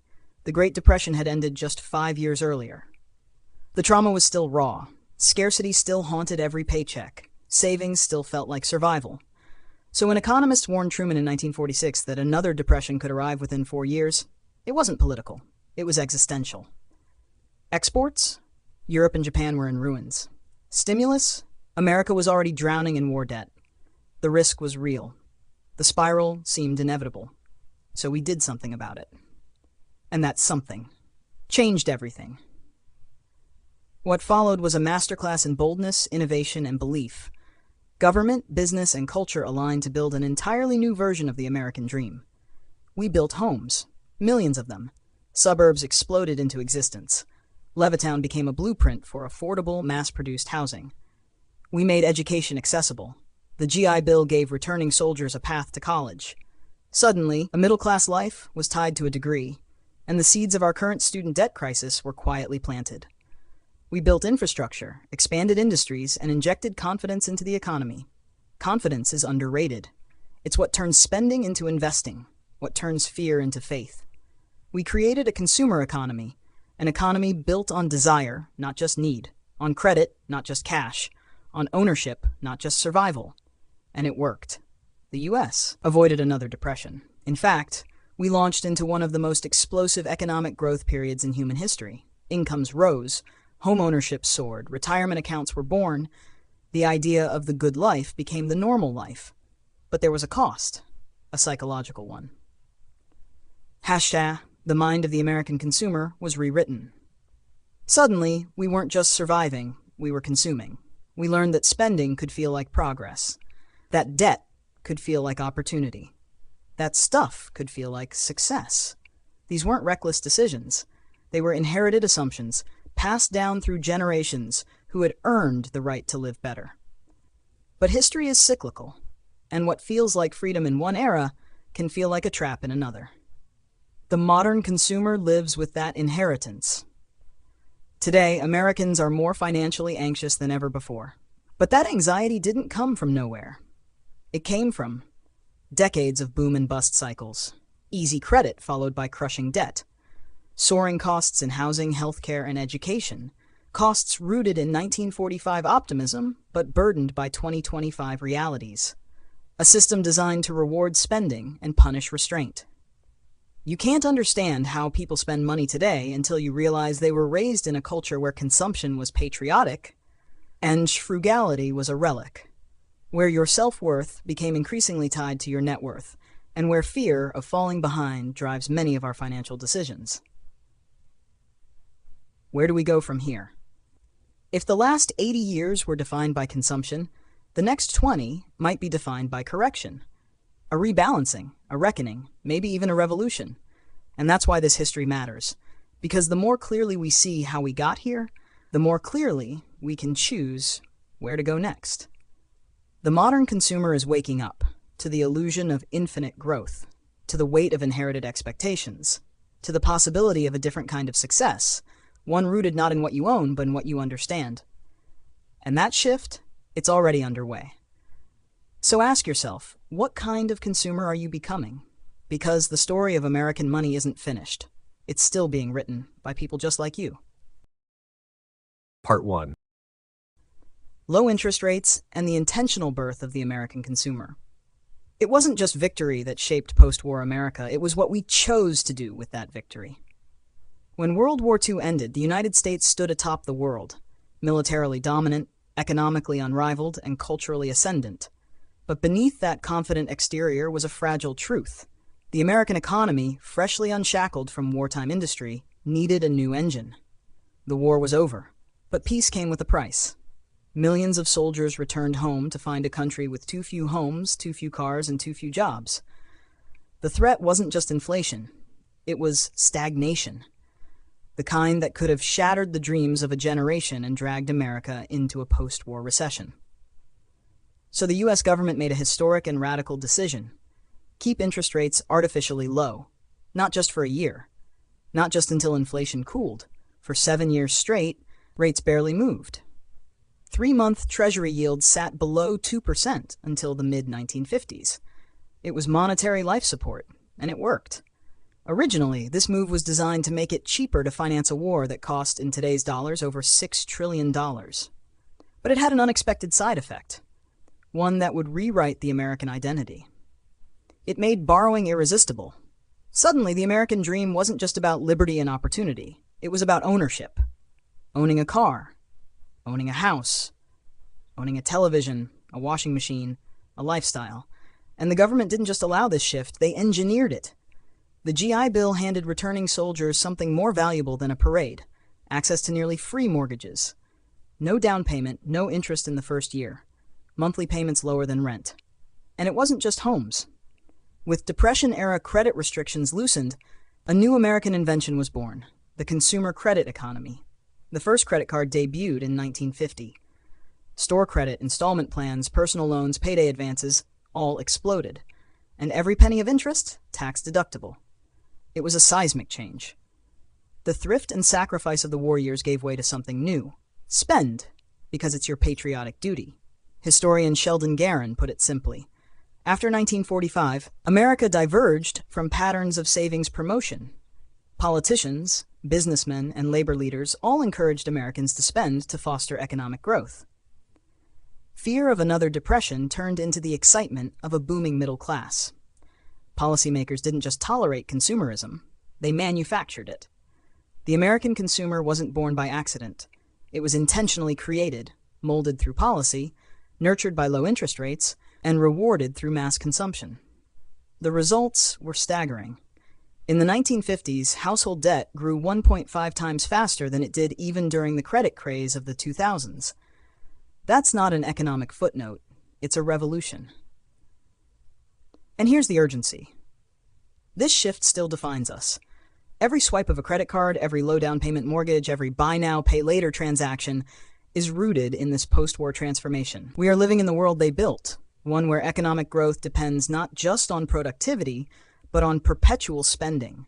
It's a story of ingenuity, of risk, of a bold gamble that worked, until it didn't. Because here's the haunting question. What happens when the tools we created to build prosperity become the chains that trap us in endless debt? Understanding that is the first step to rewriting our future. Part 2.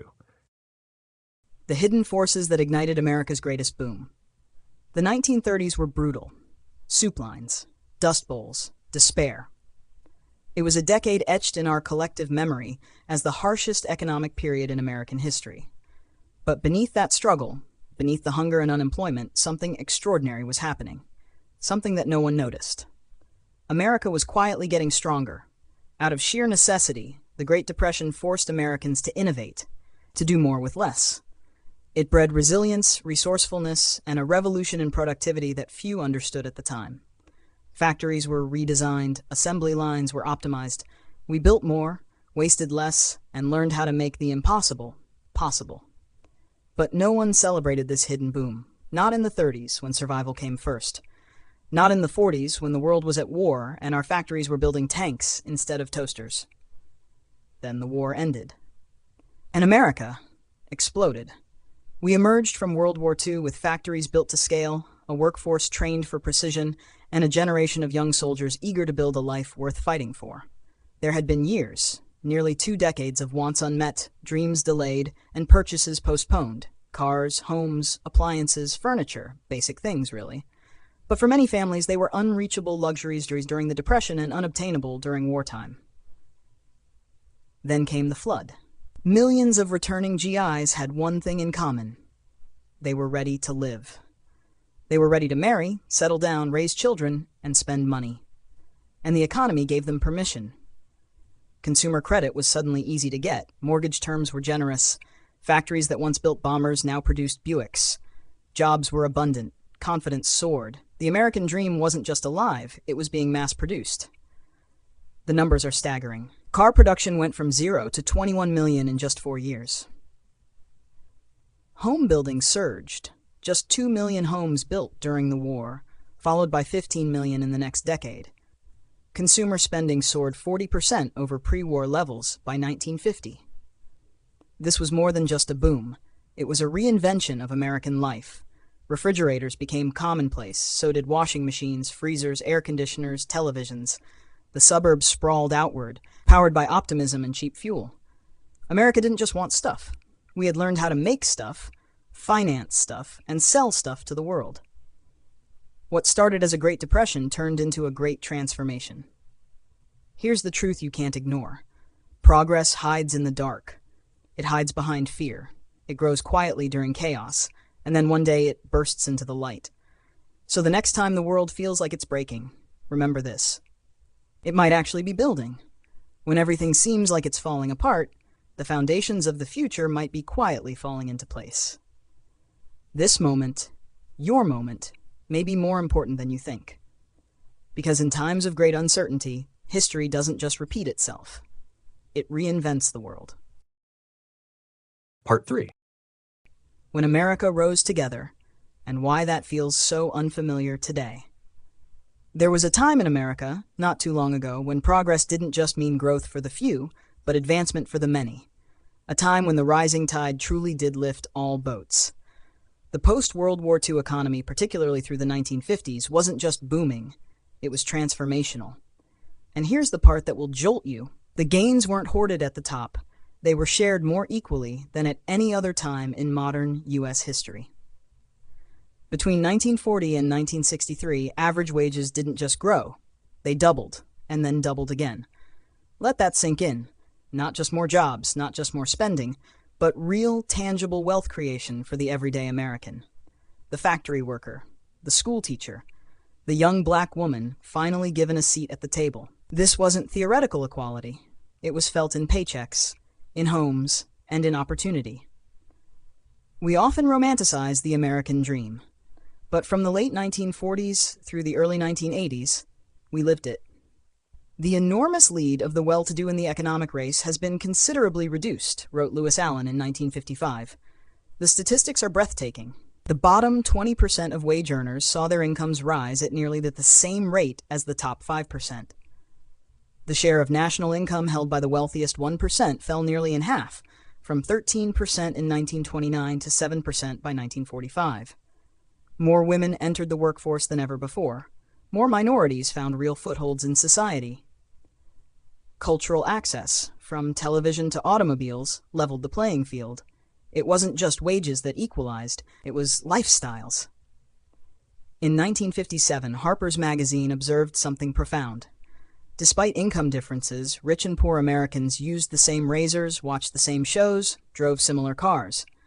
In a world before gated digital bubbles and curated social feeds, this meant something powerful. We saw each other as equals, or at least as neighbors. It's easy to forget how radical that was, and even easier to ignore how far we've drifted from it. Now, let me ask you this. What happens to a society when people no longer feel seen by the system? When your neighbor's life is not just slightly better than yours, but astronomically out of reach? When the rich escape into private jets and the rest are stuck in credit card debt just to feel included? That's the fear we live with today. And it's why this story matters. Because we've done this before.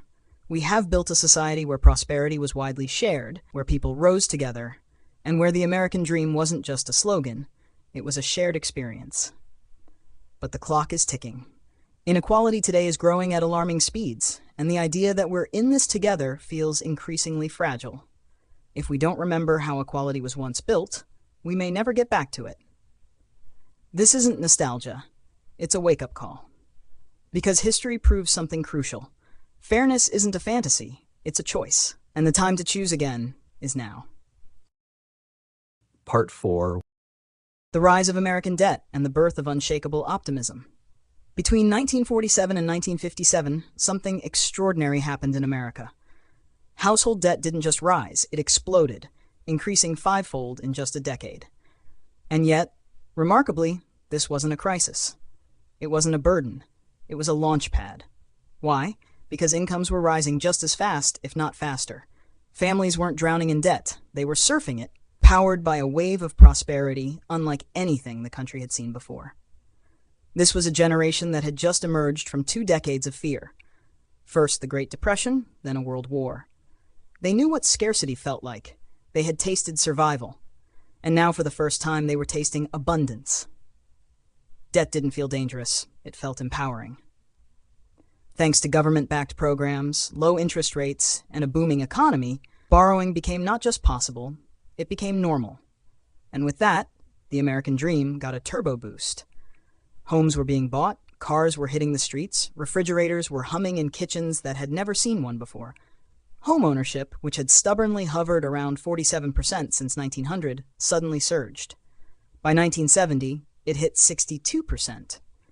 For the first time in history, millions of families, ordinary, working-class families, owned a piece of America.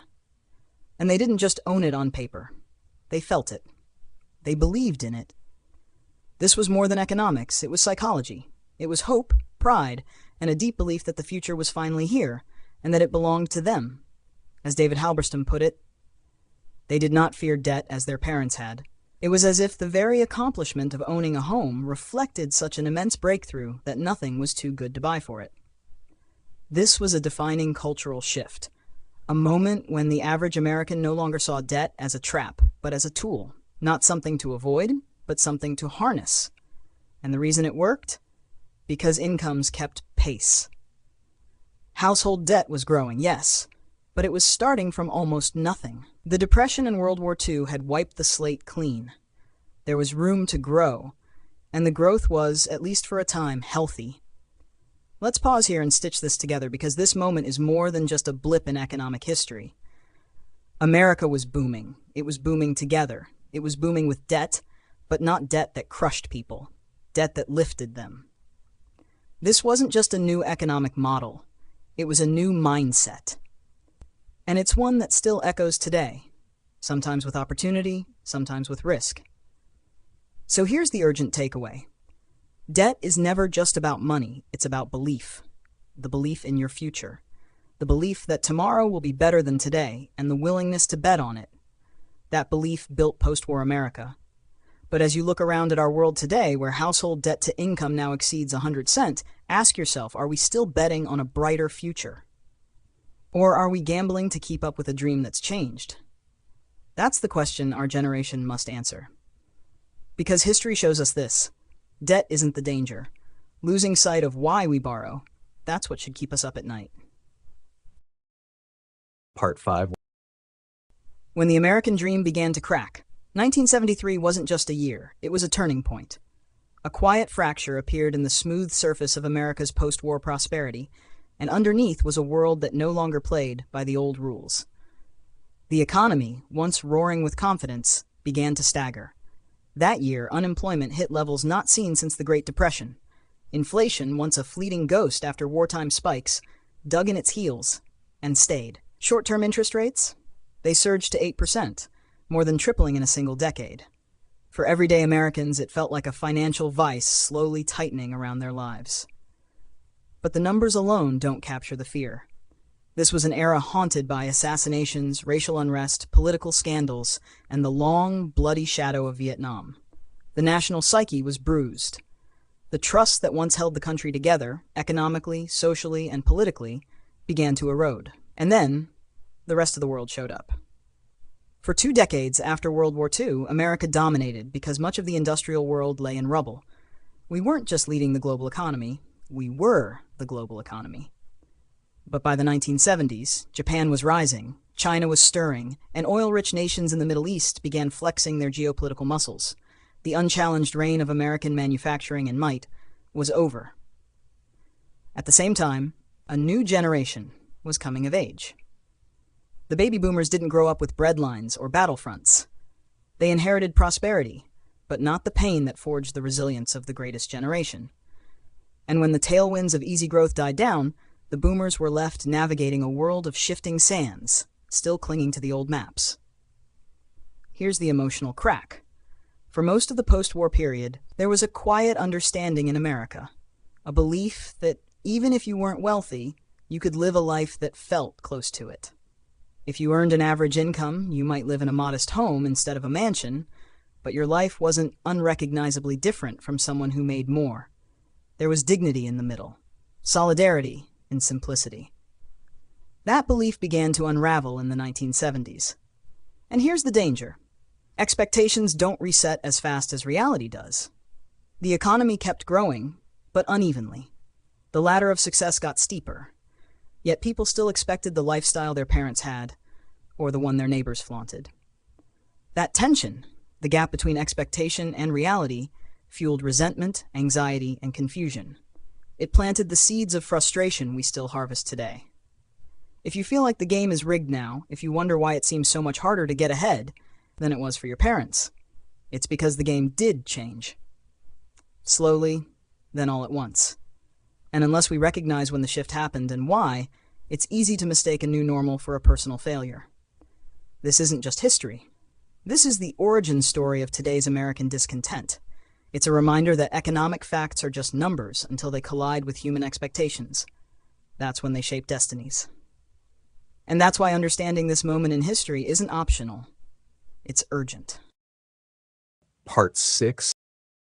The boom returns, but it's not the same America anymore. The sun was rising again over America. Ronald Reagan's iconic 1984 campaign ad proclaimed, "It's morning again in America." It wasn't just political theater. It was a symbol of something very real. A sense that after a storm of inflation, unemployment, and national doubt, the country was back on its feet. More Americans were working than ever before. Interest rates, once suffocating, were falling. Young couples were getting married, buying homes, and looking toward the future with something long missing: hope. Behind the scenes, a powerful economic engine had restarted. From 1982 to 1990, the S&P 500 surged nearly fourfold. GDP roared back to life, matching the explosive growth of the 1950s. And by 1989, 6 million more Americans were employed compared to just 7 years earlier. By the year 2000, President Bill Clinton would stand before Congress and declare a new era. We begin the new century with over 20 million new jobs, the lowest unemployment rates in 30 years, and next month America will achieve the longest period of economic growth in our entire history. We have built a new economy. But here's the catch. He was right. It was a new economy. But new didn't mean fair. The growth of this era wasn't like the post-war years, where prosperity flowed through every layer of society. It was lopsided. Quietly, and without most Americans realizing it at first, the spoils of progress were being concentrated at the top. Between 1993 and 2012, the top 1% saw their incomes surge by 86.1%, while the rest of the population, 99% of Americans, barely eked out a 6.6% gain. Economist Joseph Stiglitz warned that for working-class men with only a high school diploma, the story was even grimmer: a 12% income drop over the last quarter century. This wasn't just economic change. This was a cultural fracture. Because Americans, especially the middle class, were still clinging to two deeply ingrained beliefs. One, that they should live a lifestyle similar to their peers. Two, that it's okay to take on debt to do it. But what happens when the lifestyle gets more expensive, and the income to support it stays flat, or even shrinks? What happens when the neighbors upgrade their cars, remodel their kitchens, and post their vacations online, and you're still living paycheck to paycheck? You borrow, you stretch, you chase an image of success that feels just out of reach. Because it is. And that's where the danger lies. Not in the numbers, but in the gap between expectation and reality. This moment in history should give us pause, not just to admire the bounce back, but to examine the cost of the comeback. Because this new economy didn't just change markets, it changed minds. It reshaped what Americans thought was possible, what they believed they deserved, and what they were willing to risk to get it. It's easy to cheer for a booming market. But here's the truth that should make you think twice. A rising tide only lifts all boats. If everyone owns a boat. The 1980s and 1990s taught us a powerful lesson. Economic growth alone doesn't guarantee widespread prosperity. And when people are promised a version of the American dream that no longer matches reality, something has to give. Sometimes it's the economy, sometimes it's trust, and sometimes it's your future. So the question isn't whether we can grow again, it's who benefits when we do. And more urgently, will we see it coming the next time the boom returns, disguised as opportunity, but hiding imbalance underneath? Because history doesn't just repeat. Sometimes it rhymes with a warning. Part 7. The big stretch, when aspiration became a trap. There was a time in America not long ago when most people lived in step with each other. A time when the CEO and the clerk might live on the same street, shop at the same store, and send their kids to the same public school. It wasn't perfect, but it was balanced, fair, aspirational in a grounded way. Then came the big stretch. As incomes began rising, but only for a select few, those few began to separate themselves. Bigger homes, nicer cars, exotic vacations, private schools with ivy-covered walls and six-figure price tags. And the rest of America? They watched. They watched on cable in the 80s, in glossy magazines in the 90s, and in curated Instagram perfection every day since. But watching turned into wanting, and wanting turned into stretching. Joe, the investment banker making nearly $1 million a year, buys the 4,000-square-foot home with a pool, the 2 luxury cars, and sends his kids to Pepperdine. He can afford it. His lifestyle is extravagant, but it's backed by cash flow. Then there's Peter, a bank manager making $80,000 a year. He sees Joe's life, and deep down he believes he deserves it too. Why? Because Peter's parents taught him, rightfully in their time, that in America, people may have different jobs, but they live somewhat similar lives. It was once true. But the world changed. Peter's expectations didn't. So he reaches, he stretches, a massive mortgage, maxed out credit cards, leased vehicles, student loans he'll never escape. He's living Joe's lifestyle, on borrowed time and borrowed money. This didn't happen overnight. It crept in, silently, culturally, systemically. In the 1930s, this level of household debt would have been absurd, but for the last 75 years, America has normalized it, marketed it even. Buy now, pay later became a way of life. Even when wages stagnated, the size of new homes exploded, growing 50% larger. The average house now has more bathrooms than people. In 1983, just 18% of homes had 4 or more bedrooms. Today, nearly half do. Car loans, adjusted for inflation, more than doubled from 1975 to 2003. The cost of college? It skyrocketed. And with it, the weight of student debt crushed generation after generation. From 1963 to 1973, household debt-to-income ratios held steady. But then came the climb. By 2007, it more than doubled, from 60% to over 130%. Even as interest rates dropped, debt burdens rose, especially for the people who could afford it the least. While the wealthiest households used low rates to grow investments, the bottom 50% of Americans were using that same cheap debt to stay afloat. Today, they spend over 21% of their income just servicing debt. The top income groups? Just 8%. That's not just inequality, it's instability. Economist Hyman Minsky once warned about the quiet beginnings of financial collapse. He said it starts when people take on more debt than they can handle. At first, everything looks fine, until the bills come due, until the illusion breaks, until the fall begins. That's exactly what happened in 2008. But here's the hard truth. The cycle is repeating. The signs are flashing again. Household debt is rising. Aspirations remain sky high. But incomes, for most, are not. So ask yourself this. Are you stretching too far? Are you chasing a lifestyle designed for someone else, financed by a system that's more than willing to let you fall? Because the next crash doesn't begin with Wall Street. It begins with everyday people, reaching too far for something they were never meant to carry. And this time, the fall might be even harder, unless we wake up before it's too late. Urgency, awareness, change.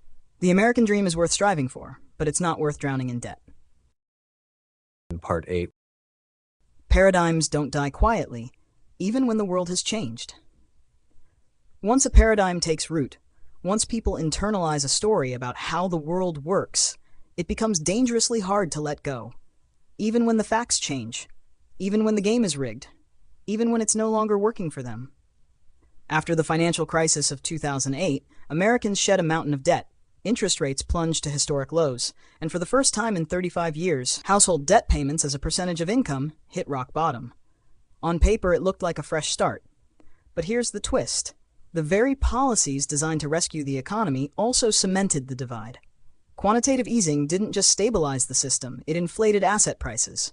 Who benefits most from that? The top 10%. Those who already own the assets. When the Fed backstopped corporate debt, it saved the financial system, but also protected the portfolios of the wealthy. Tax policy in the last 20 years tilted overwhelmingly toward the top. And when those families send their kids to elite universities, those kids go on to earn more, own more, and benefit more from the same cycle that gave their parents a head start. This is not a conspiracy. It's not a morality play. It's a reality check. None of these actions were inherently evil. Many were necessary.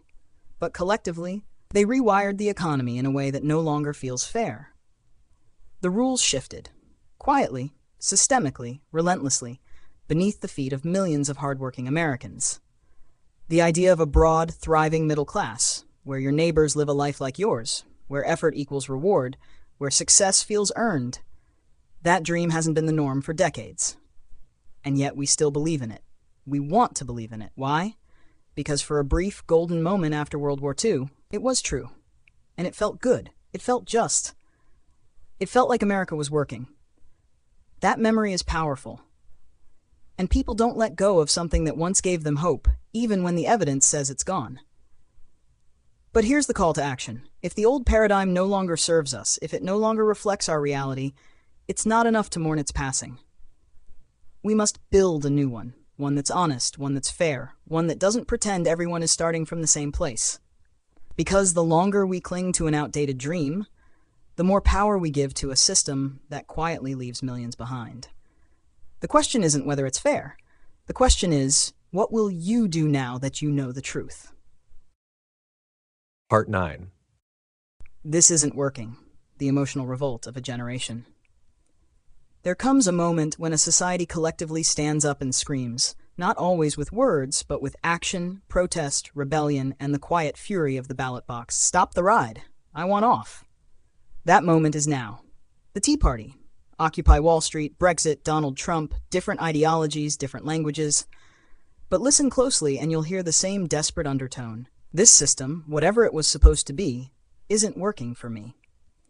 For decades, Americans were sold a promise that if you worked hard, played by the rules, and stayed in line, life would work out.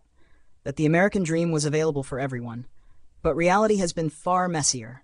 Inequality widened, trust frayed, and many woke up feeling like they were no longer in the world they were promised, but in someone else's dream entirely. And it made them furious. This wasn't just economic frustration. It was betrayal. You can scoff at blaming Trump or Brexit on income inequality alone, and you should. History is always a tangled web, but let's not pretend this isn't a critical thread. Millions felt abandoned, disrespected, unseen. And in the digital age, where every Instagram scroll is a reminder of what others have and you don't, the pain deepens. Why does it feel like I'm falling behind, even when I'm running as fast as I can? Benedict Evans nailed it. The more the internet exposes people to new points of view, the angrier people get that different views exist. It's not just inequality of income anymore. It's inequality of visibility, of dignity, of narrative control. And it's explosive.